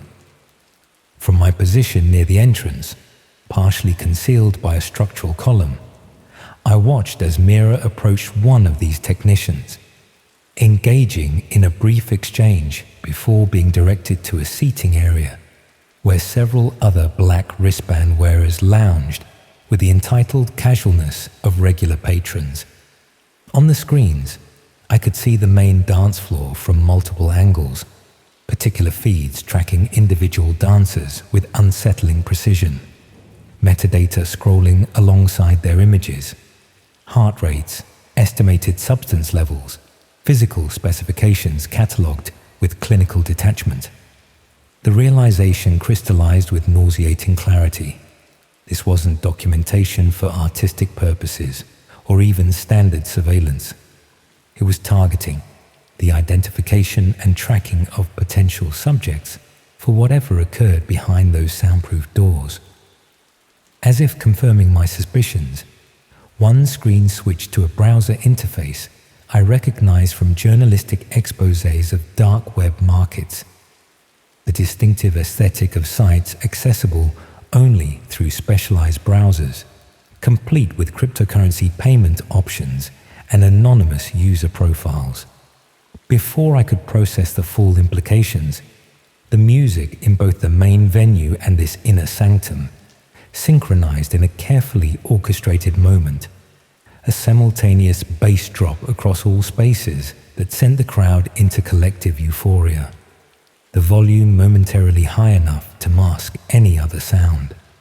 In that precise moment, two security personnel moved with practiced efficiency toward a young woman dancing alone near the center of the floor, her movements suggesting heavy MDMA use and corresponding vulnerability. The intervention was so smooth, so integrated with the chaotic energy of the rave, that those nearby registered nothing unusual, just another overwhelmed participant being assisted by security. Only from my peripheral position could I see the reality. Not assistance, but acquisition. The woman's momentary resistance misinterpreted by nearby dancers as the uncoordinated movements of chemical intoxication. Within seconds, she had been guided, part escorted, part carried, through one of the soundproof doors. On the screens, I watched her designated tracker switch from the main floor feed to an interior room view, her profile information transferring to a different interface where anonymous users began placing bids beside requests too disturbing to fully comprehend. This was the true purpose of Descent, not an experimental rave, but a procurement operation for dark web red rooms, using the sensory overload and chemical disinhibition of the electronic music scene to identify, isolate, and extract vulnerable participants. The various thresholds functioned as progressive filters, the multiple security checkpoints ensuring no recording devices could document what truly occurred in these innermost chambers. The legitimate rave provided both hunting ground and perfect cover, any disappearances easily attributed to the transient nature of such events. Attendees unlikely to file police reports given the illegal nature of the gathering itself. My photographer's instinct to document warred with primal survival drive, the latter ultimately prevailing as I recognized my vulnerable position, alone, separated from known associates, lacking the black wristband that designated observer rather than potential subject. With deliberate casualness that belied my internal panic, I began moving laterally toward the entrance corridor, maintaining proximity to groups of dancers to avoid isolation. I had nearly reached the threshold when the music executed another coordinated drop, the momentary chaos revealing a chilling sight. Mira watching me with clinical detachment, communicating something to a security operative whose attention immediately focused in my direction. The betrayal hit with physical force. She wasn't just an attendee, but an active participant in the operation, perhaps a spotter who identified and delivered suitable subjects. Our entire friendship, her convenient connections to exclusive events, her interest in my documentation of underground spaces, all revealed as calculated grooming of a potential victim, or perhaps a useful procurer who could access social circles she could not. What followed exists in my memory as fragmented impressions rather than coherent sequence, pushing through the crowd with increasingly desperate determination. Security personnel following with the unhurried confidence of predators in controlled territory, multiple threshold crossings where my UV stamps gained me passage toward the outer zones, the progressive decrease in crowd density making concealment increasingly difficult. I emerged into the main warehouse space during a DJ transition, the momentary reduction in auditory assault, allowing me to hear footsteps gaining behind me. Pure survival instinct propelled me toward an emergency exit I'd noted earlier, a prerequisite habit from years of attending unregulated events in potentially unsafe structures. The door yielded to my weight, alarm systems apparently disabled to prevent official attention, depositing me into a service alley slick with recent rain. The knowledge that pursuers would expect escape along the main entry tunnel sent me in the opposite direction, scrambling over a chain-link fence into an adjacent railway maintenance yard. I navigated through darkened industrial spaces until reaching active streets, flagging a night bus with the desperate energy of someone fleeing immediate danger, rather than simply returning from a night out. I never reported what I witnessed. The combination of an illegal venue, widespread substance use, and my own recreational chemical consumption created the perfect conditions for dismissal, my account easily characterized as drug-induced paranoia or hallucination. Instead, I transferred to a university in Manchester within weeks, changing my phone number, email address, and social media profiles, abandoning the photography portfolio that had documented my access to London's underground scene. For months afterwards, I obsessively tracked missing person reports across London, searching for faces I remembered from that night. 2 disappearances aligned with the time frame and demographic: a Dutch exchange student and a junior fashion buyer, both reported missing after nights out with friends. Both cases eventually going cold when investigations revealed their final communications mentioned attending an exclusive underground event they'd been invited to through recent acquaintances. 3 years have passed, but certain stimuli still trigger visceral flashbacks, particular bass frequencies that resonate at the exact pitch used during those synchronized drops, the specific red wavelength that illuminated that final threshold, the distinctive UV reactive ink used for entry stamps. Sometimes I think I glimpse Mirror on crowded streets or in the background of social media posts, though rational thought suggests this is hypervigilance rather than actual sighting. The most disturbing aspect isn't just what I witnessed, but how perfectly the operation exploited legitimate cultural spaces for predatory purposes, using the authentic underground music scene's existing structures and values against it. The desire for exclusive experiences, the normalization of mysterious venues and cryptic access methods, the community's justifiable wariness of official documentation, all seamlessly repurposed to facilitate unspeakable activities broadcast to dark web viewers. I haven't attended any dance music event since that night, haven't stood in a crowd where I couldn't identify every exit, haven't allowed myself to experience the surrender to collective movement that once defined my social experience.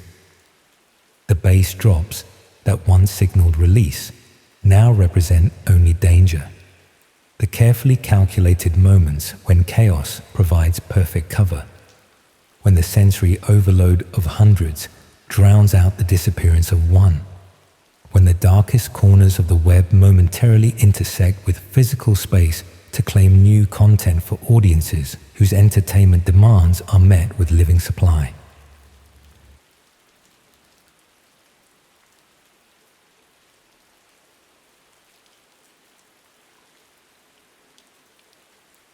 So this happened about 3 years ago when I was still at sixth form in Leeds. You know how schools are about internet safety and all that? Well, there's a good reason for it, and I found out the hard way. I was in the library after hours, thought I was alone, and decided to check out the dark web. Biggest mistake of my life. I still get chills thinking about it. That night, I wasn't just browsing the dark web, it was browsing me back. I've never actually told anyone the full story until now. I kept quiet because, honestly, I was scared that whoever was watching me that night might find out. Even now, I still catch myself checking over my shoulder or covering my webcam. I guess I should start from the beginning. I was in my final year at sixth form college in Leeds, studying computer science among other subjects. I'd always been fascinated by technology, probably to an unhealthy degree if I'm being honest. My parents had divorced when I was 14, and I'd retreated into the digital world as a coping mechanism. By 16, I was already fairly proficient at coding and had developed an interest in cybersecurity. It started innocently enough, learning about encryption, firewalls, that sort of thing. But as is often the case with teenage curiosity, it didn't stay innocent for long. I first heard about the dark web from a friend in my computer science class. He was always talking about conspiracy theories and government surveillance, most of which I dismissed as paranoid ramblings. But when he mentioned Tor browsers and onion routing, my interest was piqued. I remember thinking it sounded like something from a spy film, not something accessible to ordinary people like me. How wrong I was. It was mid-November, and the days were already darkening by 4 in the afternoon. I'd stayed behind after classes to work on a coding project in the college library. The library was housed in an old Victorian building with high ceilings and tall windows that let in very little light during winter months. By 5:30 p.m., most students had gone home, leaving the vast space eerily quiet, except for the occasional shuffle of the librarian restacking books and the soft hum of computers. I'd been working at one of the computers in the far corner of the library, tucked away behind several tall bookcases. It was my favorite spot because no one could see my screen unless they were standing directly behind me. In retrospect, that should have been my first warning. If I could hide my screen from others, others could hide their activities from me. I'd downloaded Tor browser onto a USB drive at home, bypassing the college's security protocols that prevented direct downloads. I wasn't planning on doing anything particularly nefarious, just exploring, seeing what all the fuss was about. I told myself it was academic curiosity, that I was a computer science student after all, and understanding all facets of the internet was part of my education. Such convenient justifications we create for ourselves. The library was practically empty by then. The only other person I could see was a first-year student dozing over textbooks several tables away. The librarian had retreated to her office. I plugged in my USB, launched Tor, and took my first steps into the dark web. At first, it was disappointingly mundane. Slow-loading pages with basic interfaces, mostly forums discussing privacy and encryption. I remember feeling slightly let down, thinking that this was what everyone was so worried about. But then I found a link to a directory of sorts, a signpost to the deeper, darker corners of this hidden internet. I started clicking through, fascinated by the sheer volume of illegal marketplaces, hacking services, and forums dedicated to activities I'd rather not detail. I remember the exact moment when things took a turn. I'd clicked on a link claiming to offer live streams of various security cameras from around the world. The page that loaded had a grid of thumbnail videos, some showing empty office corridors, others displaying street corners or the interiors of what looked like shops after hours. It was unsettling, but also oddly compelling. This voyeuristic window into places I'd never visit, and people who had no idea they were being watched. One thumbnail caught my attention. Unlike the others, which showed static scenes with occasional movement, this one had a red border around it and a counter showing how many people were watching. 23 at that moment. The thumbnail itself was dark, showing what appeared to be a dimly lit room. Curiosity got the better of me, and I clicked. The video expanded to fill most of my screen. It took a few seconds for my eyes to adjust to the low light, but gradually I could make out what seemed to be a bedroom. The camera angle was from a corner near the ceiling, pointing down at a bed where someone appeared to be sleeping. I felt a wave of disgust wash over me. This wasn't some public security camera. This was someone's private space being invaded. I was about to close the window when the sleeping figure stirred, and I froze. It was a young woman, probably not much older than me. She sat up, checking her phone, completely unaware that strangers across the internet were watching her most private moments. I remember thinking I should close the browser immediately, that watching even another second made me complicit in this violation.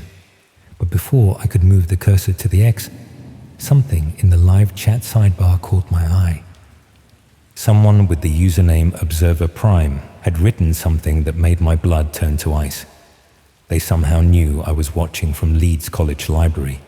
They actually welcomed me to the show. How could they possibly know where I was? I hadn't entered any personal information, hadn't accepted any cookies or permissions. I frantically checked if my webcam light was on. It wasn't. Still, panic began to rise in my throat. I closed the tab immediately, hands shaking so badly I nearly knocked over my water bottle. I tried to rationalize it. Perhaps the college's network wasn't as secure as it should be when using Tor. Maybe my IP address was visible despite the supposed anonymity. I told myself it was just a scare tactic, something to freak out newcomers.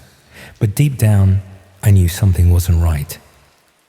I shut down Tor and was about to pull out my USB when a chat window popped up on my screen. This shouldn't have been possible. The college computers had all communication apps blocked. The message told me not to leave yet, that the show was just starting. I looked around wildly, certain someone must be watching me physically, playing some elaborate prank. But the library remained still and silent. The first-year student had left. Even the librarian was nowhere to be seen. I was alone, or at least I appeared to be. Another message appeared, telling me to look back at the screen, that she was about to get a surprise visitor. Against every instinct screaming at me to run, I found myself reopening Tor, navigating back to the stream. The young woman was now sitting at a desk in the corner of her room, working on a laptop, headphones on. The view switched to another camera angle, this one showing her apartment door from the outside. A figure in a dark hoodie was standing there, quietly testing the handle. My heart was pounding so hard I could feel it in my fingertips as they hovered over the keyboard. This couldn't be real. It had to be staged, some sick form of entertainment. But the terror felt authentic as the door slowly eased open, the woman completely unaware due to her headphones. I wanted to warn her somehow, to scream through the screen, but I was just another silent observer in this horror show. That's when I noticed something that turned my fear for her into fear for myself. In the corner of my screen, a small window had opened, showing me, from behind, at my library computer, in real time. I whipped around, nearly falling out of my chair. There was no one there, just rows of empty desks and bookshelves. But when I turned back to the screen, the angle had changed. Now it was showing me from the side, capturing my profile illuminated by the glow of the monitor. There had to be a camera somewhere, but I couldn't spot it no matter where I looked. The chat was active now, with multiple users commenting. Some were talking about having 2 shows for the price of 1. Others mentioned how the watcher becomes the watched. The most disturbing comments were asking which one they should visit first. My hands were trembling so violently I could barely use the mouse. I closed Tor again, yanked out my USB, and gathered my things to leave. As I stood up, all the computers in the library suddenly turned on by themselves, each screen showing the same image. Me, standing there, frozen in terror. I abandoned my belongings and ran, bursting through the library doors and not stopping until I reached the college's main entrance. Outside, the winter air stung my lungs as I gasped for breath, trying to process what had just happened. I was about to call for a taxi when my phone buzzed with a text from an unknown number. The message said they knew where I lived too, but not to worry. They weren't visiting tonight. They liked to save the best shows for later. For weeks afterward, I barely slept. I reformatted my computer, changed all my passwords, even stayed at a friend's house for a few days. I couldn't bring myself to return to the library, making up excuses about illness to explain my absence from classes. When I finally did go back to college, I avoided all computers, completing assignments at home on a laptop I'd stripped down and rebuilt to ensure it had no webcam or microphone. The messages stopped after that first night, but the damage was done. I'd glimpsed a world where privacy was an illusion, where watchers could become the watched in an instant. I never reported what happened. Who would believe me? And more importantly, what if reporting it triggered whoever was behind those cameras to make good on their implied threat? That was 3 years ago. I've since moved cities, changed my name on social media, and adopted an almost paranoid approach to online security. I never use public Wi-Fi, keep my webcam covered, and regularly check for unusual network activity. Perhaps it was all an elaborate scare tactic, a way to frighten naive explorers of the dark web. But sometimes, when I'm alone in my flat late at night, I still feel eyes on me, invisible observers waiting for the next show to begin. So if you're reading this and feeling that same curiosity I once did about the dark web, take my advice. Some doors are better left unopened, because once you've seen what's on the other side, you can never unsee it. And worse still, once they've seen you, they never forget. The scariest part isn't what I witnessed that night. It's the knowledge that at any moment I might become the unwitting star of someone else's Red Room stream. And unlike that poor woman in the bedroom, I'd know exactly what that means.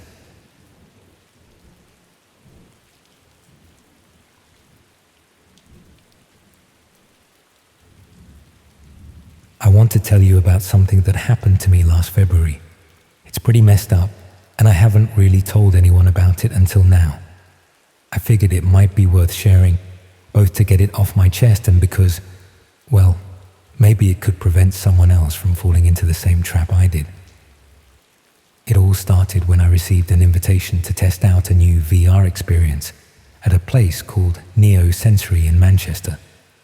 What was supposed to be a simple tech preview turned into one of the most disturbing experiences of my life and opened my eyes to a dark reality hiding behind cutting-edge technology. I've always been into tech, especially gaming and VR. I studied computer science at university but dropped out in my final year when my anxiety got too overwhelming. Since then, I've worked various tech support jobs, most recently at a mobile phone shop in Manchester. Nothing glamorous, but it paid the bills and kept me connected to the industry I loved. In my spare time, I ran a moderately successful gaming blog where I reviewed indie titles and new VR experiences. It wasn't huge, maybe 5,000 monthly readers, but enough that I occasionally received invitations to preview events or beta tests. That's how I ended up at Neo Sensory last February. Their PR team emailed me about a new VR experience center they were opening in an old industrial building near the Northern Quarter. According to the email, they were pioneering next-generation haptic feedback technology that promised to blur the line between virtual and physical sensation. They were offering free sessions to selected tech enthusiasts in exchange for feedback before their official launch. No obligation to write positively about it, just an honest assessment of the experience. I'd heard vague rumors about Neo Sensory on some tech forums, whispers about military funding and experimental neural interfaces, but nothing concrete. What caught my attention was a comment on a dark web discussion board I occasionally monitored for my blog, where someone claimed Neo Sensory had developed technology based on classified research into pain response management. At the time, I dismissed it as the usual conspiracy nonsense that circulates in those spaces. Now, I wish I'd paid more attention. The neo-sensory building itself was impressive. A converted textile factory with the original brick exterior, but completely modernized inside. The reception area featured minimalist white furnishings, ambient electronic music, and staff dressed in matching grey uniforms. I remember thinking it felt more like a high-end spa than a gaming center. The receptionist scanned my invitation QR code, had me sign a digital waiver on a tablet without really giving me time to read it, and then directed me to a preparation room. This first room contained what looked like standard VR equipment, headsets, haptic gloves, and the usual motion sensors, but with some modifications I hadn't seen before. Most notably, each set included what they called neural feedback pads that attached to your temples, wrists, and the base of your spine. The staff member explained these would enhance sensory immersion by creating precise neurological feedback loops. It sounded impressive but vague, the kind of technobabble that tech companies often use to make simple concepts sound revolutionary. After a brief orientation, I was led to a private booth, a space about 3 meters square with padded walls and a suspended harness system that allowed free movement while preventing you from hitting anything. The staff member helped me into the full gear, headset, gloves, feedback pads, and a lightweight exosuit that applied pressure to various muscle groups to simulate physical resistance. Once everything was connected and calibrated, they left me alone in the booth. The VR environment loaded up, presenting itself as Consequence Level 1. The virtual space appeared to be a stark white room with various objects on pedestals, a glass of water, a candle, a rose, a block of ice. A floating interface invited me to explore physical consequences in a safe environment.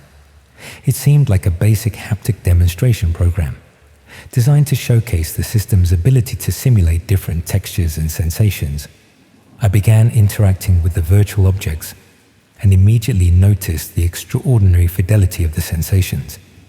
When I touched the virtual ice, my fingertips felt genuinely cold. The candle flame produced actual warmth. The rose petal's texture was impossibly realistic. I tried dozens of haptic systems before, but nothing came close to this level of sensory precision. I remember thinking this technology must have cost millions to develop. After about 10 minutes of these basic interactions, the environment changed. The white room dissolved, replaced by what appeared to be a realistic apartment interior. On a virtual screen on the wall, text appeared explaining that this was Consequence Level 2, where I would experience emotional and physical cause and effect in a realistic environment. The objectives seemed simple: complete everyday tasks, while the system created appropriate sensory feedback. As I moved through the virtual apartment, interacting with objects, I began to notice something odd. Occasionally, when I performed certain actions, dropping a plate, closing a drawer, turning on a tap, I would hear faint sounds that didn't seem to match the virtual environment. Something like muffled gasps or sharp intakes of breath. At first, I assumed it was just part of the ambient sound design. But the sounds occurred inconsistently, only following specific actions. The system guided me through increasingly complex tasks, eventually introducing stress elements like time challenges. During one timed cooking simulation, I accidentally knocked over a virtual pan of boiling water. The haptic feedback delivered a mild sensation of heat to my arm, but more disturbingly, I distinctly heard what sounded like a cry of pain from somewhere outside the simulation. The sound was quickly masked by the program's audio effects, but it left me unsettled. When I completed Level 2, the environment shifted again. Consequence. Level 3 transported me to what appeared to be a sterile laboratory setting. The interface explained this level would explore physical consequence escalation and test my threshold for causal comfort. The objectives became more bizarre.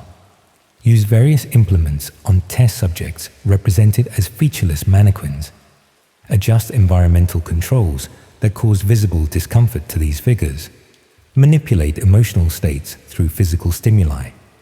The disembodied sounds became more frequent and distinct, definitely human reactions corresponding to my actions in the simulation. When I used a virtual scalpel on a mannequin, I heard a stifled scream.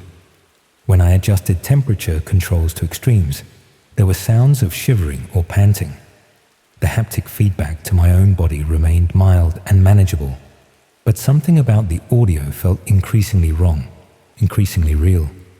I tried removing the headset, suddenly uncomfortable with whatever I was participating in, but discovered it wouldn't detach. The neural feedback pads seemed to have formed some kind of temporary bond with my skin. I called out for assistance, but no one came. Instead, the program advanced automatically to consequence level 4. The laboratory environment expanded, revealing glass-walled cells containing actual human figures rather than mannequins. Each person wore equipment similar to mine, but with more extensive neural pads covering much of their bodies. With sickening clarity, I realized what was happening. My virtual actions were controlling real physical sensations being delivered to actual people. The haptic feedback I was receiving was merely a fraction of what they were experiencing. An interface appeared, explicitly confirming my suspicions. Direct neural stimulation now linked. Your actions equal their consequences. Premium dark web streaming active. Current viewers, 152. Current Bitcoin revenue, 3.28. I wasn't merely a tester of new VR technology. I was an unwitting torturer providing entertainment for paying viewers on the dark web. The sensation of ice on my fingertips corresponded to freezing pain for someone else. The warmth from the candle translated to burning agony for my involuntary partner. Every interaction I'd found so impressively realistic had caused genuine suffering to someone being held in this facility. In horrified panic, I tried again to remove the equipment, pulling frantically at the headset and gloves. This triggered what the system called a non-compliance protocol. A brief but excruciating electrical shock delivered through the neural pads. A message informed me that removing the equipment prematurely would cause terminal feedback to both myself and my connected subjects. For what felt like hours, but was probably only 40 minutes, I was forced to continue participating, trying to minimize the actions that seemed to cause the most severe reactions. Eventually, a countdown timer appeared, indicating the session was nearing completion. When it reached 0, the system began a shutdown sequence, and the equipment finally released its hold on me. As the headset lifted away, I caught a glimpse of multiple screens on the booth's wall that had been hidden before. They showed various angles of rooms containing people connected to equipment similar to mine, their bodies responding to whatever was happening in their corresponding simulations. Some were clearly unconscious, others writhing in obvious distress. One screen displayed what appeared to be a bidding interface with usernames and cryptocurrency amounts. I stumbled out of the booth, dizzy and disoriented, to find the preparation room empty. The reception area was similarly deserted, with no sign of the staff who had greeted me earlier. The building's main door was unlocked, and I fled into the street, gasping for air that didn't reek of sanitizer and fear. I spent that night deliberating whether to contact the police. By morning, I convinced myself I should, but when I returned to the address with 2 officers, we found the building completely empty. No VR equipment, no booths, not even the reception desk. Just an empty industrial space with bare walls and a concrete floor. The officers took my statement but clearly didn't believe me, especially when they couldn't find any record of a company called Neosensory, registered at that address or anywhere in Manchester. 2 weeks later, I received an email from an encrypted address containing only a video file. The footage showed me during my session, my face contorted with fascination and then horror as I gradually realized what I was participating in. Below the video was a message: Level 5 access granted. Premium controller status available. Your unique neural signature has been catalogued. Distance operation now possible. I destroyed my laptop, changed my phone number, deleted all my social media accounts, and moved to a different city. But I can't escape the knowledge of what I participated in, or the fear that somehow, through that brief neural connection, they still have access to me. Sometimes my fingers tingle unexpectedly, as if holding phantom controllers. Sometimes I feel the ghost of those neural pads against my skin. And sometimes, when I pass someone on the street who winces suddenly or gasps in unexpected pain, I wonder if somewhere, someone is playing a game with real consequences, using the neural signature they harvested from me as their unwitting proxy in the physical world.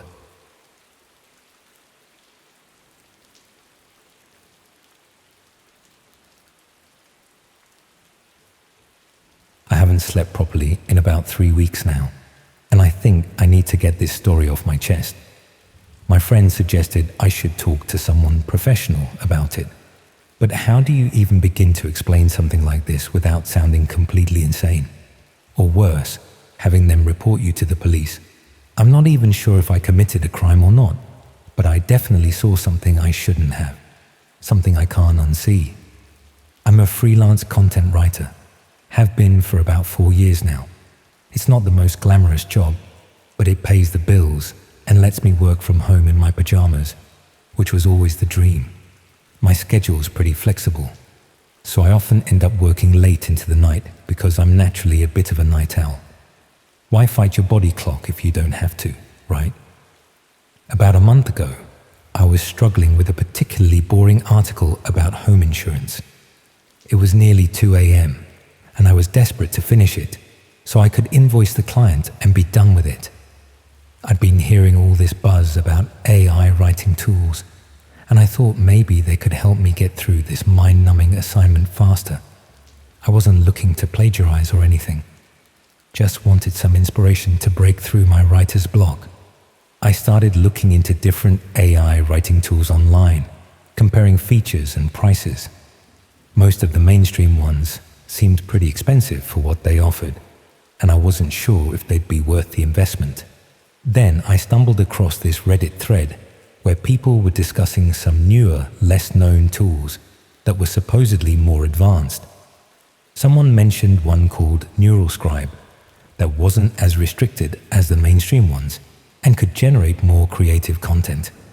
I was intrigued, partly because it was free during its beta testing phase, and partly because I was just so desperate to finish this article that I'd have tried anything. The website looked professional enough. Simple design, testimonials, the usual stuff. Looking back, I should have been more cautious, but it was late. I was tired, and I just wanted to get my work done. The interface was pretty straightforward. You could input a prompt, adjust some parameters like tone and style, and the AI would generate content based on that. I started with something simple, asking it to write an intro paragraph about the importance of home insurance. The result was decent, not amazing, but usable as a starting point. I tried a few more prompts related to my article, and it was helping me make progress. Then, just out of curiosity and procrastination, if I'm being honest, I decided to try something different. I've always been interested in horror stories, and I wondered how creative this AI could get. So I typed in, "Write a short horror story about the dark web." The loading icon spun for longer than usual, maybe 30 seconds or so. When the text finally appeared, it started off pretty standard as far as AI-generated content goes. It was a story about someone finding access to the dark web and discovering various illegal marketplaces. Nothing particularly creative or scary, just the usual stuff you'd expect. But then, about halfway through the story, something strange happened. The writing style changed subtly. It became more detailed, more authentic somehow. The protagonist in the story found a link to something called a Red Room, which I vaguely knew was supposed to be this urban legend about live-streamed violence on the dark web. Most people say they don't actually exist, that they're just internet myths. What caught my attention was that in the middle of a paragraph, there was what looked like an actual URL. Not a normal web address, but one of those long strings of random letters and numbers followed by .onion that you need the Tor browser to access. It was oddly specific for an AI to generate, and it stood out from the rest of the text. I remember thinking it was weird that the AI would include an actual formatted .onion address rather than just writing a dark web URL or something generic. It seemed too specific, too technical. I figured maybe the AI had been trained on actual dark web discussions and was reproducing patterns it had learned. Out of sheer curiosity, and this is where I made my massive mistake, I decided to check if this was a real format for a dark web address. I wasn't planning to visit it, just to verify if the AI had produced something technically accurate. I already had Tor installed on my laptop from years ago when there was all that buzz about online privacy, though I'd barely used it. I fired up Tor, copied the URL from the generated story, and pasted it into a search to see if this format would be recognized as valid, or if it would just return an error. I expected it to say address not found or something similar. Instead, it started loading. My heart rate immediately spiked. I hadn't actually expected it to be a real address. I moved my cursor to close the window, but before I could click, the page finished loading. What I saw still gives me nightmares. It was a minimalist black page with a video player in the center and a chat sidebar. The video was buffering, but the thumbnail showed what looked like a dimly lit room. There was a counter showing 16 current viewers. The chat was active with messages scrolling by too quickly to read properly, but the tone seemed excited, anticipatory. I should have closed it immediately. Any sane person would have. But there's this horrible moment of paralysis that comes when you're confronted with something so unexpected. Your brain needs a second to confirm what you're seeing is real. The video started playing. The room was concrete, industrial looking, with a single overhead light. There was a chair in the center with someone sitting in it, their head covered. A figure in a mask entered the frame, carrying something that caught the light, metal, sharp. That's when I slammed my laptop shut. My hands were shaking so badly I knocked over my mug of cold tea. I unplugged my laptop, took out the battery, and sat in the dark of my living room, trying to process what had just happened. Had I just stumbled onto an actual red room? Was that really happening in real time? Or was it some kind of sick prank, a shock site designed to scare people? After about an hour of panic, I convinced myself it must have been fake. A disturbing prank site made to look like the real thing to frighten curious browsers.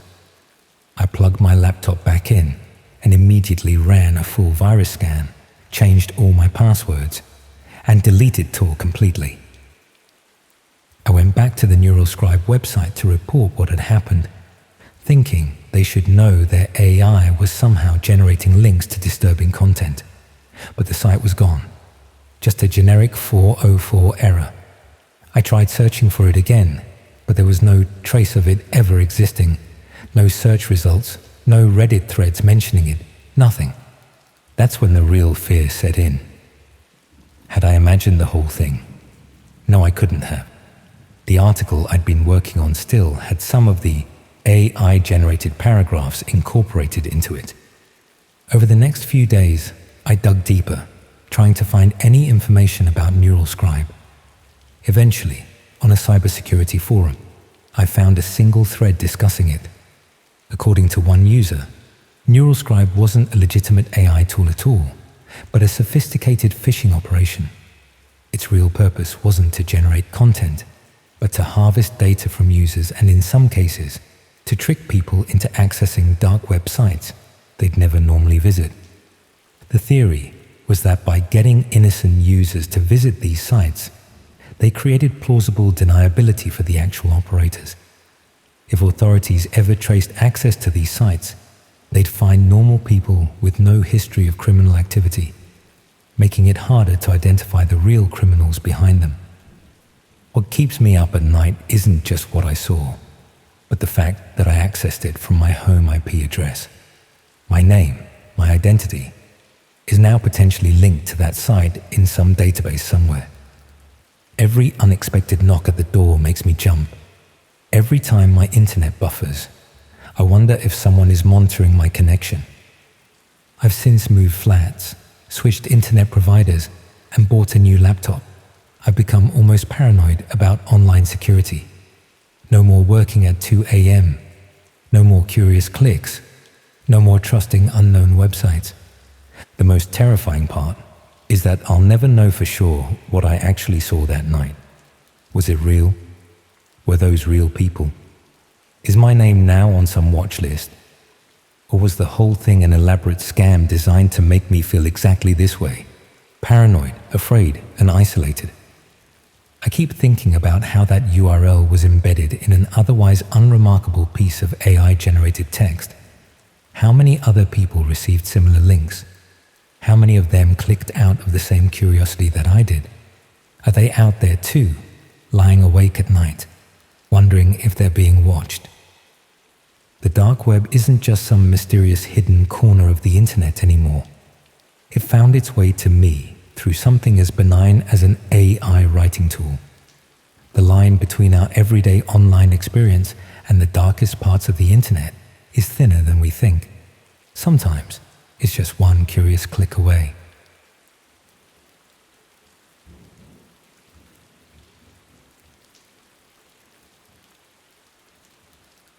I've been debating whether to share this with anyone for weeks now. It still doesn't feel quite real, even though I know what happened. My sleep hasn't been the same since. I keep checking my devices, wondering if someone's watching. I guess writing it down might help me process everything, even if just to convince myself I'm not going mad. I work in digital marketing for a small agency in Manchester. Nothing fancy, mostly social media scheduling and content creation for local businesses. I've always been fascinated by AI tools, partly because they're reshaping my industry, and partly because I'm just naturally curious about technology. When ChatGPT first came out, I immediately started playing with it for work purposes, generating content ideas, helping with writer's block, that sort of thing. About 2 months ago, I was having trouble sleeping due to stress from work deadlines. It was around 1 a.m. and I was lying in bed scrolling through my phone, too wired to sleep, but too tired to do anything productive. My bedroom was dark except for the glow from my phone screen, rain pattering against the window. One of those typical dreary February nights in northern England. I opened ChatGPT, thinking I'd ask it to help me brainstorm content for a difficult client who ran an artisanal cheese shop. But for some reason, maybe boredom, maybe the late hour loosening my usual professional focus, I decided to try something different. I'd been watching a documentary about cold cases earlier that evening, and it got me thinking about unsolved mysteries in general. I typed, "Tell me about an unsolved mystery that not many people know about." The response was pretty standard at first, a paragraph about some obscure disappearance from the 1950s that I'd actually already heard of. Nothing particularly interesting, but then I got more specific, asking it to tell me about internet mysteries instead. That's when things started to get strange. The AI began describing a case involving a child who went missing from a small town in Cheshire in the early 1990s, the exact town where I grew up. It mentioned specific details about the case, including the name of the local park where the child was last seen. The thing is, I remembered this case vividly.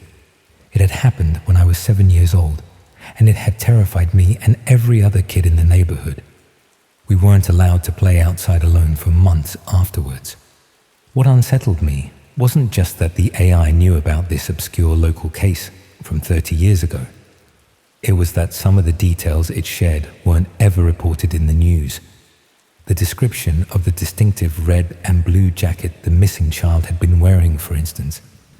I remember this detail clearly because my mum had thrown away my similar jacket after the incident, too disturbed by the association. But I'd never seen that detail in any news report or article about the case. I felt a cold shiver run down my spine. How could ChatGPT know this? Had it somehow accessed local police records? Or was it just an incredibly specific coincidence? I told myself it had to be the latter, that the AI had generated a generic missing child case, and my brain was filling in the similarities because it was late and I was tired. Curious now, I pushed further. I asked it to tell me more about internet mysteries related to the dark web specifically. The response started normally enough, mentioning the usual stuff about illegal marketplaces and Bitcoin transactions. Then, mid-paragraph, the tone shifted slightly. The writing became more conversational, less formal, almost as if someone else had taken over. It began describing something called the Spectator Club, supposedly an exclusive dark web community where members could watch live feeds of people who were unknowingly being monitored through their own devices. It claimed these weren't hacked webcams or anything so basic, but sophisticated operations where targets were carefully selected and sometimes even manipulated into specific scenarios for the entertainment of viewers. The description was detailed, explaining how members would pay in cryptocurrency for different tiers of access, with the highest tier allowing them to actually suggest scenarios or actions for the monitors to attempt to create. It explained how they used AI to identify potential targets by scanning social media for specific vulnerability markers in people's posting patterns. Then came the part that made my blood run cold. The AI wrote, for example, someone like you, living alone, working late hours, with an interest in true crime and technology, regularly ordering takeaway food rather than going out, and recently searching for information about home security systems after hearing about a break-in on your street 2 weeks ago, would be considered an ideal candidate. I froze.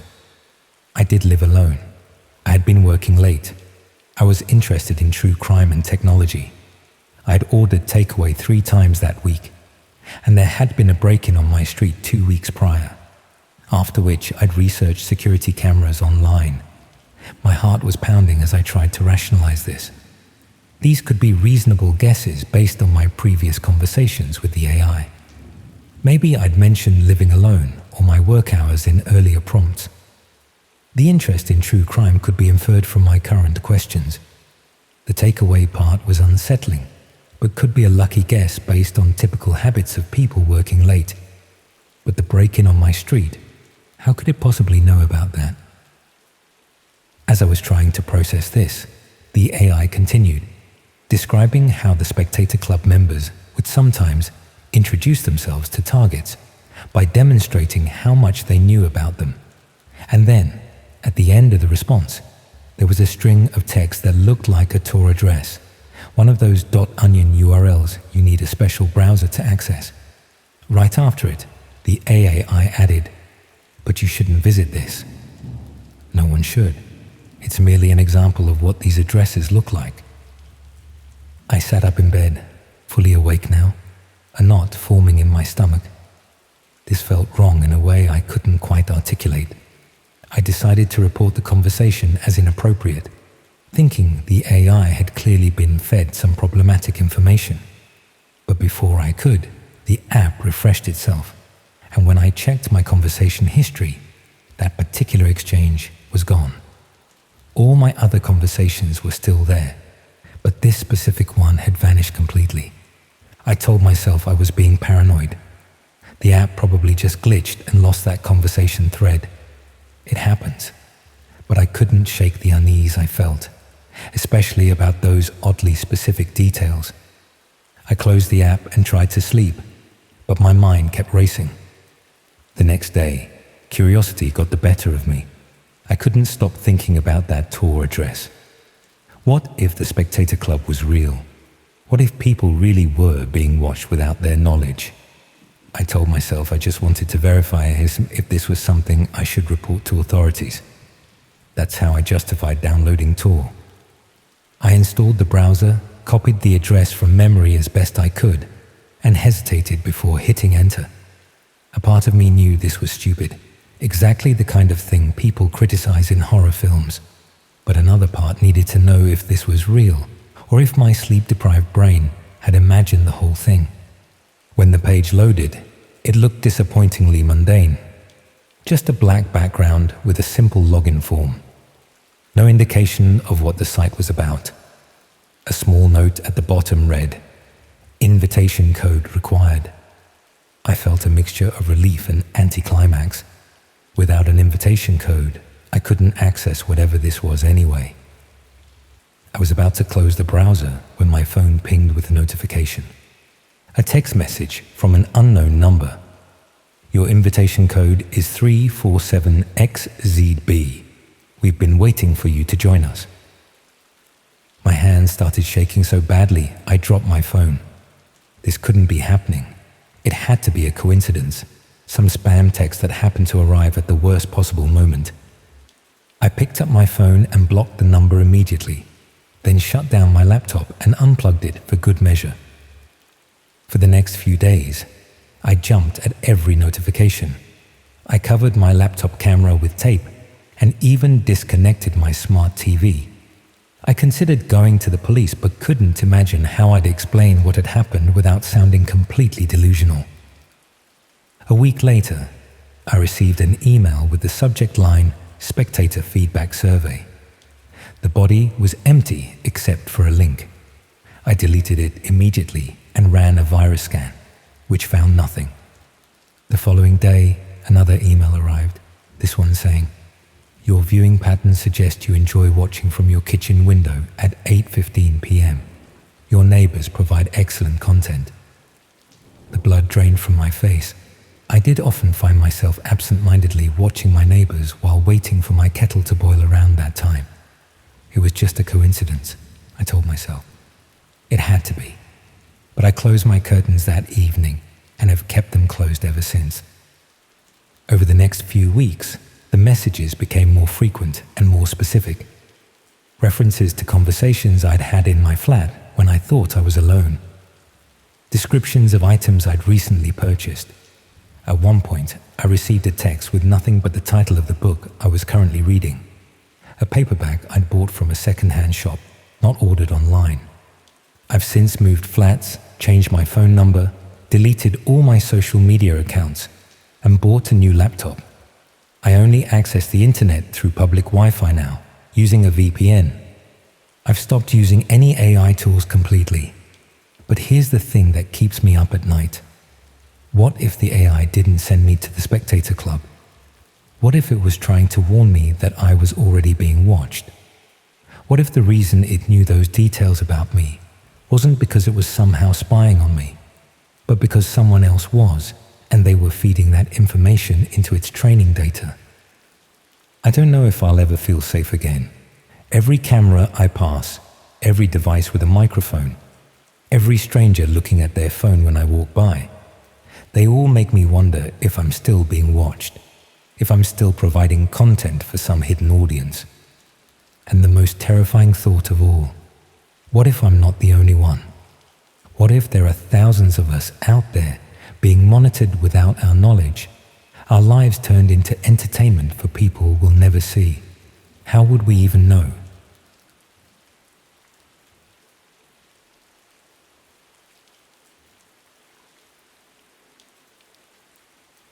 I barely slept in the past 2 weeks.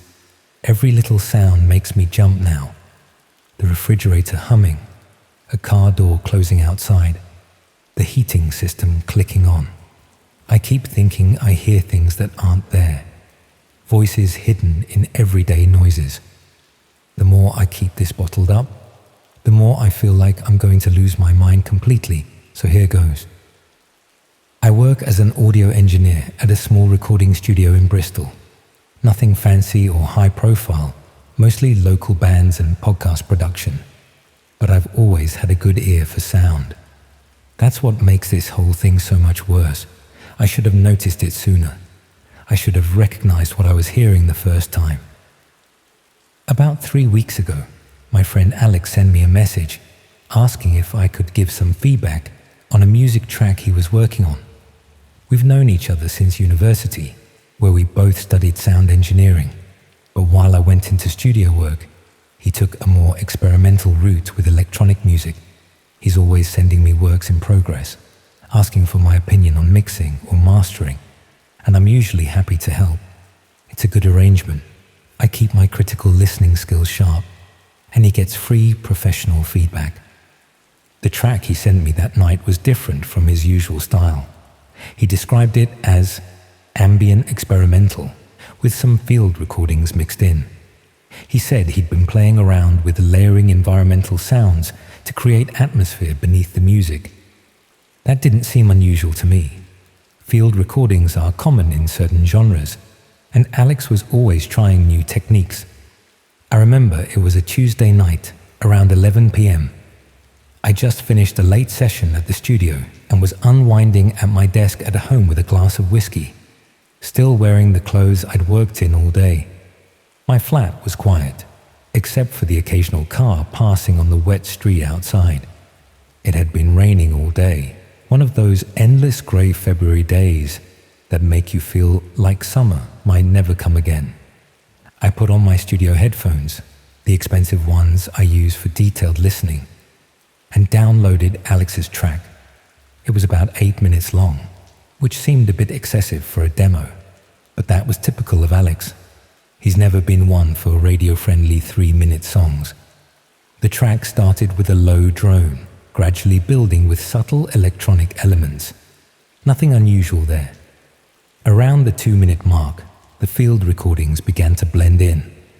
What sounded like distant traffic, wind through trees, maybe the ambient noise of a public space. It was actually quite effective, creating this sense of physical space within the music. But around 4 minutes in, something caught my attention. Behind the main elements, almost completely buried in the mix, I could hear what sounded like voices. This isn't uncommon in field recordings. You often pick up snippets of conversation when recording in public places, but something about these voices made me uneasy. They sounded tense, maybe frightened. I adjusted the equalization on my computer, boosting the mid-range frequencies where human voices typically sit, and played that section again.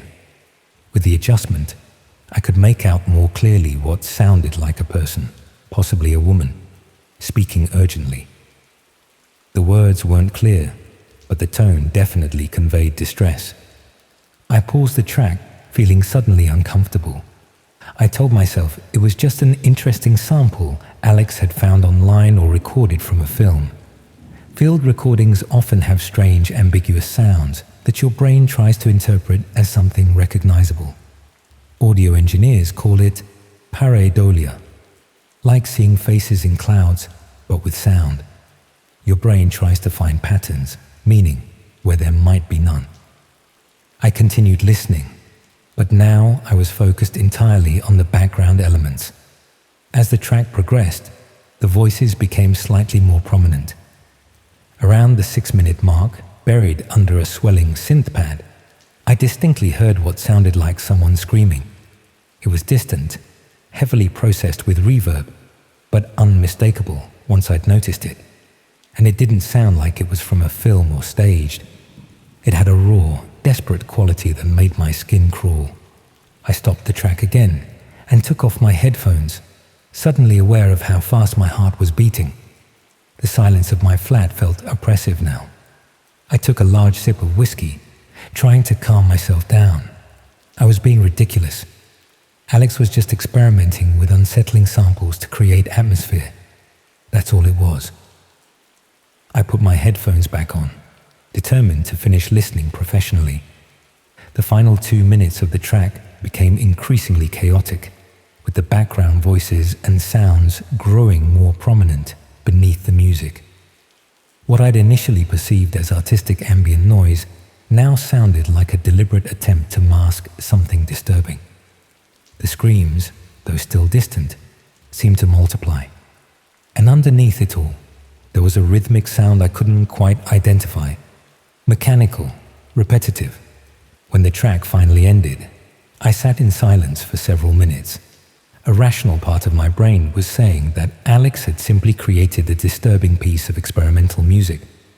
Maybe he'd sampled horror movies or found some creepy sounds online. But another part of me, the part that had spent years training to distinguish subtle details in audio, was deeply unsettled. I played the track again, this time opening it in my professional audio software where I could visualize the sound waves and separate the frequencies. With the proper tools, I began isolating different layers of the recording. The main musical elements were clearly composed and synthetic, as expected, but the background field recordings appeared to be a single continuous audio file that had been processed to sound distant. When I isolated this layer and enhanced it, what I heard made me physically recoil from my desk. It was unmistakably people in extreme distress, multiple voices begging, screaming, crying. The mechanical sound I'd noticed was clearer now too, something repetitive and metallic, like a crank or lever being operated. And beneath it all, almost imperceptible even with enhancement, was a voice speaking calmly, methodically, giving instructions. I felt physically sick. This couldn't be some creative sample Alex had found. It was too raw, too consistent. It sounded like genuine audio of people being tortured. With shaking hands, I sent Alex a message, asking about the source of the field recordings. His response came quickly. Just some stuff I found in an interesting corner of the web. Thought it added a unique atmosphere. Too intense. That vague answer only increased my unease. I pressed him, asking directly if he knew what the voices in the background were. He replied that he hadn't noticed any distinct voices, just atmospheric noise. Either he was lying, or he genuinely hadn't heard what was clearly audible to my trained ear once I knew to look for it. Neither option was comforting. I couldn't sleep that night. I kept thinking about what I'd heard and what it might mean. The next morning, I decided to extract the background audio layer completely and run it through additional filters to clean it up further. What emerged was far worse than I'd initially thought. The clearer audio revealed what sounded like a methodical session where someone was calmly directing the torture of multiple people. The most disturbing part was that the voice occasionally referenced viewers or an audience, as if this was being streamed or recorded specifically for others to watch. I'd heard of red rooms on the dark web, supposedly live streams of torture or worse that people paid to watch. Most experts said they were urban legends, technically impossible to stream reliably through Tor networks. But what if they were real? What if instead of streaming video, which requires significant bandwidth, they distributed high-quality audio recordings afterward? I felt caught in an impossible situation. If what I'd heard was real, it was evidence of horrific crimes. But going to the police would mean explaining how I came to possess it, potentially implicating myself and definitely implicating Alex. And would they even take it seriously? It would sound insane. Claims of hidden torture audio in an experimental music track. I decided to dig deeper first. I checked the audio file's metadata, looking for any clues about its origin. The original field recording had been created 3 months earlier, according to the timestamp. But more disturbing was a hidden comment in the metadata, a string of random characters followed by .onion, unmistakably a dark web address. That night, Alex sent me another message asking what I thought of the track. I gave him some vague technical feedback, afraid to reveal what I'd discovered. He seemed pleased and mentioned he had more experimental audio he'd like my opinion on, if I was interested. Over the next few days, I became increasingly paranoid. What if Alex was involved in something terrible? What if he was testing me somehow, seeing if I would notice the hidden sounds? Or worse, what if he wasn't the one who put them there at all? What if someone had compromised his computer or accounts? A week after receiving the track, I received an anonymous email. The subject line was simply those same random characters I'd found in the metadata. The body contained only 2 sentences. "We noticed you've been listening very carefully. Would you like to hear more?" I immediately deleted the email and shut down my computer. My hands were shaking so badly I spilled my drink across my desk. Someone knew I'd isolated that audio. Someone was watching. I haven't responded to any of Alex's messages since then. I bought a new laptop and phone. I stay at different friends' houses, never in my own flat for more than a few hours to collect essentials. I'm constantly looking over my shoulder, wondering if I'm being followed. The worst part is the uncertainty. Was what I heard actually real? Or was it an elaborate hoax? Is Alex involved? Or is he being used somehow? And who sent that email? I don't know if I'll ever have answers, and I'm too afraid to keep looking. Sometimes I wake up in the middle of the night thinking I can hear those screams again, hidden beneath the normal sounds of the world around me. And I wonder how many other recordings like that are out there, with horrors hidden in their background noise, waiting for someone with the right ear to discover them.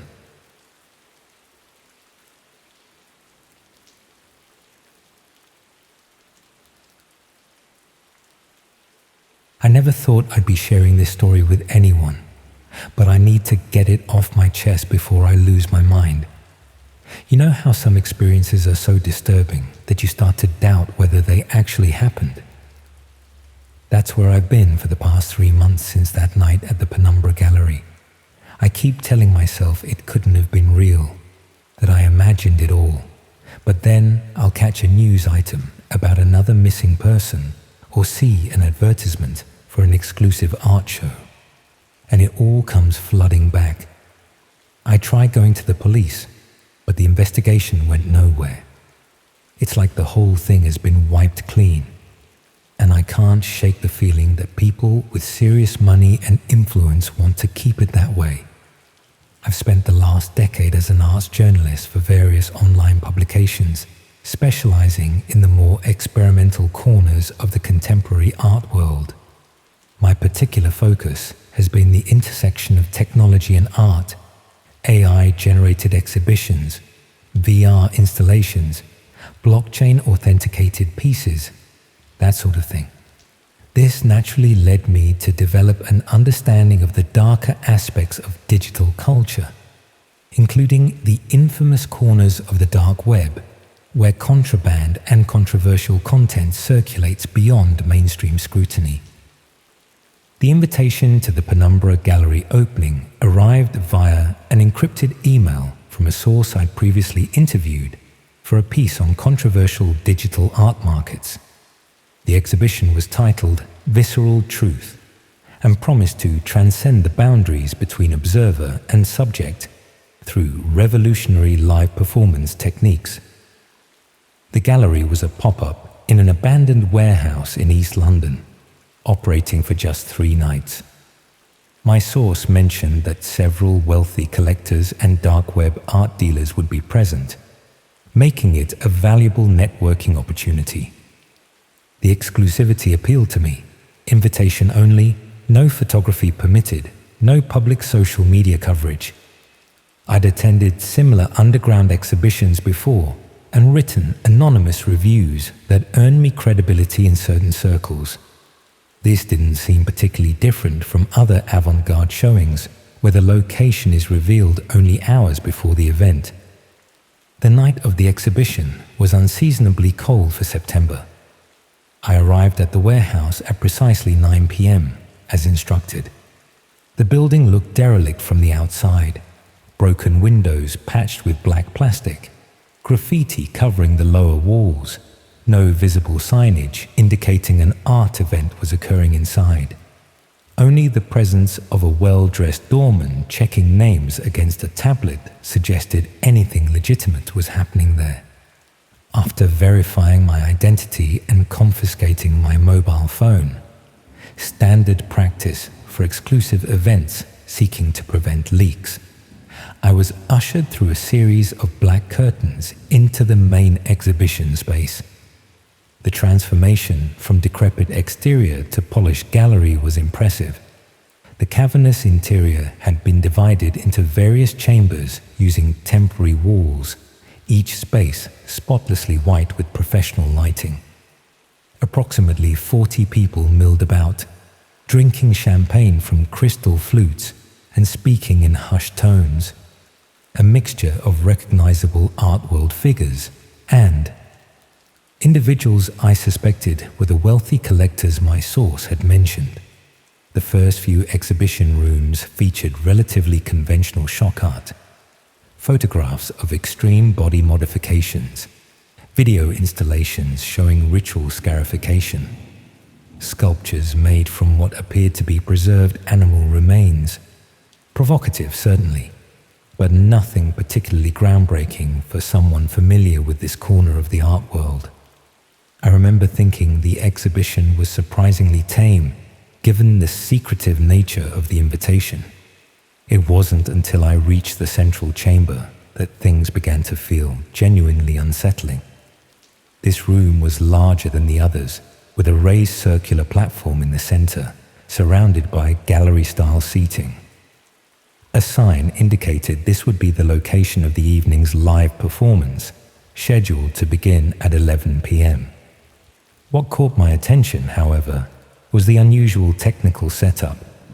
Multiple cameras on tripods positioned around the platform, connected to a sophisticated-looking control station where a man in black adjusted settings on several monitors. I overheard fragments of conversation that initially seemed like typical art world pretension, but took on more disturbing connotations in retrospect. Phrases like authentic reaction capture and unfiltered visceral response were exchanged alongside what sounded like technical terminology about stream quality and connection security. One particularly animated conversation near me included mention of premium access packages and cryptocurrency-only transactions. At 10:30 p.m., attendees were encouraged to view the final exhibition room before the performance began. This space contained what appeared to be documentation of previous performances. Photographs showing individuals in various states of distress, their bodies adorned with what I assumed were elaborate makeup effects simulating wounds, burns, and other injuries. The accompanying placards described these as consensual transformative experiences and the ultimate surrender of bodily autonomy in service of artistic truth. The technical proficiency was impressive. I remember commenting to another attendee about the realistic nature of the effects. He smiled in a way that made me deeply uncomfortable, remarking that the Penumbra Collective was known for its commitment to authenticity. As 11 p.m. approached, we were guided back to the central chamber. The lights had been dimmed except for those illuminating the platform, creating a theatrical atmosphere. A woman in a sleek black dress circulated with a tablet, collecting email addresses from attendees who wished to receive the full documentation package. I provided mine, assuming this referred to photographs of the performance, or perhaps a digital catalogue. The gallery director, a tall, angular woman with silver hair, stepped onto the platform to introduce the evening's performance. Her explanation was a nauseating mix of artistic jargon and philosophical posturing about confronting the reality of human fragility and democratizing the experience of suffering. She explained that the performance would be live-streamed to private collectors and patrons unable to attend in person, and that interaction between the physical and virtual audiences would form part of the experience. When the performer was led onto the platform, something felt immediately wrong. Unlike the confident, self-possessed individuals usually found in performance art, this man moved hesitantly, his eyes darting around the room with unmistakable fear. He was young, perhaps mid-20s, thin and pale with numerous tattoos. His wrists bore marks suggesting recent restraint, though these could have been makeup effects consistent with the exhibition's aesthetic. Two assistants positioned him in the center of the platform, securing his ankles to hidden anchor points on the floor. The gallery director explained this was for stability during the transformative process. But his increasing agitation suggested whatever was about to happen wasn't entirely consensual. The realization dawned on me with sickening clarity when the control station operator announced that the stream was live and bidding could commence. On the monitors, I could see what appeared to be a chat interface filled with usernames and cryptocurrency amounts. The gallery director began describing potential modifications while gesturing to different areas of the young man's body, each suggestion corresponding with flurries of activity in the chat. This wasn't performance art simulating harm. It was actual torture being live-streamed to paying viewers on the dark web, disguised as an avant-garde exhibition for a carefully selected in-person audience who were either complicit or, like me, had been duped into providing legitimacy to the event. I felt frozen in place as the first procedure began. A small but unmistakably real incision on the man's shoulder, performed with surgical precision by one of the assistants now wearing latex gloves. The victim's muffled scream cut through the appreciative murmurs of the audience. On the monitors, bids increased rapidly as viewers requested specific modifications. I should have left immediately, should have found help. But a paralyzing mixture of disbelief and fear kept me rooted to my seat. Surely this couldn't be real. Perhaps it was an elaborate hoax designed to provoke exactly the horror I was feeling. The attendance of respected art world figures seemed to support this hypothesis. I desperately clung to this explanation, even as the evidence before my eyes became increasingly difficult to rationalize away. The true turning point came when I made eye contact with the victim. There was no performance in his terror, no artistic statement in his suffering. In that moment of connection, I knew with absolute certainty that I was witnessing something genuinely monstrous. I rose to leave, trying to appear casual, claiming to need the toilet when questioned by one of the staff. Instead of directing me to facilities, however, he insisted on escorting me, his hand firmly gripping my elbow in a way that suggested leaving wasn't truly an option. In the hallway outside the main chamber, I encountered the gallery director engaged in conversation with two attendees. They were discussing private commissions and customized experiences in terms that made it clear the night's performance was merely an introduction to services offered through more discreet channels. When they noticed me, the conversation halted abruptly. The director approached, asking pointed questions about my publication and how I'd received my invitation. Her previously performative warmth had vanished, replaced by calculated assessment. When I mentioned my source, her expression shifted subtly, and she exchanged a glance with my escort that made my blood run cold. What followed was presented as a special tour of the artist's preparation area, but felt unmistakably like being taken into custody. I was led through a service door into the warehouse's back rooms, where the carefully constructed gallery aesthetic gave way to the building's industrial reality.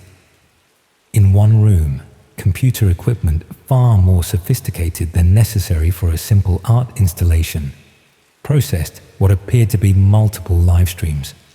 In another, 3 frightened-looking individuals, similar in appearance to the performer on the platform, sat huddled under the watch of a security guard. The director explained in the same poised, articulate manner she'd used during the performance introduction that I had been granted access to privileged information and would need to sign extensive non-disclosure agreements.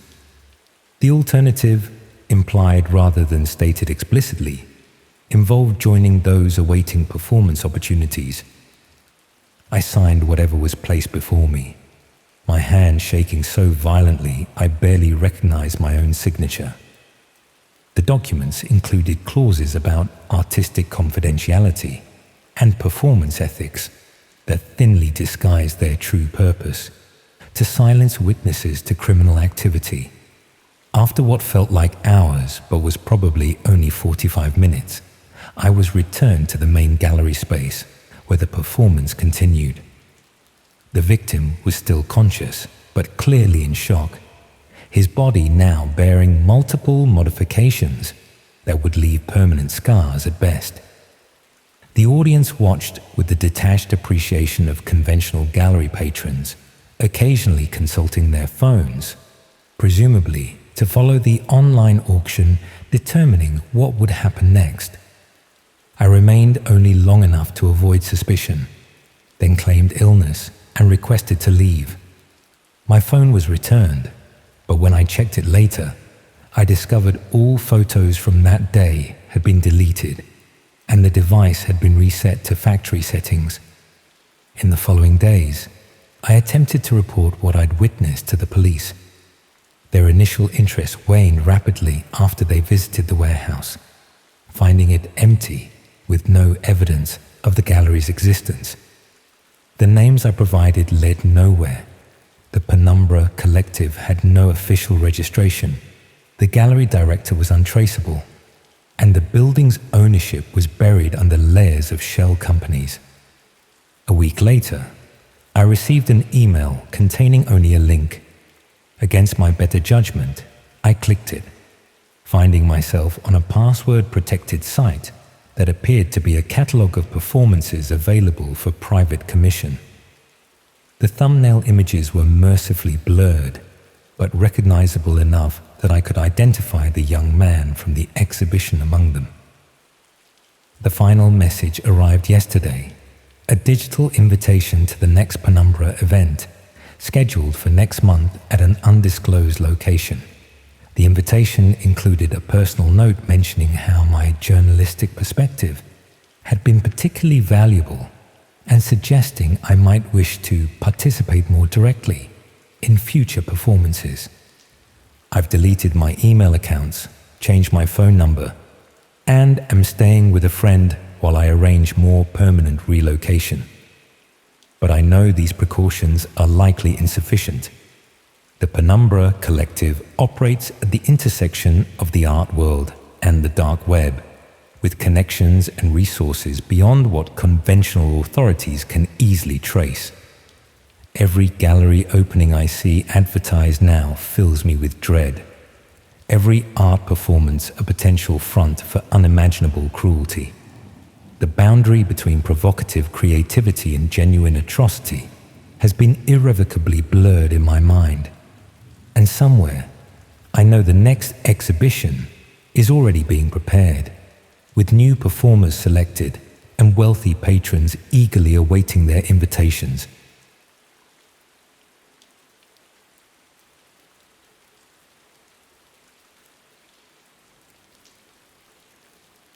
I sometimes find myself staring at my laptop screen in the dark, finger hovering over the power button, afraid of what might be waiting for me online. It's been 3 years since it happened, but the images still flash behind my eyelids whenever I close them for too long. The sounds still echo when my flat gets too quiet. The knowledge of what exists in those hidden corners of the internet still weighs on me like a physical presence. I just moved to Manchester for a teaching position that had fallen through at the last minute. My savings were dwindling.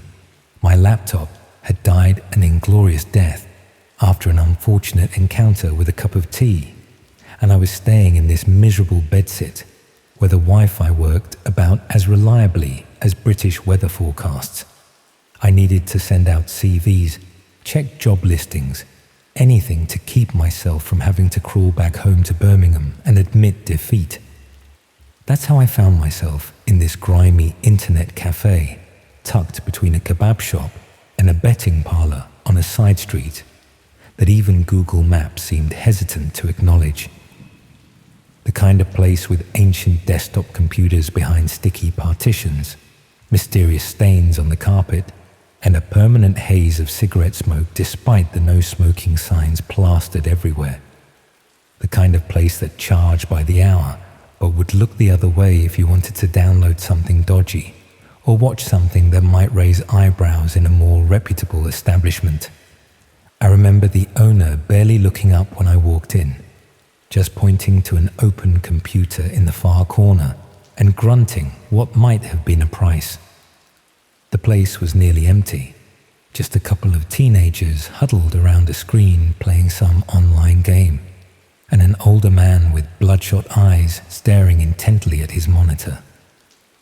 The computer I was assigned was tucked away in the corner, partially hidden by a partition that might once have been white but had yellowed to the color of nicotine.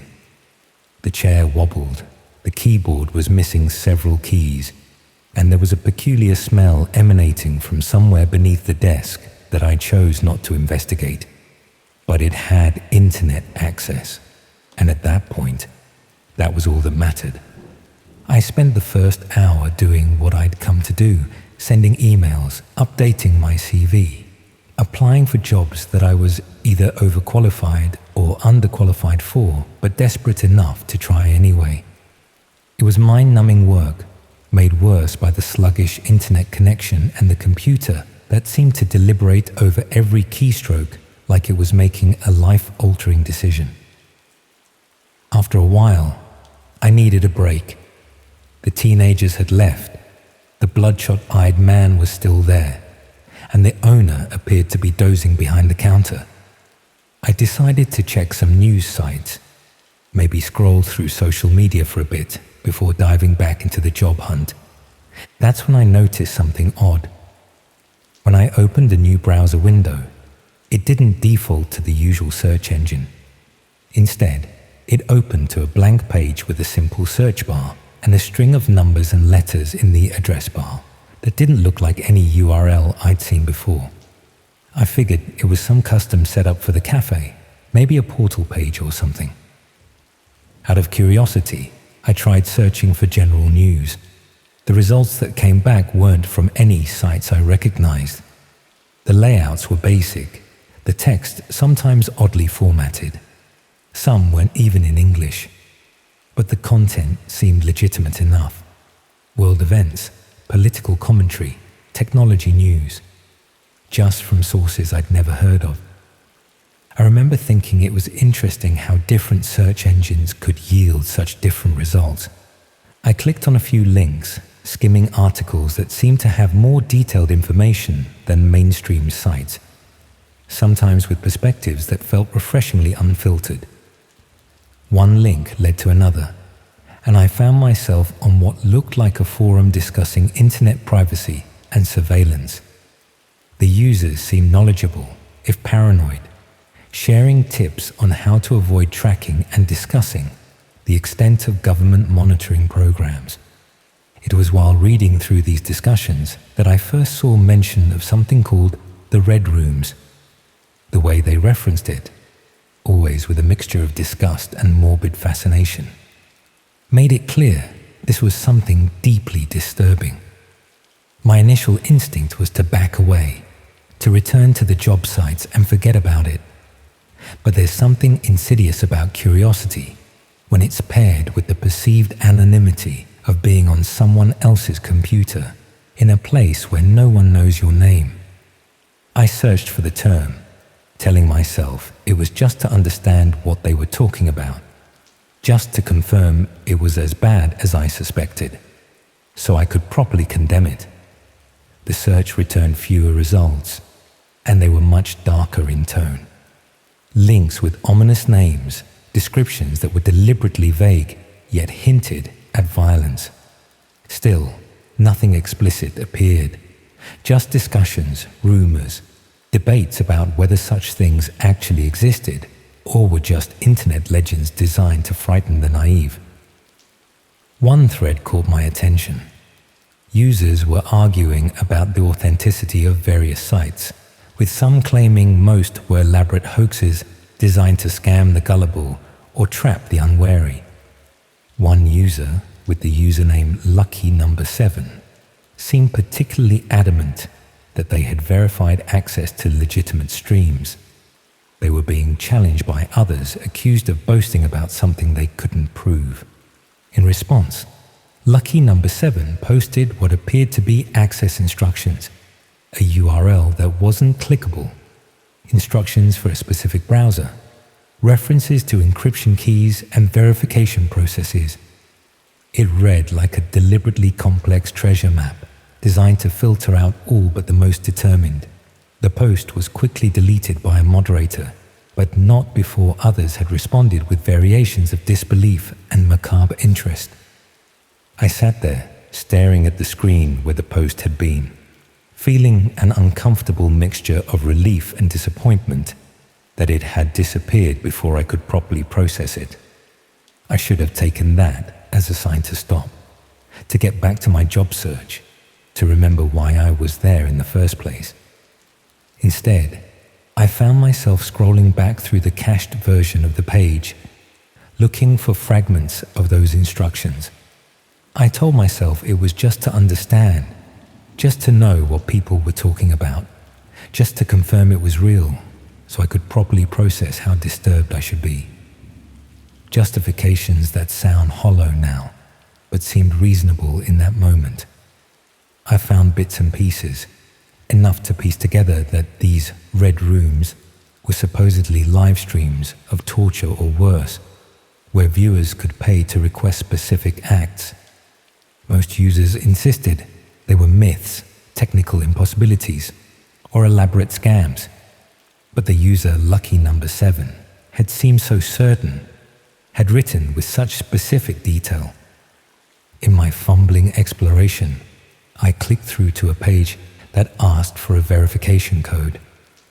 I was about to back out when I noticed the username displayed in the corner of the screen, Lucky Number 7. I wasn't on my own account. I was somehow logged in as this person. The previous user must have forgotten to log out, and the cafe hadn't properly reset the browser. A chill ran through me as I realized what this meant. The computer I was using belonged to someone actively involved in these dark corners of the web, someone who might return at any moment, someone who might not appreciate me using their account, seeing their activities. I should have left immediately. I should have paid for my time and walked out, maybe even warned the owner about what was happening on his computers. Instead, I froze, staring at that verification prompt, the cursor blinking expectantly in the empty field. What happened next is difficult to explain, even to myself. I entered a number. Not randomly, I typed 7 because of the username. A simple, stupid impulse based on nothing but pattern recognition. I expected an error, a security question, anything that would block my accidental intrusion. Instead, the page loaded. The screen went black momentarily, then filled with thumbnail images arranged in a grid. Each had a title, a price, and a small counter showing viewer numbers. The titles were clinical, descriptive in the way scientific classifications are descriptive. Detached language that barely concealed the horror they represented. I remember feeling numb, disconnected from my own body as I stared at those thumbnails, like I was floating somewhere above myself, watching someone else's hands hover over that keyboard, someone else's eyes scan those images. It didn't feel real. It couldn't be real. One of the thumbnails was highlighted, indicating it was currently live. Without consciously deciding to, I found myself clicking on it. There was a brief loading screen, a payment prompt that seemed to recognize Lucky Number 7 as having credit, and then I won't describe what I saw, not specifically, not the room or the equipment or the people, Not the fact that it was happening in real time, that a counter in the corner was ticking up as more viewers joined, that a chat window was filling with requests and amounts attached to them. Not the moment when I realized the person controlling the camera had acknowledged a request from lucky number 7's account, from me, as far as they were concerned, and was acting on it. I slammed the laptop shut so hard the screen cracked. My hands were shaking, my breath coming in short gasps that didn't seem to bring any oxygen with them. The owner looked up at the noise, his expression changing from annoyance to concern when he saw my face. I must have looked like I was having a heart attack. I threw money on the counter, too much probably, and stumbled out into the street, gulping the polluted city air like it was the purest mountain breeze compared to the suffocating knowledge of what I'd just witnessed, what I'd just inadvertently participated in. I walked for hours, trying to outpace the images in my head, the implications of what I'd seen, trying to convince myself it had been fake, staged, an elaborate production designed to fool the gullible. But I knew, something in me knew with cold certainty, that what I had witnessed was real suffering, real people, real money-changing hands to perpetuate it. And I had been part of it.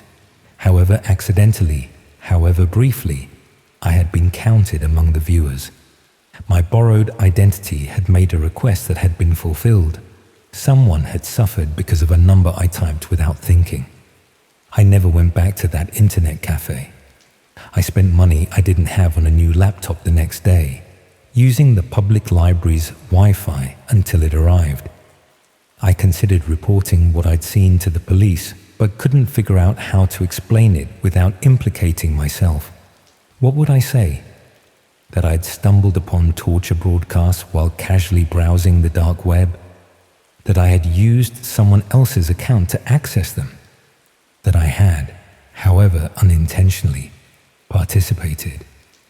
In the end, I did nothing, said nothing, tried to forget what I'd seen and move on with my life. I found a job eventually, moved to a better flat, rebuilt some semblance of normality. But sometimes, my new laptop will freeze for a moment, or a website will take too long to load, and I'll feel that same cold dread washing over me.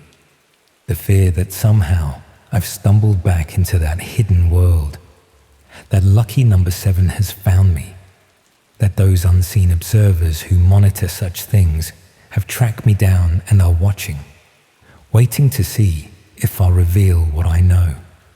Because the thing that haunts me most isn't just the horror I witnessed, it's the knowledge that it continues, with or without me watching.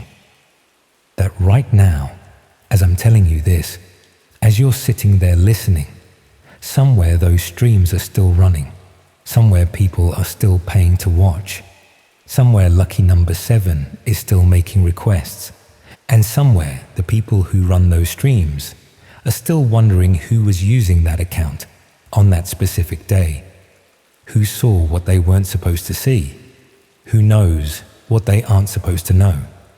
I check over my shoulder more often these days. I use VPNs, encrypted messaging, anonymous browsing, not because I'm doing anything wrong, but because I'm T.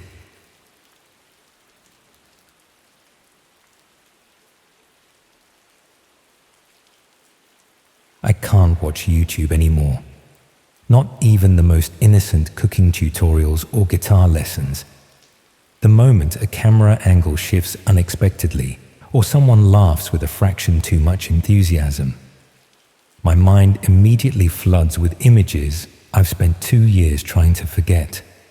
Blood pooling on polished hardwood floors, the reflection of ring lights in terrified eyes, the sound of a viewership counter ticking upward as unspeakable acts were performed for an invisible audience hidden in the darkest corners of the internet.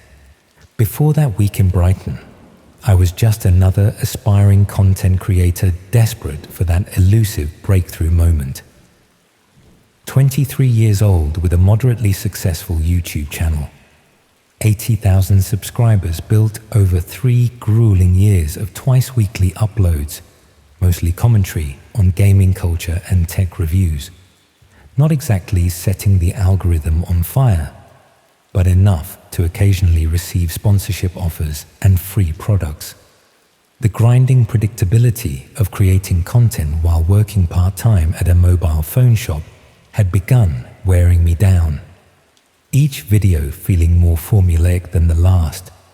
Engagement metrics plateauing despite increasingly desperate attempts to capture attention in an oversaturated market.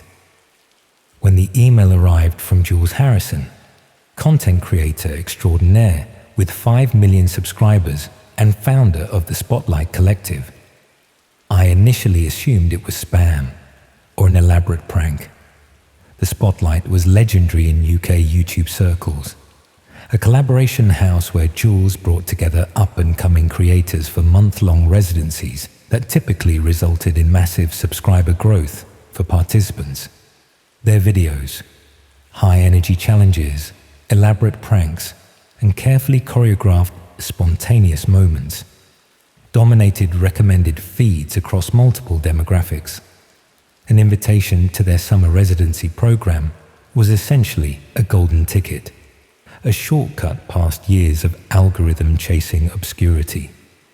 The email contained the perfect blend of personalized appreciation and vague promises.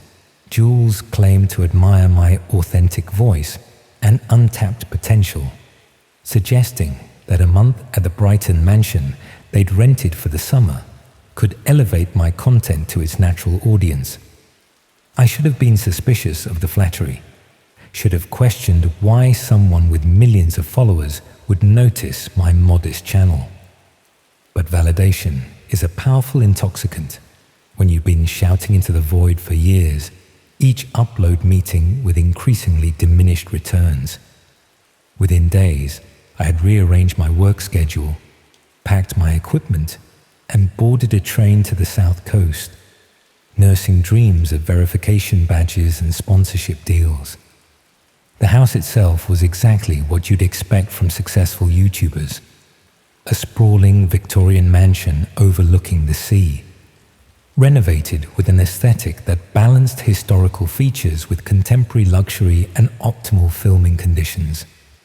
Perfect natural lighting streamed through massive windows, every room equipped with professional-grade sound dampening and wall-mounted ring lights.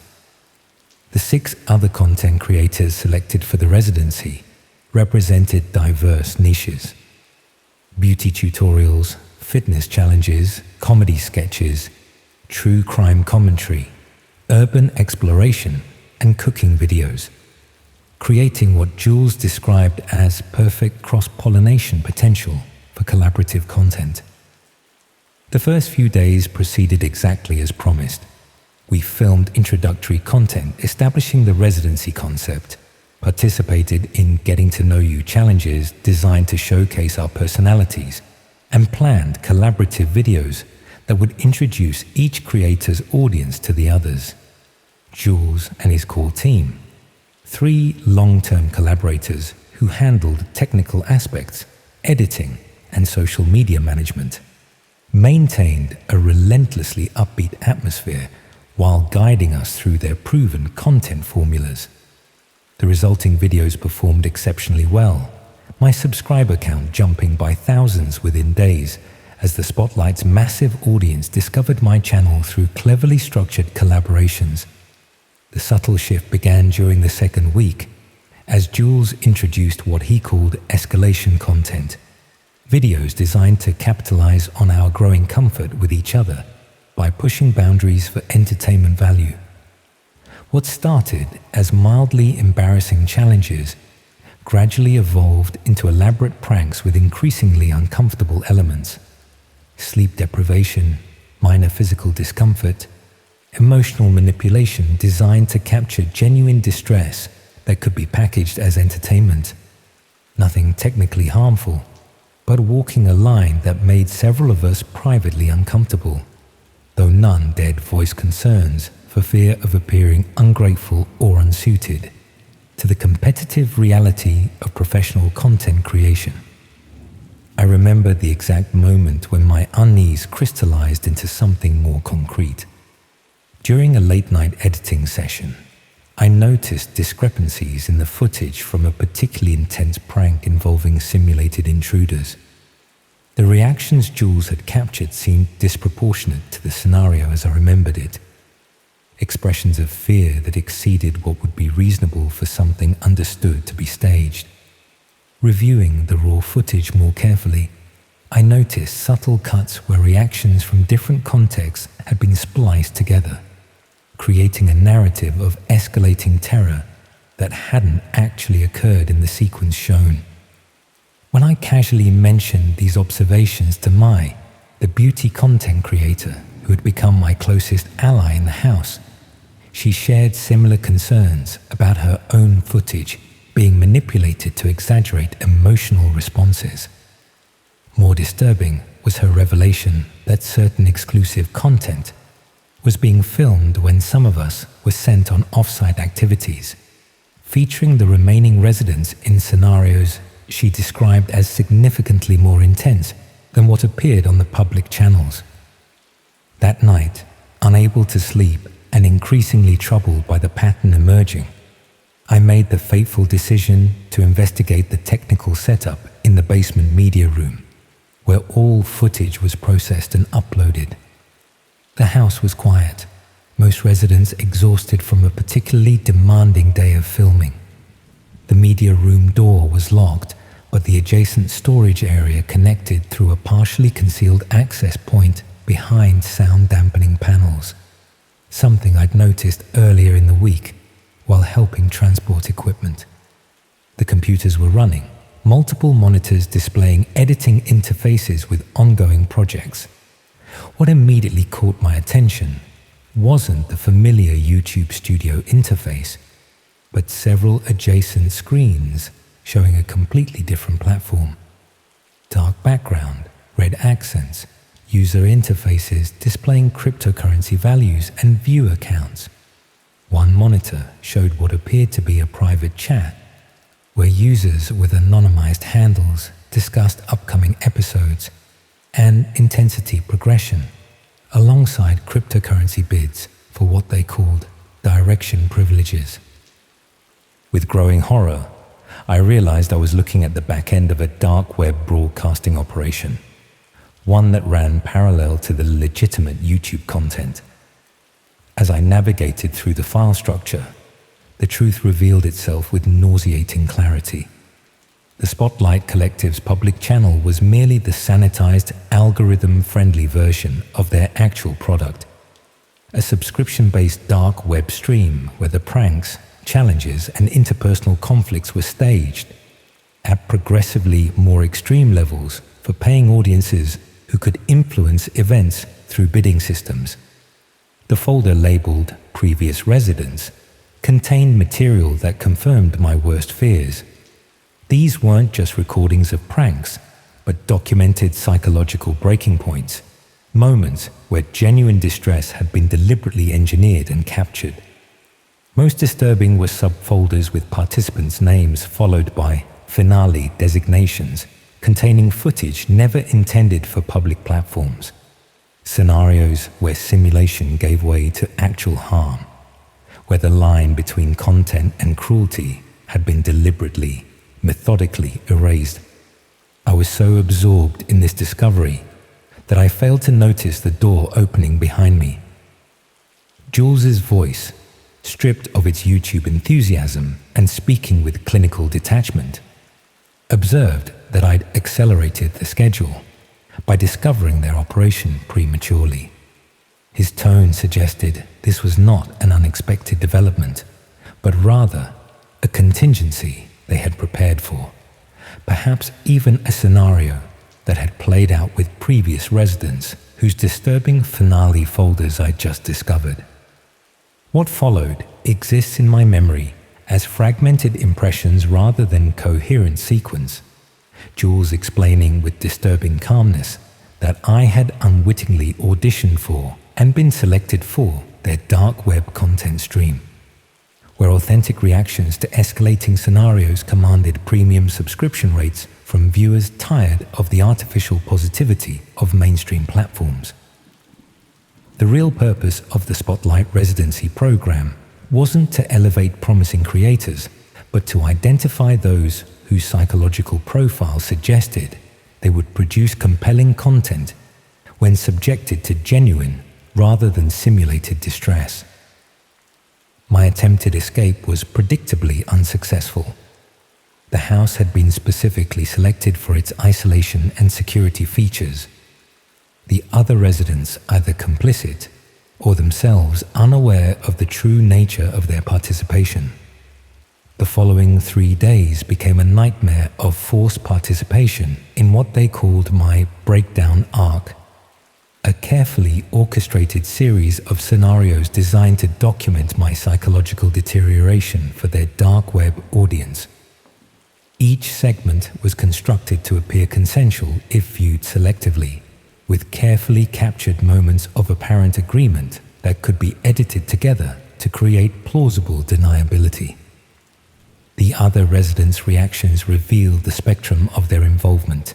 My and 2 others displayed the genuine shock of fellow victims, while the remaining 3 showed the practiced detachment of those who had already completed their own arcs and graduated to becoming facilitators rather than subjects. The true horror wasn't just what was happening, but the realization that this system had been operating for years, processing waves of aspiring creators through its machinery.